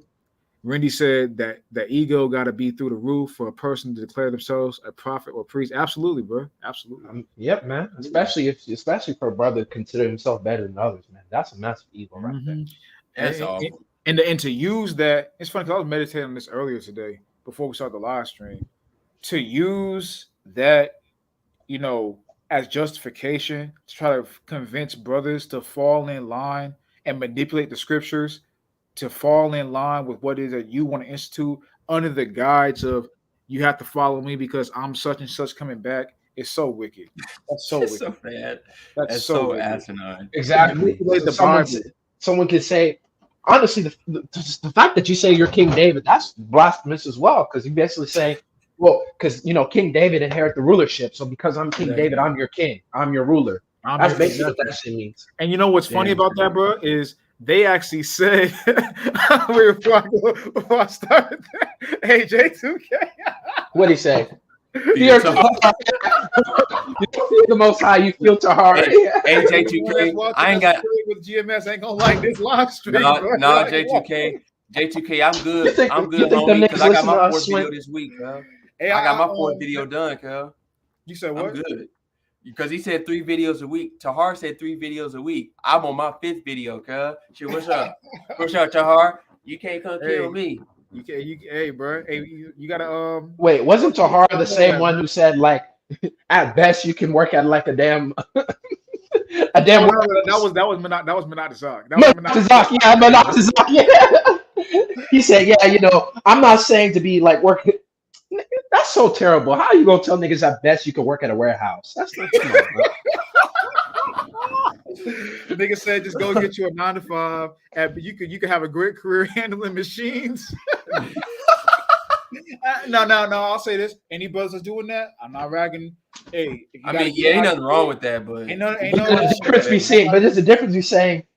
If you do anything else, you're going to be distracted from the Most High. Exactly. That's the difference. As a matter of fact, that don't even make any sense, because if you actually made money without having to put in less work or less time, you'd be able to focus more on the Most High. Shit, I want to get to that point. That's a good point. Where I don't have to be active necessarily in order to make money forever long this society lasts. Because I want to be able to do more things like I used to do, like study historic artifacts and things of that nature. Which shout out to you, DBN, for that, because pretty much everything that you have sent, I pretty much saved. It's just I haven't gotten to it yet because I just don't have. Appreciate it, man. Same with me too. That's why I missed 2020. Where who are you telling, bro? No, because at 2020, like I didn't have a job for a period of time, and I was still in college, so I had time to just read the scriptures. And then when I moved back home, my mom, I was working part-time. So like I just had so much time to read and research, and like time that I just do not have now. Exactly. that, man, I wish I could get that time back. But it's just stuff like that. Ain't nothing wrong with shooting for it. Now, even the scriptures tells us there's one gift that won't reward you at all, and then there's one that will. It also tells you in the scriptures that that's why that dude whatever doesn't know what he's talking about. It even tells you in the scriptures that much wisdom is coming with leisure. Not people who are are basically carpenters and ironsmiths and people who toil with their hands every day. They don't have the time to get the wisdom. I don't know what this dude's talking about. Idiot. And the scriptures even say that everything comes, food, wealth, money, riches, highs, lows, trials, adversities, everything. It comes from the Lord anyway. You know what I'm saying? Yeah. So when you up, it comes from the Lord. When you down, it comes from the Lord, man. You know what I'm saying? So there's no point in trying to restrict yourself, because if you get to the point where you actually achieve something, the Lord's the one that put the spirit in you to do that anyway. You know what I'm saying? Right. So it's not like you're going against the Most High for achieving something. Man, the Most High is the one put the battery in your back so that you could work hard to get that, that accomplished, man. Because of course, those things are vanity because they're terrestrial, and that does not define how you're going to be judged in the end. But those vanities can be used as a resource to help you gain a better understanding of not only life itself, but life to come. So yeah, I mean, if you're not exchanging time for money, then you have more time with your time. You know what I'm saying? You don't have to use that time to make money to survive. I think that's the point all brothers should try to shoot for. If you're not exchanging time for money, you know what I'm saying? I just to have more time. But who am I? I'm not a prophet, so I don't know what I'm talking about. Yeah, true. That's true. None of us are prophets. I'm not a prophet, so I don't know what I'm talking about. Which is what did he say that, bro? Did he really say just leave your job? Wow, did that nigga really say that, man? You can do that if you want to, but if you get put out, man, you can leave your job, be on the streets, nigga. Yeah, preach, nigga. I'm tired of these niggas. I'm tired of this.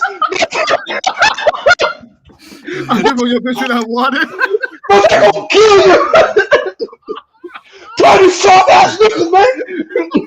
Oh man, because I can go there, but I'm not gonna go there. Funny as fuck, my nigga. I'm not gonna go there. Hey, with my angel, like, with my angel, I need an angel, man. With my angel.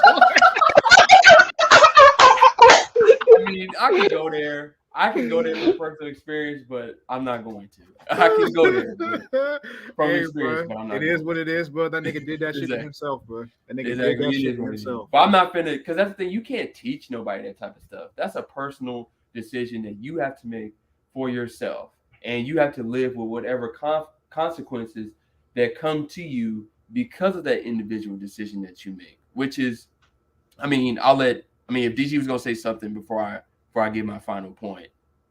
Did you have anything to say? Go ahead, bro. Okay.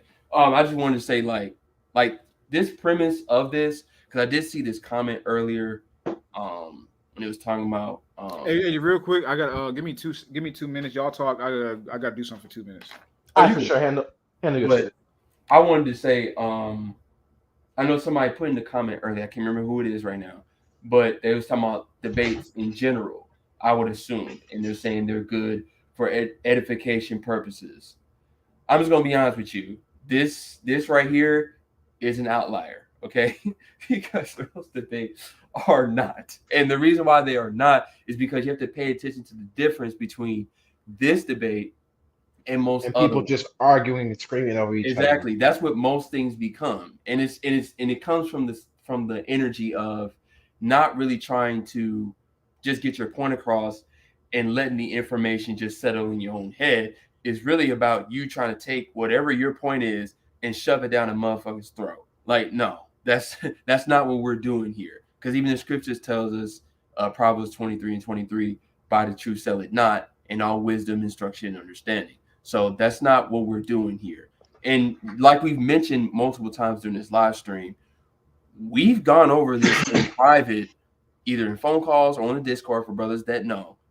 We've gone over this at least about 4 times now in private over the last 2 months. So it just goes to show you that we're not desperate to get on a fucking video and tell you about everything that we think. We No, gotta no, man. We gotta declare the truth for the Most High. Or if we don't do that, we gonna get killed, man.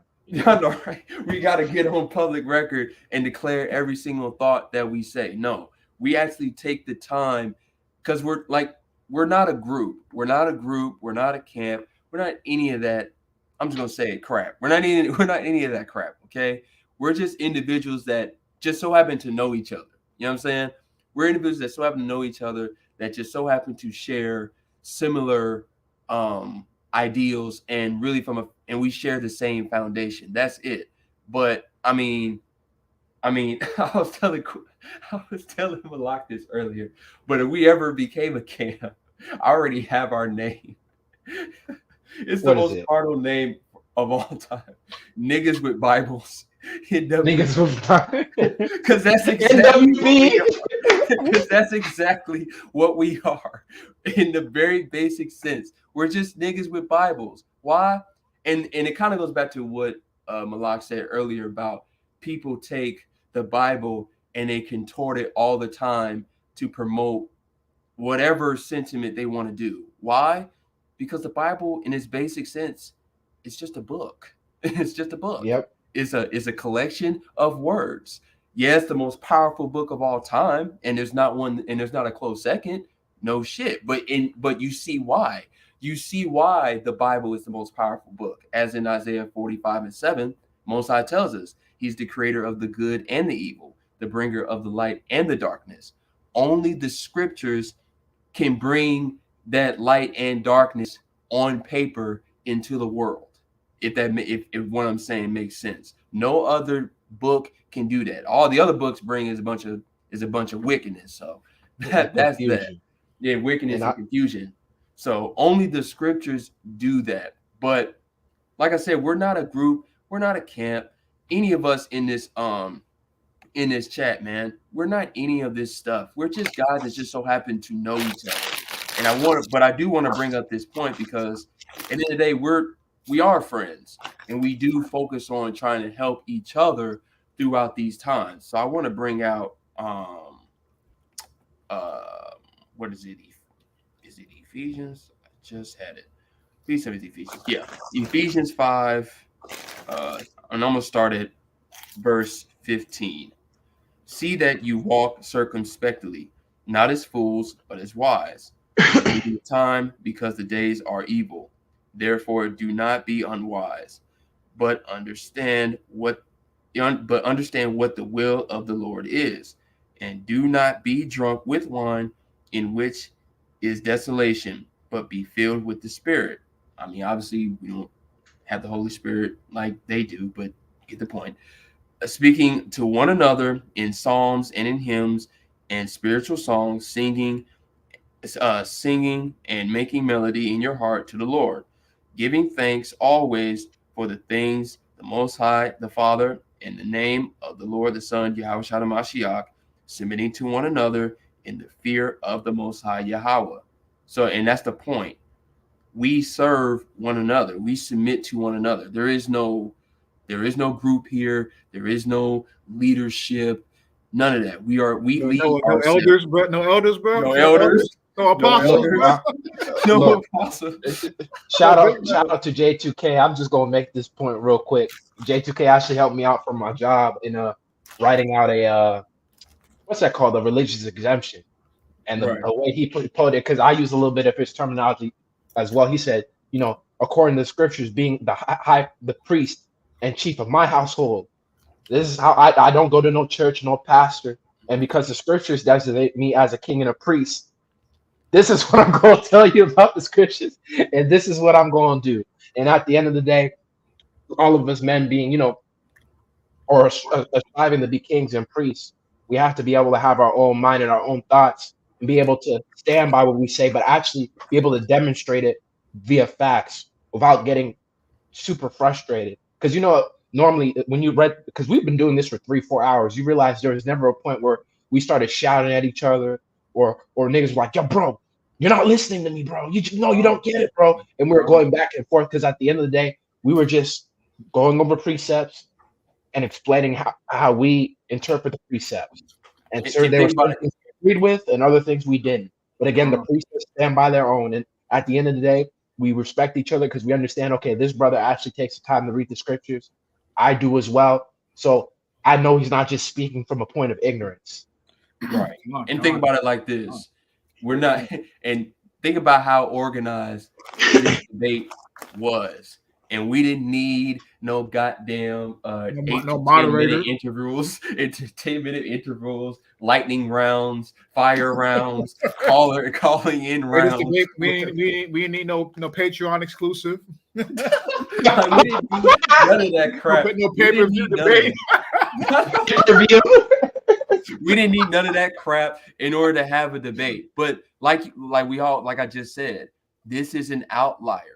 Most people cannot do this. Like, we're gonna get off this call and be friends afterwards and probably talk about something on a much smaller scale. But it doesn't, because it's all good. That's the whole point. It's all good. Whatever, like we were saying before when we had these conversations in private, whichever scenario it is, whatever, cool with me. As long as my ass in the kingdom, nigga. Well, this is what I want to speak on that point real quick, bro, because that's a great point. Whatever scenario it is, that's just what it is. And you know, the thing about it is too, this is the great thing about it. Even if now, I personally, like I said, y'all brothers heard what I said. I personally think it is gonna go down like that in regards to the sex and procreation aspect of bringing forward multiplication. But even if that's not the case, that desire literally it's not going to be there anyway. It's not going to be there. Exactly. And I'm gonna say one thing. It's you already know. I mean, if shit doesn't, I mean, nigga, you ain't sweating that shit. You getting yours now anyway, nigga. That shit, you know what? That shit now, nigga. Let's just say the opposite of that. Like I said in private, I was like, that's a good point. You know what I'm saying? Like I said in private, it's like, if that's the case, if there's no fucking bitches there, if there's no bitches there like that, then that's cool because I really don't give a fuck about these bitches now. So, and this is going to be a controversial topic for me, but I don't think there's going to be that many women in the kingdom anyway. Don't say that, bro. I mean, because according to the scriptures, you know, there's no wickedness like the wickedness of a woman. Let the portion of a sinner fall on her, man. And like, oh shit. Look, man, I don't know what the ratio's gonna be because I'm not a mathematician. Right. It ain't gonna be good. That's all I say. And I'll put it this way. In a sense of that, like, because the problem is the like we was talking about, like when John the Baptist, especially in this society, not even talking about in the past, but in this one, very few women are gonna make them. Yeah, and I'll use the ancient understanding for this. Like John the Baptist, when he says the kingdom is hand, he said repent for the kingdom is at hand, right? So that's how the kingdom basically would start in our time. Whatever that event would happen, that's how the mindset would start, with the repentance. Let's be for real. At this point, from our gaze, how many bitches can really repent right now? I mean, good grief. They don't repent. I mean, they're living their best life. That's the thing. Like this is their kingdom. So it's like I said, is the repentance going to happen? Of course, the scriptures state it. So the scriptures do not lie because the Most High does not lie. But I'm gonna tell you right now, from my gaze, man, I'll believe it when I see it, because right now, they ain't repenting for shit. Hey, you already know what I'm on, bro. Shit, ain't no SBE over here, nigga. Hey. We gotta leave that. We gotta keep that for after the live stream, fam. Let's keep this spiritual, bro. Let's keep this spiritual. And I'm not saying that to be, because I know I might be considered the most misogynist in the amongst the Asherah. But I'm just saying. The Hebrew misogynist, man. Misogynist Israelite. The Israelite misogynist. Good grief. I just don't see it. But I mean, hey, like JTK said, the joke is true. Hey, there's a lot of truth in jokes, man. But hey, it's gonna happen. I just don't. It's gonna be like, wow, it really happened. The Most High is really working. It ain't gonna be one of the things where it's like, yeah. Well, of course they repented because this. I'm not gonna logically explain it. It's just gonna happen. It's like, okay. I want to I want to bring out this point right here that Turner Classic. Oh, come on. I want to bring out this point that Turner Classic. He said, if you got money, you carnal. And you know what's funny about that, bro? I'm gonna bring out this precept right here, bro. This is Ecclesiastes, the 10th chapter, because apparently these internet prophets have more wisdom than Solomon. You know what I'm saying? YouTube scholar, nigga. YouTube, yeah, YouTube scholar, priest. the scholarly prophet priest have more wisdom than Solomon. This is Ecclesiastes 10 and 19. A feast is made for laughter, and wine maketh merry, but money answers all things. If you got money, you carnal, but according to Yahweh, it answers all things. Okay. Yeah. Okay. And the thing is, it's the love of, because people and this society does a very good job of doing this because they want to keep us poor. But they've taught society that like money is evil. It's not money, it's the love of money, which is greed. And how do we see the love of money in this society? In this debt-based, credit-based system where if you want to, you can't afford to go to school. So in order to go to school, you got to take out a loan and pay interest. That's the love of money. That's evil and destroying everything. It's greed. That's why in the scriptures it even tells you that when you give out a loan to a person, you're not supposed to take usury or interest. That's why but in this society, since we're quote unquote citizens, we shouldn't have to deal with this shit. But like that's why also in the scriptures they had I believe it was the 7th year, all debts were forgiven, and then they had the sabbatical year, the year of Jubilee, which was like the 50th year, because it was 7 sets of 749. The 50th year, that was a even greater year of forgiveness, where like not only were debts were restored, you could like reclaim land and things. Why is that? Because if debts are never forgiven, people are going to be broken, destroyed, not even for just their lives, their sons, their grandsons, their great. Basically, there's no moving forward when you're always in debt, and that's the thing with this society. Exactly, that's the thing with this society. Everyone's in debt. I mean, look at most of our families. In the scriptures, it tells us that a righteous man leaves an inheritance for his sons. How many of y'all niggas have an inheritance? I guarantee none of y'all. Because out of the 14 that's watching and the 4 that's on the panel, zero. Probably 0. Yeah, maybe 1. No, I ain't even gonna say. I can say confidently 0. maybe like a dude's car, maybe his car or his home or something. But I'm talking about like a real inheritance, like land or like generational wealth. Like we're not given those things. Why? Because in this society, we're taught to only think about ourselves. We're greedy. So. And it's unfortunate. I'm a part of the problem as well. All of us brothers, we're concerned about. Okay, I need to go to school. Let me take out a loan and let me accumulate debt. Let me get a car note. Let me get a mortgage. So you're just spending money just to live. By the time you're old, you have nothing to pass on because you're using all your money just to live a glorious lifestyle for yourself. Right. And just to piggyback off that point about the usury thing, that's how you know we live in a Marxist society, because there was a nation that you was not supposed to use usury against, and everybody else you could, but it was at your discretion, which means you had to be wise about it, which goes into Ecclesiastes 7 and 16, where it talks about wisdom and money is a defense. You gotta know how to use the money and how it works, because just because you can apply usury to an outside nation doesn't mean that you should. So you should be able to examine the areas of gray with them, and they actually pay it back. How much would you give them? Things of that nature. Because obviously with the nation of Israel, there's no usury.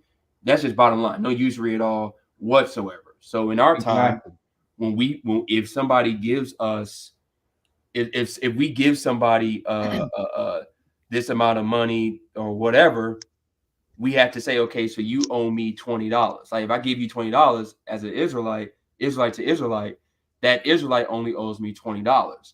Now, if I gave them $20 to an outside nation, Edomite, Cushite, Canaanite, whatever, I could charge them interest. I could say, well, now you owe me $25, even though I gave you 20. I could do that, but I have to be wise about that, because I have to say, okay, well, can they actually pay back the $25? Can they pay back that interest? just to add on, that's the wickedness of Esau. They know you can't pay that shit back. They just Exactly. want to collect. They just want to collect interest. They don't want you to be able to pay that shit off. Because as long as you can't pay it off, I can keep collecting interest. That's wickedness right there. Of Yeah, course. there's just Of course. carnal. There's just completely carnal.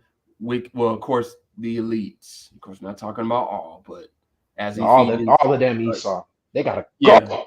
yeah.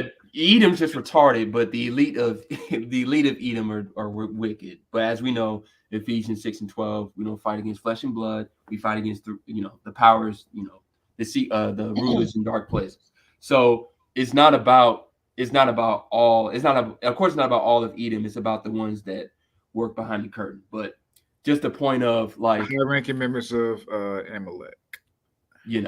basically, especially Amalek. But the thing is, like, these shades of gray need to be understood, so that way in our time we don't become over righteous like a lot of these camps are, which is going to lead to a lot of the destruction amongst those members. I mean, some of them might make it out of that, but a lot of them won't, because they have no just weight and just balance. They have no sense of individuality. Like we was talking about in private the other day. Oh no, yesterday, how everything they do, their camp name is attached to it. Yeah. GMS in your house, GMS in the kitchen, Such and such GMS in transit, such and such at the job, such and such on IUIC in the vacation. bathroom.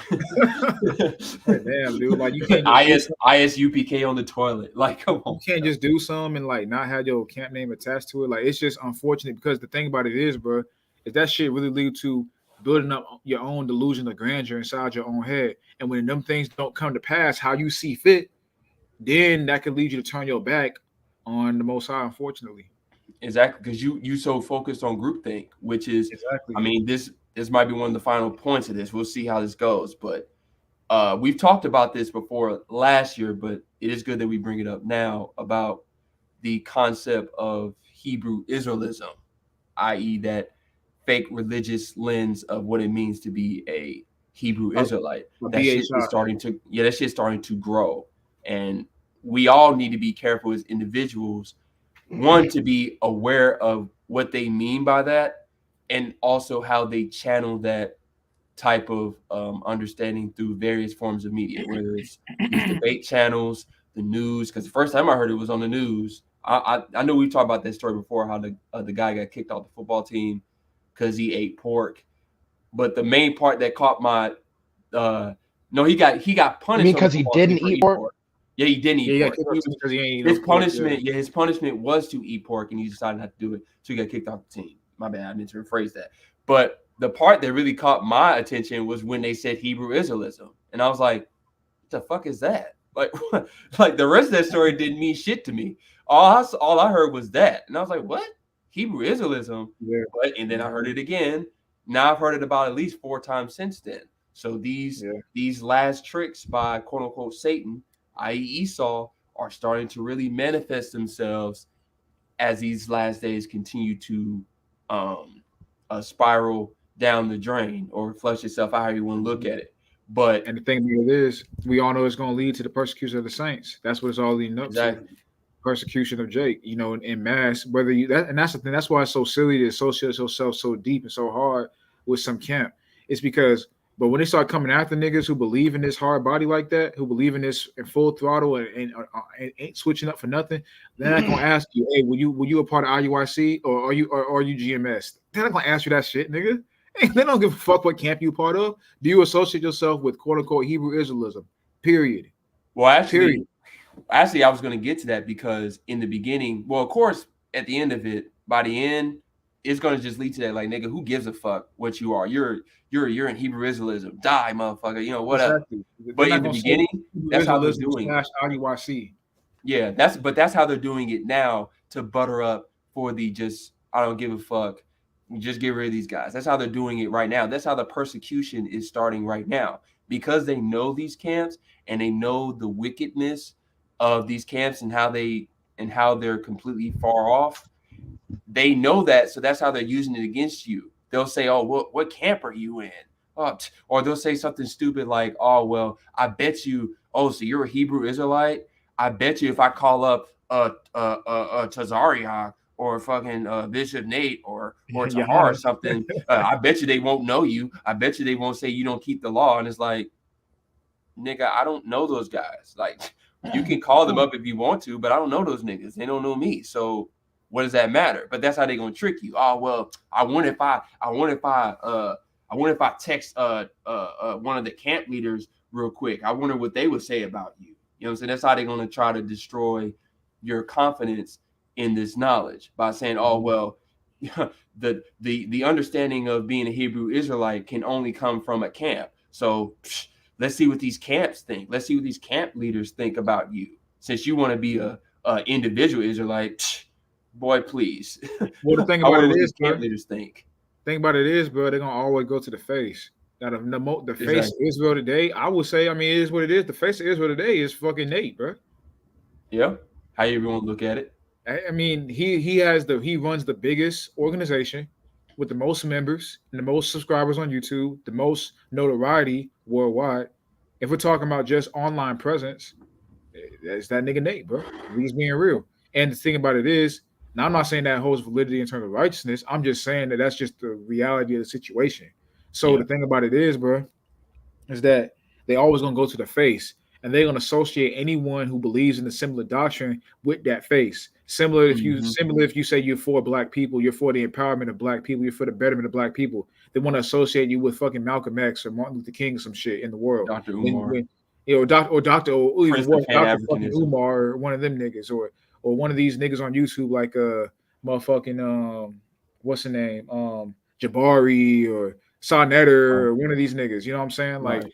if you say that you believe in black people, black sovereignty, or so-called black sovereignty, you know, they're gonna associate you with a quote unquote black sovereign or black progressive movement per se. You know what I'm saying? Right. So that's everything. Everyone wants to associate something with a movement or with a face or with a group name or things of that nature. So, you know, in these last days, that's why I say it's kind of silly to try to sit and hold yourself so closely to some camp because it's not going to matter. Anyone who's associated with anything in relation to this word is going to be automatically linked to the face and the image of what this word represents, what this truth represents, based off of how they push it using their agents and things of that nature. You know what I'm saying? So Yeah. that's why but the only solution is the most high. You just gotta rely on the most high, man, because the Right. most high is gonna guide you away from sticky situations. He's gonna lead you the path of righteousness for his name's sake. You know what I'm saying? Shout out to Psalm 23. You know what I'm Right. saying? So the most high, that's how the most high is gonna do things in these last days. We just gotta have faith in that and rely on that. Because if you rely more on your Men. camp or your elder or your bishop or whatever, or just your group association more than the most high, then you can get led into them situations where you may not be able to get yourself out of it because of the different attacks they're gonna bring upon our nation, especially people who believe in what we believe in, using their agents and puppets to do so in these last days. It is what it is, man. So flee to the Lord and flee away from man worship. Because I want to speak on something you just said there about the black type of association thing, right? Because I want to go back. I want to piggyback off of when we talked about before that video that I commented on about the Vikings.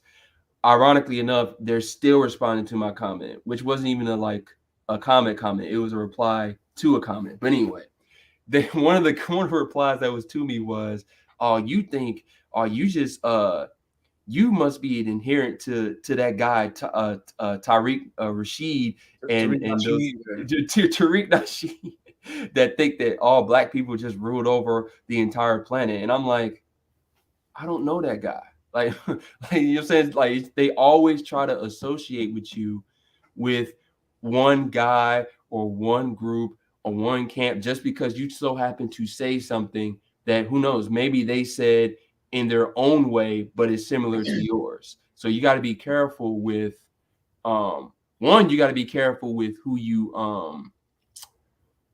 cite your information from. That's one thing. And then two, like Swin said, you always gotta resort back to the Most High, because that's the only, you always gotta make sure that he's your number one source, because he's the source that makes any type of information, any type of righteous information given to you possibly, possible. You know what I'm saying? He's the only one that can make it possible for righteous information to be given to you. So that has to be your foundation. But of course, as it flushes out into the terrestrial plane, you always got to be careful on who you cite from, because, you know, a lot of these people, they'll use these people as an excuse to say, oh, well, you must be associated with him or them or whatever. So I wonder if I call them, would they know you, or would they approve of what of your sentiment, and blah blah blah, to try to discredit your spirit, your confidence, your self-esteem in being able to humble yourself before the Most High and the wisdom that He gives. So that's something that you have to be able to foresee in advance, so that way stuff like that, it doesn't catch you off guard as these last days continue to roll on. Great point, bro. Great point. At the end of the day, man, you gotta keep your eyes on the prize, Most High, Yahweh Shai, and the kingdom of heaven,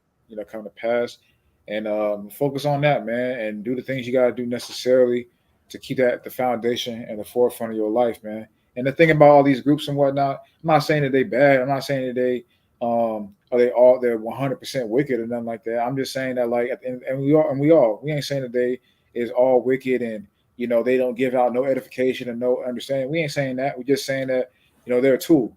You know what I'm saying? Use it for what you can get from it, but also at the same time, break it to your own source of understanding, knowledge, wisdom, according to how the Spirit of the Most High leads you. Because if you focus your whole energy into solely following what someone else is telling you, you rob yourself of the experience of the Most High guiding you to come to your own understanding of things, and you rob yourself of prime learning opportunities. While you're reading, while you're studying, because you're going to automatically go into certain things, reading it and trying to learn it from the perspective that you were taught, not from the true intended perspective. So I just want to say that on that to wrap that point up. Please the Most High, not men, as in Acts 5 and like verse 27, right around there. Absolutely, absolutely. High, not men. I'm gonna just read these comments and then we can go ahead and say the last remarks and get out of here.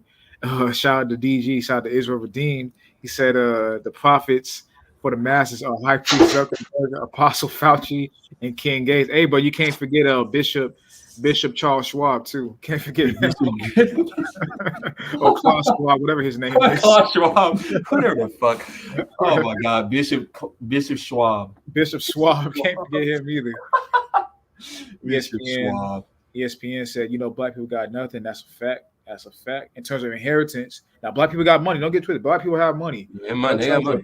In terms of passing down inheritance and wisdom and things that actually matter, assets, things that actually matter. No, black people fail at that, unfortunately. Yep. Israel Redeem says, shit, I might not have kids. I'm with you on that, bro. It is. I'm with you on that, bro. I just can't see me and myself bringing no kids in this wicked ass place, man. I just can't see it. But hey, let me reference that. Let me go there. Let me actually go there with this one before we cut this out. Matthew 19. You already know I'm going. Oh yeah. Matthew 19:11. Actually, you know what? I'm just gonna do verse 10 because it's talking about the disciples. Because guess what? The disciples said the same thing. The disciples said to Christ, if such is the case of a man with his wife, it is better not to marry. But he, Yahushua, said to them, all cannot accept this saying, but only those whom it has been given. For there are eunuchs who were born thus from their mother's womb, and there are eunuchs who were made eunuchs by men, and there are eunuchs who have made themselves eunuchs for the kingdom of heaven's sake. He who is able to accept it, let him accept it. Key words there is the last part. He who is able to accept it, let him accept it, i.e. individually sense. So that's DG's decision. That's Malak's decision. That's my decision. That's also, for the most part, D-Ben's decision. But guess what? That doesn't mean that doesn't have to be yours. Hell, some of y'all got kids already, so it's too late for that. But clarify real quick what eunuch is, just so brothers can understand what that is. Yeah. Well, you guys know that for a eunuch, even from my understanding, which is something that I'll have to redo a video over because I actually messed this point up a long time ago. But a eunuch, obviously from a left-hand sense, is a guy you know, with his shit cut off. Snip, snip. We ain't Snip, got no. snip. We ain't, how them old niggas say? Ain't got no ride. That's what niggas. Ain't got no Yeah, rod. ain't got no rod. Ain't got no rod. Now that's the left hand perspective, but the right hand perspective is literally talking from a mental and physical sense, i.e., one who refrains from relationships, from what the definition teaches, not necessarily from women altogether, but from from actually committing to women. And one of the reasons why that's emphasized there is because, I mean, let's be for real, a lot of dudes gonna fall off the map. Why? Because of the women that they entertain. Not necessarily because of women in general, because obviously women can be a good resource, we know. But a lot of times, especially in this society, they are completely no good. They're completely defiled. So if you are committing to the wrong woman, i.e., Sirach 26 and 23, a wicked woman is given on a portion to a wicked man, but a godly woman is given to a man that feareth the Lord. So you have to understand that the average woman is not that. The average woman is not quote unquote godly by any stretch of the imagination. She is way too drunk with the philosophies of this world. So you have to understand that as these times progress, that the number one thing that you need to be very careful with is the women that you entertain. And if that leads to you becoming a eunuch, all right. But if that don't, and you just, you still want to have a relationship, because the Bible teaches you hella good things, how to handle multiple situations, like being in a relationship. So if you want to use the scriptures, use the Most High through the scriptures as a foundation for building a proper relationship with a woman or women, because that's a whole other topic, but we can have more than one. Sorry, ladies. But anyway, if you're watching, which is probably only one. Hey, I ain't got no hoes. I mean, no, sorry, I ain't got no women. I ain't got no Israelite women on my channel. I checked my analytics the other day. It's all men, and I like it that way because I don't want none of that bullshit on my channel anyway. So I like it the fact that my channel is, as of now, as of last time I checked it, it's all men. I like it that way. Yeah, and like I said, I mean, women can watch these videos or watch it live. That's cool, but you got to shut the fuck up, though. Well, actually, hold up. Let me take it back. We got to do the three things. You can watch, but you got to do three things. You got to, 1, shut up. 2, shut the hell up. Or 3, and most importantly, you got to shut the fuck up because you don't know what the fuck you're talking about. That's why you're here, right? You got to learn. Proverbs 9 and 13. A foolish woman is clamorous. She is simple and knoweth nothing. So you gotta shut up. You come here, that's cool, but I prefer you shut the fuck up. But you can shut up or shut the hell up though. I mean, I look at it like this. You got enough brothers in Israel who make videos and Instagram posts and give out edification in relation to how to make women better. I don't need to do all that shit, man. Yeah, I'm not saying none of us ever focus on that. If you are truly a brother in the knowledge, you're pretty much none of your videos are targeted towards women. They may feature women as an example. No, you got brothers out here that make videos and post targeted to women. Well, yeah, you guys need you brothers need to chill. But but my thing is, I ain't even saying that's necessarily bad because the women need guidance too. I'm not saying that's bad. I'm just saying I'm not doing it. Well, I get that, but like I say, I always say this: the women that you should be guiding are yours. True. Let's go with that. Because the problem is when you're doing random women, it creates this. They can now basically use you as a mental ATM, where they can just basically take knowledge from you, and they ain't got to get nothing in return. Which 9 out of 10 they're going to apply the knowledge in the wrong way anyway, without you presiding over them. So that's why that shit's problematic. But that's more so besides the point. But just a sense of just be careful with the women that you decide to try to take them in that Turner Classic. That's facts. That's a good point. Turner Classic. Direct them to a women's Instagram page. Facts. There are plenty of channels, plenty of Instagram pages for men and women that make videos and make posts and give out edification for how women can be better women in Israel. So there's Yeah, plenty of so people out there to do that. Just direct them to one of them, and they can, the most may the Most High bless them. You know what I'm saying? exactly. You know what I'm saying? You gotta make sure that you're not putting I know y'all about to laugh, but this is not meant to be a joke, but I already know y'all gonna laugh. It's not y'all can't be looking upon harlots, and I mean that in the Oh correct man. sense. I mean Okay. that in the correct sense. Okay, you can't I mean that in the correct sense. Okay, Oh you man. can't be looking upon harlots as in giving your spirit into them. Absolutely. You can't Absolutely. do that because right now, like I said, with all the events that's happened, just speaking from 2022 since, all the events that have happened so far, and we're not even technically at the midway point yet. Like it's not June, it's not even technically summer. So who knows what the fuck is coming this summer, starting Yeah, we'll maybe see. June. Who the fuck knows? We'll see. So with more crazy shit on the way, it is very important that you are testing, as the scriptures tell us, test every spirit. And the number one spirit that you need to be testing for sure on a regular basis is the women that you entertain, because they can easily, because of their emotions, fall right off the track. So you better make sure Yes. you're protecting your soul on that one. And to add on to that point, bro, I just feel like as a man, you gotta have. And when I say, I'm not saying this in like a a street or like a pimp way or nothing like that. I'm just like, you gotta have your game right. When I mean that, does mean you gotta have your strategy right. You gotta have your Yeah. approach right. You gotta have your approach not just to women, but just to life in general.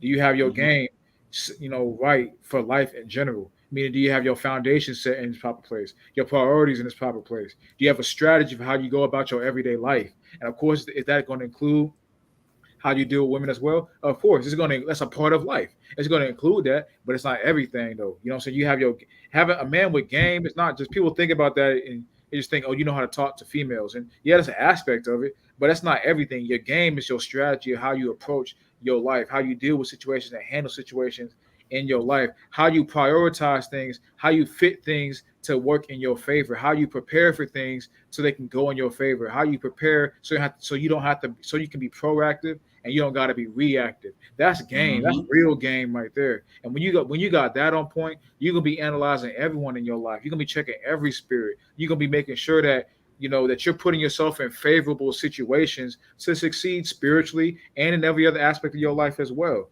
You know what I'm saying? So brothers got to get their game. They get their game slash their strategy for life on point. Yeah, if you want to put Orlando Berry's Yeah, I'm comment gonna up. read that, but I'm gonna read this from Randy first. He said, "And to the brothers that already got kids, protect your seed." Absolutely, my There you brother. go. Absolutely, There you go. absolutely, my brother. But brothers, protect your seed because they out. It's a war out on these children right now for their minds, bro, and their bodies too. But it's a war. Well, that's a whole nother subject, though. I mean, I'm gonna just be brief a bit for y'all brothers who don't know. I'm sure many of y'all might know about this. Look up a place called NAMBLA, the National Association Right. Yeah, of Man Boy Love. They get Yeah. congressional representation. They have congressional hearings. Um, they're they're behind a lot of the laws that have been pushed to promote LGBTQI, and you know what the plus is for pedophile, and also Hmm. the National Organization on Psychology. They've now classified pedophilia as a sexual orientation. I hope you brothers know that. That's that's shit they don't tell the absolutely, general person, but like absolutely. If you want to put up if we're Omar still in Henry this society, if I was about to say if we're still in this society in our 50s and 60s, man, oh bro, just Oof, oof. God protect damn. your seed, man. Protect your seed. That's all I gotta say, Yeah, bro. I pray Protect this your the seed. last. I pray this the last decade, bro. Real talk. Just because, like you said, the fact that they implementing that right now, and the seed is being sown for that right now. Who knows how much bigger it's gonna sprout by what 2050 by 2060. Man, that's gonna be the norm out here by then. And then we're gonna be Right. those bitter old men talking about the good old days. Right. I don't Ah, want to be. shoot. Exactly. But But I I mean, want if to it read is what a it is. I'm gonna read a Orlando Berry. He said, "Strategy always wins. Agreed. Facts. Ain't nothing wrong with some game. Facts. Save you from the BS. Facts." And niggas, Orlando spitting facts right now, nigga. Said Facts. straight fire, nigga. Because That's fact though, bro. spiritually, I see eunuch as someone who practiced celibacy. I mean, that's what You get Matthew that? 19 was getting at. And that's what also Paul alludes to as well when he says, basically, if you could be like me, stay away from women, because women are just going to be, even relationships in general, before both the man and the woman, is going to be distraction, because you got to be more focused on maintaining your relationship than maintaining the relationship with the Most High. It even tells you, like, as a husband or as a wife, you can't shirk off your duties and say, I'm doing this for the Lord. No, nigga, you signed up for that shit. Exactly. So you gotta do your duties as a husband and as a wife first. Of course, not saying you shirk off the Most High, but the Most High gave you that duty to perform. So you can't be in a relationship and try to use the Most High as an excuse to not perform your duty. That means sexually. That means as a man, bringing wisdom and providing for the woman. That means as a man, yes, you're gonna have to deal with her emotionalism. You're gonna have to deal with a lot of the silly things that she does with. And as a woman, you have to deal with the man, trying to lead and instruct you and guide you. Because a man in his right mind, he's gonna listen to your opinion, but he's not gonna hearken onto it like he's one of your homegirls. He's gonna tell you, this is what we're gonna do. As a woman, you're gonna have to do that. Right. And just to speak on Paul, like he said, I speak by permission and not commandment, which is why he couldn't command anyone to be like him. But even us, we can't even speak by permission. We can only speak by perspective. So, hey, someone got their shit going in the background. Yeah, DG. DG, you got your shit going in the background, boy. Oh my man.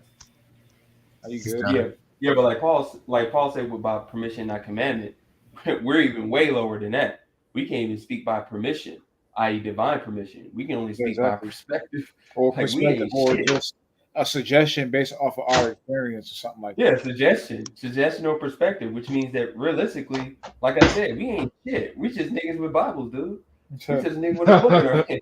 And the thing about it is too, in regards to that, everything got to be in its proper balance in your life. And I feel like if you as a man, if you are in balance as a man, you don't got no mental stability, you don't got no ability to compartmentalize things. You probably just need to just chill out by yourself for the time being. But if you as a man can put things in its proper perspective, you can weigh the balance, you can handle multiple the things you got to do. You're pretty mentally stable and whatnot. Then you can do what you got to do. Now we all know that for the most part, women are not wives anyway. But you can have you a cool little concubine. You know what I'm saying? Ain't nothing wrong with that. Don't let brothers tell you. I want to get on this too. Don't let brothers tell you that you're wrong for wanting to exercise the things that make you a man. I hate seeing that shit in Israel, where you see brothers try to dick police men in Israel. I hate that. I can't stand brothers, because we already got enough of that shit in the world where people want to dick police black men. Now you even got that shit in Israel too, where brothers and women are trying to dick police black men of what they can do with what makes them a man. As long as you're not breaking no laws of the Most High, do what you want to do, bro. As long as you don't, like I said, as long as you are not, I want to emphasize that, as long as you are not breaking any laws of the Most High, that is number one. I want to get that out there first, because niggas say, "Oh, Malak is saying go do this." No, bro. No. Malak is saying be a whoremonger. Well, Malak is Twin is encouraging whoremongering. What that means, jackass, but here's what it is. 1 Timothy 1:8, for the law is good if man practices it lawfully, which means the scriptures, it says not to look upon a harlot, man, and all these women are harlot. So like, and all these women are harlots in this society. So dog, like, you sinning if you look on a woman, man. You can't look at her. You gotta just put your dick away, put it in the lock and key, nigga, and go home and fast and pray, bro. Fast and pray. Get that demon out of you, bro, and you'll stop looking at that harlot, man. But I mean, it's just one of those things where you have to be aware of the society that you're in. Most of these women are nothing but hoes. I mean, I know that's a very strong statement, but the fuck well. And a hoe got a purpose, bro. A hoe got a purpose. I know that might be controversial in Israel too, but there's always been hoes. There's always gonna be hoes. Exactly. What's a concubine, my nigga? Come on now. Exactly. Now, of course, the scriptures does tell us. The scriptures does tell us, do not prostitute thy daughter to whore. Yeah, but it's too late for that. In most of you, whether it's Zion, whether it's daughters of Zion or daughters of Chaldea, wherever the fuck, most of these women are hoes. But honestly, that verse that really goes into relation of the father. Like, if you're in a righteous society, And if a dude try to walk up to your daughter, you be like, "Yo, back the fuck up. You ain't marrying her. Right. I already have her. That's what I I'm have her. saying. Like, I have her betrothed to another man." That's how that shit works. yeah, So like this is it if doesn't you work like have that a at all. child, yeah, if you have a That's true. daughter, That's true. if you have a daughter, I would hope you're practicing that. But that's the point.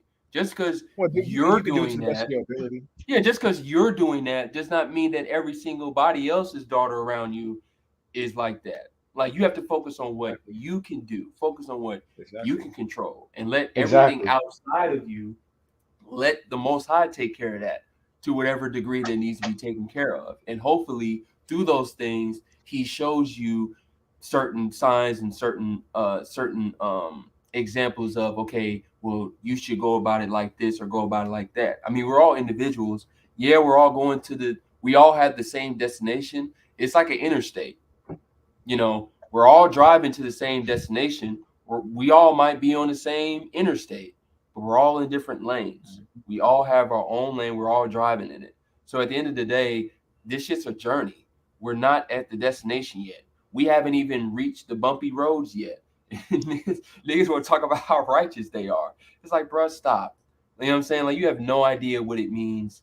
You have no idea what it means to truly earn righteousness. But don't worry, we all gonna learn. We all gonna learn, Lord willing, in these times. We gonna learn what it means to truly earn righteousness. So right now, we need to chill out and study, not stick out our chest, not put our guns up, none of that crap. It's time to chill You got out. sticks at camp, nigga. Bleak it up. You have to be bleaky up.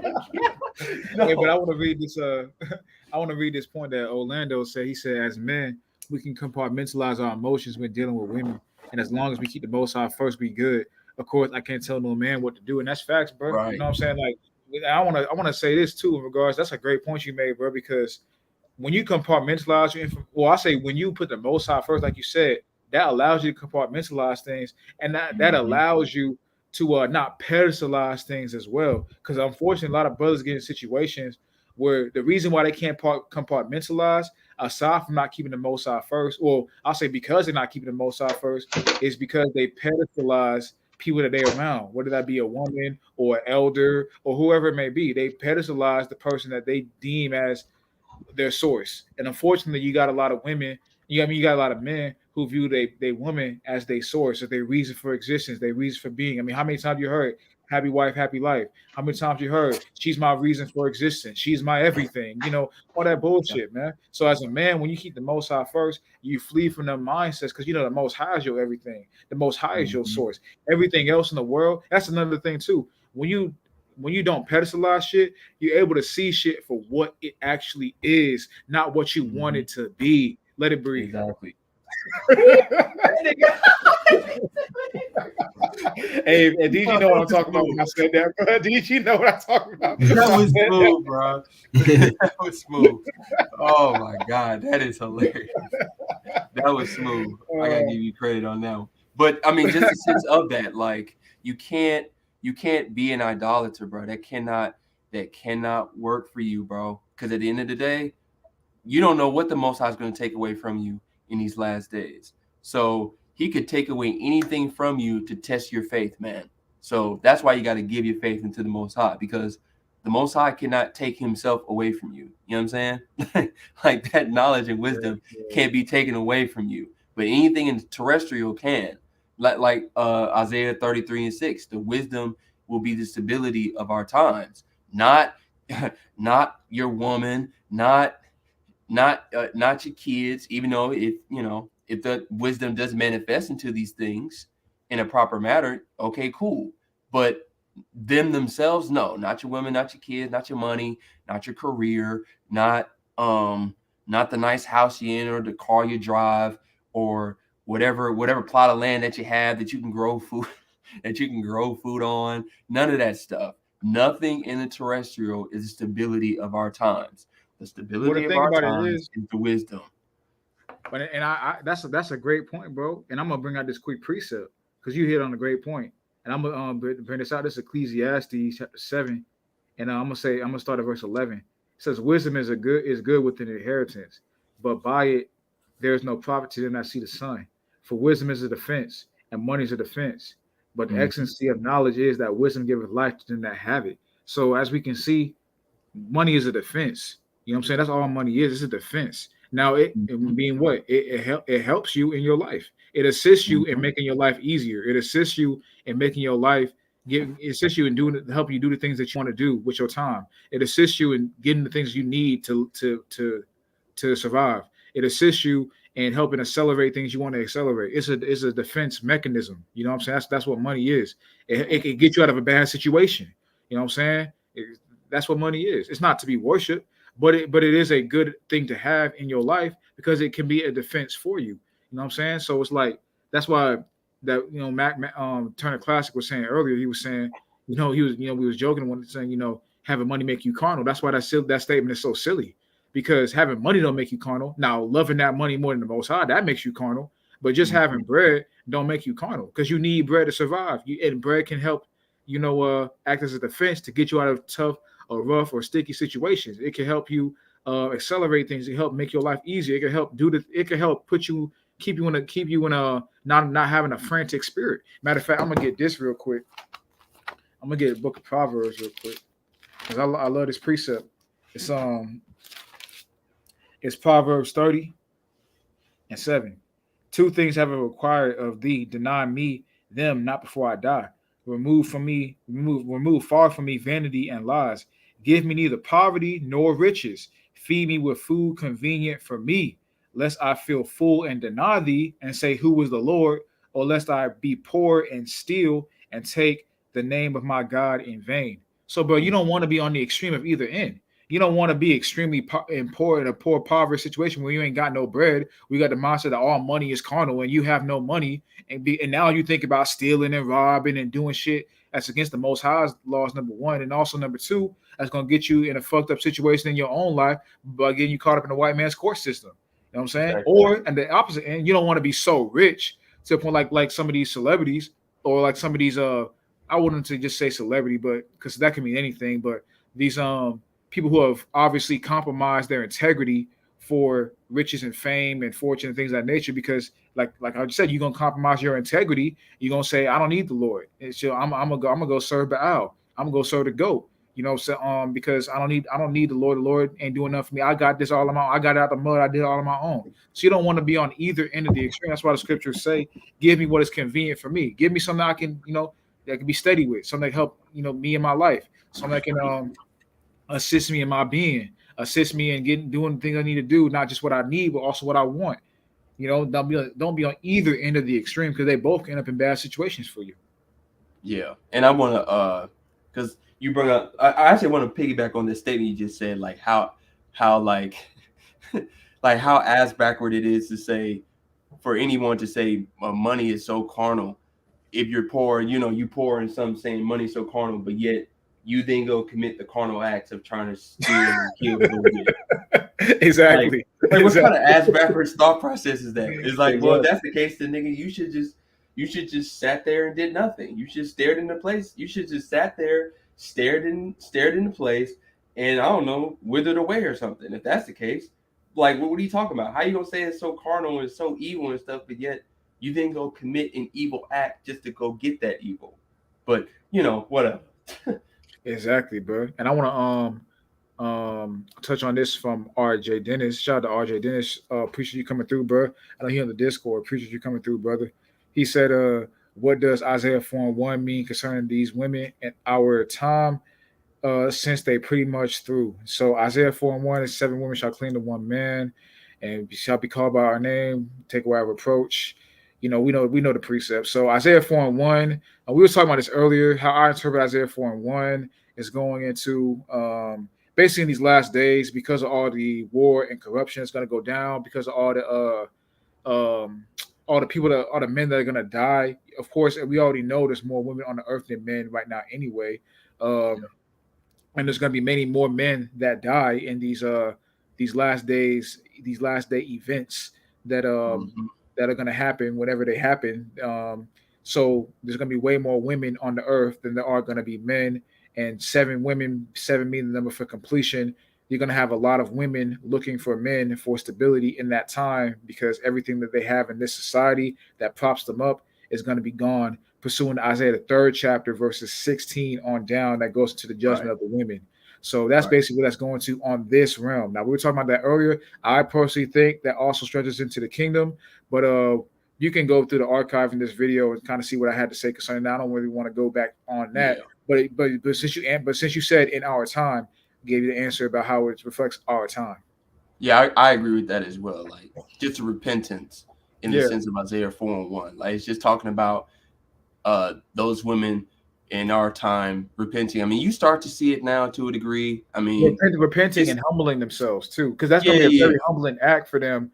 Basically, to not have shit, basically for everything to be stripped from them, as it says in Isaiah the third chapter, how everything is going to be stripped from them, everything that makes themselves beautiful, everything they use to prop themselves up, to give them that level of pride where they feel like men can't fuck with them. And the typical the typical city girl mentality that some of these right. women have and whatnot. You know, all that's going to be removed from them, stripped from them. So that process of Isaiah 4:1 being 7 women with 7 being completion, clinging to one man, is basically the process of women humbling themselves and realizing, damn, we fucked up and we need you. That's basically what that's saying. Right. Because even today's time, you still, in a way, you're kind of seeing it now. But of course, it's so goddamn watered down and goofy how it's kind of transpired and stuff now. Like, oh, we love our black man, we love our kings. Oh, kings, I'm sorry, and all that kind of shit you see on Instagram and stuff. So you're kind of starting to see it, except it's on such a low level. Like they're not even acknowledging um the sons of Israel at all. They're just, they're going by colors and all this other crap. So, you're starting to see it, but of course, and even within that, that's nowhere near the average woman on Instagram. Like the average woman on Instagram, you're seeing the exact opposite. But that's really what that's talking about: the remnant of women that will repent to the Lord by repenting to the men of the Lord, which in Isaiah 13:12, the Most High will make more valuable than gold. So. Exactly. Going into the elect men. So, and Exactly. also too from a spiritual sense in regard to Isaiah 4:1 in this time as well as going to the elect nation of men clinging to Yahushua. Because the Right. seven women Churches. in that, yeah, it represents the 7 churches, or just the elect of the nation of Israel, the men of the elect clinging Yeah. to that one man being Christ. And if you want to know the 7 churches, you can read Revelation 2 and 3. Absolutely, absolutely.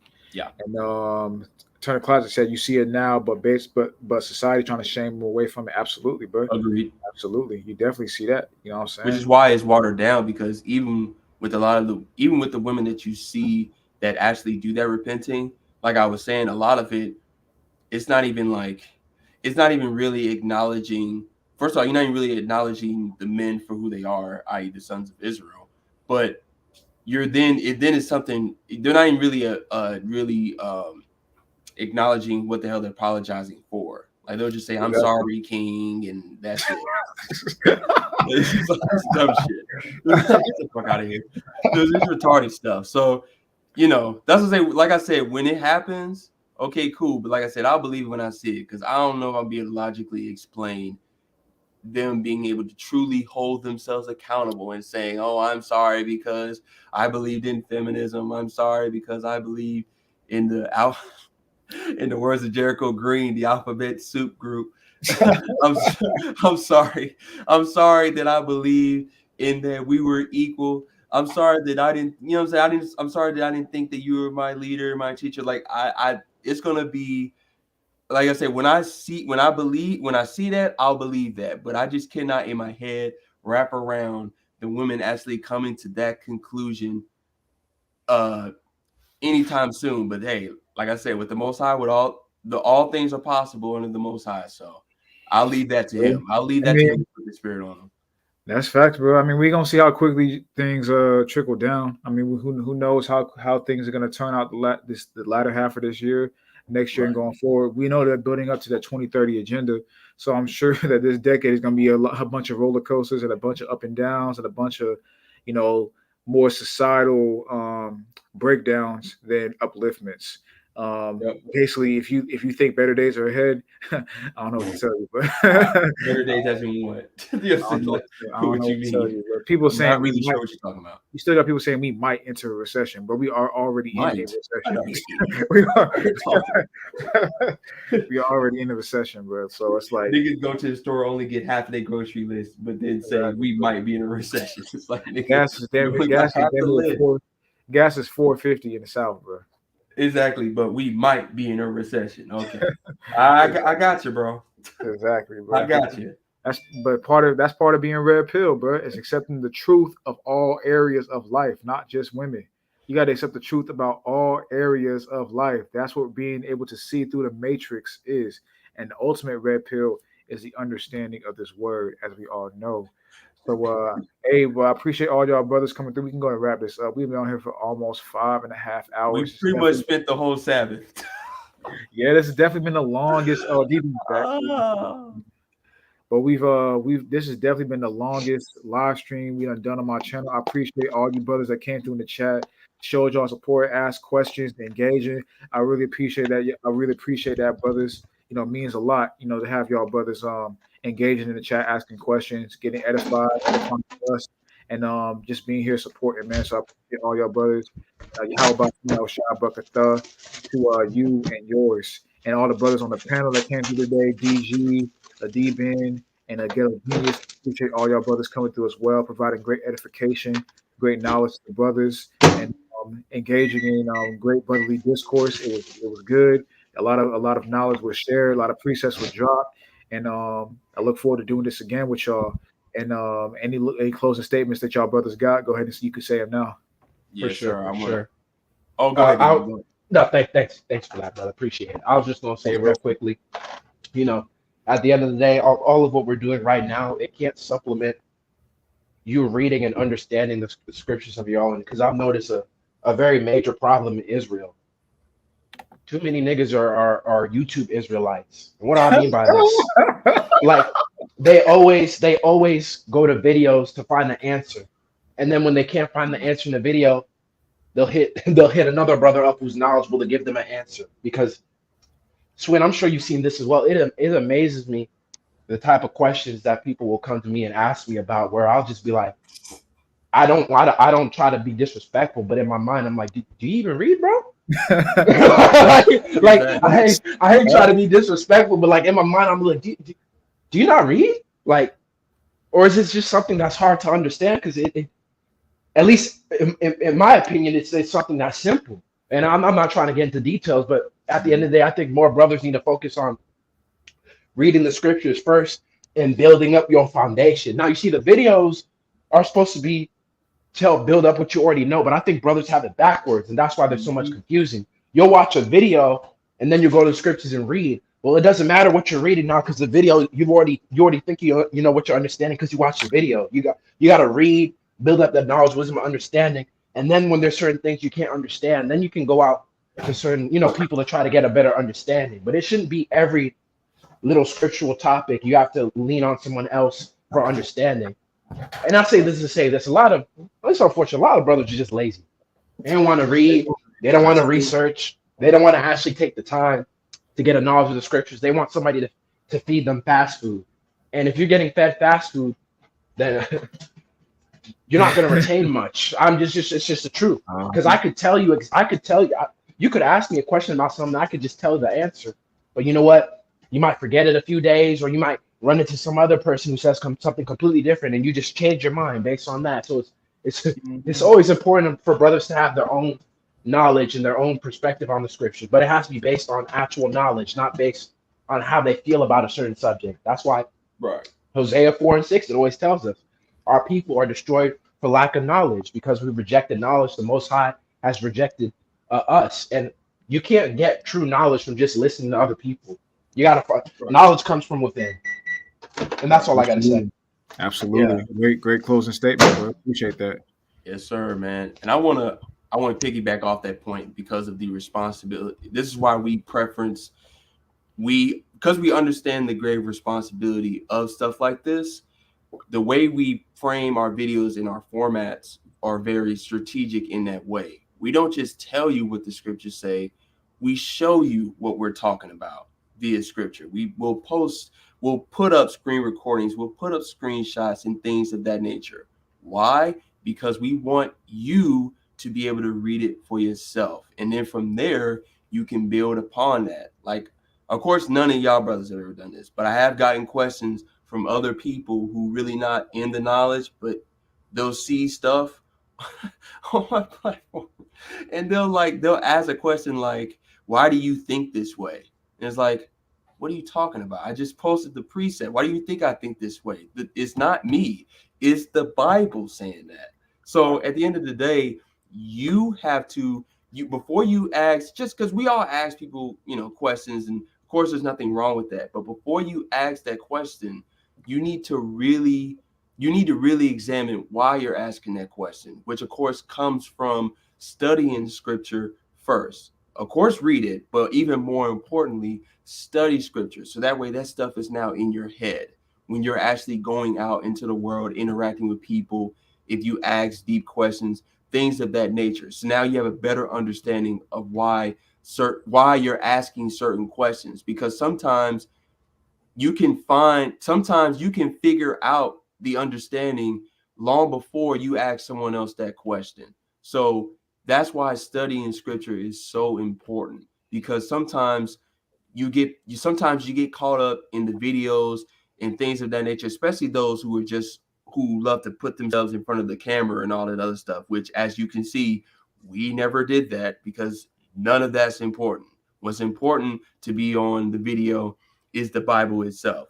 So things like that are very important, so that way you can look at what we're talking about. That way you can go back through these videos and you can say, "Oh, well, they brought up that precept, they brought up that precept. Well, let me go look at it. Let me go look at the whole chapter. Hey, let me look at the next chapter after that. Let me think about another chapter that I read, and let me go look at that again, and maybe if that can be cross-referenced to what we said, to what either one of us said in this chapter." Like that's how you gain the proper studying. So all that is very important. And of course, I want to always appreciate those that came from Instagram. We all appreciate this, because of course we usually don't get the chance to do this stuff, especially for this fucking long. But we don't usually get the opportunity to come on these lives and give our perspectives to y'all, because y'all got lives going on. So I appreciate all the brothers coming on. Always Kahala Yahweh Bashem Yahushai. As scriptures tell us, declare the end from the beginning. So life's a journey, man. Y'all stay in the knowledge, y'all stay in the faith, and let the good times roll. Absolutely. Appreciate you giving that closing remark, brother. Great closing remark, as always, brother. And DG, you got anything you want to say, bro? No, not really. Just really appreciate. Just blessed to be around, all y'all brothers. That's all. Hey, appreciate that as well, man. It definitely is a blessing to be surrounded by all y'all brothers in the knowledge, all your brothers in the faith. You know what I'm saying? That we continue. And I just want to say, like I said earlier, I appreciate all y'all brothers that came through, all your brothers that came through from Ken's Instagram as well, your brothers that came through from the Discord, brothers that just come through from who are already subscribed to my YouTube channel. It's a blessing to be able to do these live streams with these brothers who also are very knowledgeable in understanding. That way we can build on each other's understanding. Because what matters, like I was saying earlier, what matters most is not our opinions on things; it's the truth. So if the truth is being spread, that's what matters. That's the main point of why we do these, to get the truth out there. Now, brothers have, what I'm saying, like I said earlier, this was a little bit of a different style. We usually are doing more topics that we're bringing in a uniform fashion and whatnot, and expounding on it. But it's more of a debate format and whatnot. And us brothers were coming from different stances and points of view on all that. But the main thing that was going on was edification was being spread, and brothers is going to see the precepts how they see them, and brothers going to see the Bible according to the perspective that they are interpreting it and reading it from. But the most important thing that matters is, are you believing what you believe because that's what you believe, or is it because someone told you that? And that's what matters most, that you believe that because you've read it, you've studied it, you've cross-referenced it, you with other precepts and other online sources, and you know, and in your mind, you know this to be true. That's what matters more than anything, because that's what's going to give you proper stability of mind. You know, in these days, is that you've put the time in to say, you know, this is what I believe, and this is what my faith is built. Because what that does is that builds your faith. When you really understand something, you really, you know, take the time to research, take the time to study, take the time to read something, take the time, you invest time into it. That builds you up. That builds up your faith in it. If you just are regurgitating information, you're not building up your faith. All you do is you're able to recite things that someone told you. You know what I'm saying? So you got to really take the time and dedicate your time to whatever opinion. If you disagree with me, fine, that's cool. If you agree with the other brothers, if you agree with me, you disagree with them, that's fine. Whatever it is that you believe, at least take the time to dedicate. You know what I'm saying, and invest into it. That way you can build up your faith, because that's what matters. At the end of the day, we can talk about all this and the third. You're not going to get saved based on how many prophecies you know. You ain't going to get saved based on how many precepts you can recite. You ain't going to get saved based on how many scriptures you know off the top of your head. You ain't going to get saved based off of your in-depth breakdowns. You are going to get saved by your level of faith to the Most High and His Son. That's what's going to save you. As the scriptures say, Ephesians 2:8, faith is a gift of the Most High. By grace are ye saved through faith. You're going to get saved by your level of faith to the Most High and His Son in these last days. All the other stuff is great to know, but it's not going to save you. Now, it could be in addition to your faith, but you need that in order to build up your faith. That's like the scripture saying in the book of James, faith plus works. What's your works? Keep the commandments of the Most High, studying, reading, teaching, if that's what you want to do. You know what I'm saying? According to the Spirit the Most High is giving you, that's what matters most. That's what the work is. As pursuing the Ecclesiastes, the 12th chapter, it's the Most High will bring every work into effect. In the 13th chapter, it says to keep them Ecclesiastes 12 and 13, it says, follow the Most High and keep His commandments, for this the whole duty of man. So it says that's the work He's going to bring into effect. So are you doing what you need to do to keep the letter and the spirit of the law to the best of your ability? You know, that's all that's going to build up your faith, because you are going to be saved through that faith, man. Everything else is a great thing as well, but you are saved through your faith. So you got to dedicate time and invest time into this to help build that faith up and all that. So, like I said, appreciate all your brothers coming through, brothers in the chat and brothers on the panel. And I just want to say real quick, shout out to Be Ye Informed. It's the first time I've seen you on the channel, so I appreciate you coming through. Be Ye Informed. Welcome to the channel. And Lord will just edifying to you as well. He said, like, comment, and subscribe. Hey, like, comment, subscribe, man. You know what I'm saying? Hey, show some love. Show some love to that like button. If you watching, you're not subscribed to the channel, hey, subscribe to the channel. I got a lot of information on this channel that Lord will. It edifies you and builds up, you know, your spiritual understanding. Don't be carnal. Subscribe. JT, excellent advice, brother. I appreciate you, J2K, and your yes, wisdom that you always be bringing. Orlando Berry said, "Good, Bill. Peace, brothers. Hey, peace. Peace." Omar Hendricks, thanks, brothers. I appreciate you, Omar Hendricks. Wow. I think you're in the Discord too, Omar Hendricks. So appreciate you coming through and clicking the link and all that. Be informed. I've seen you before on Quan's channel, so I know that names. I've seen you on Quan's channel, but I appreciate you coming through and coming to this channel as well. So you know, like I said, welcome to the channel, bro. And yeah, so if that's any or anyone want to say, we're gonna go ahead and wrap this up and I'll be out of here. The smoke is over. The smoke Shalom, brothers. Hey, shalom, y'all. Shalom.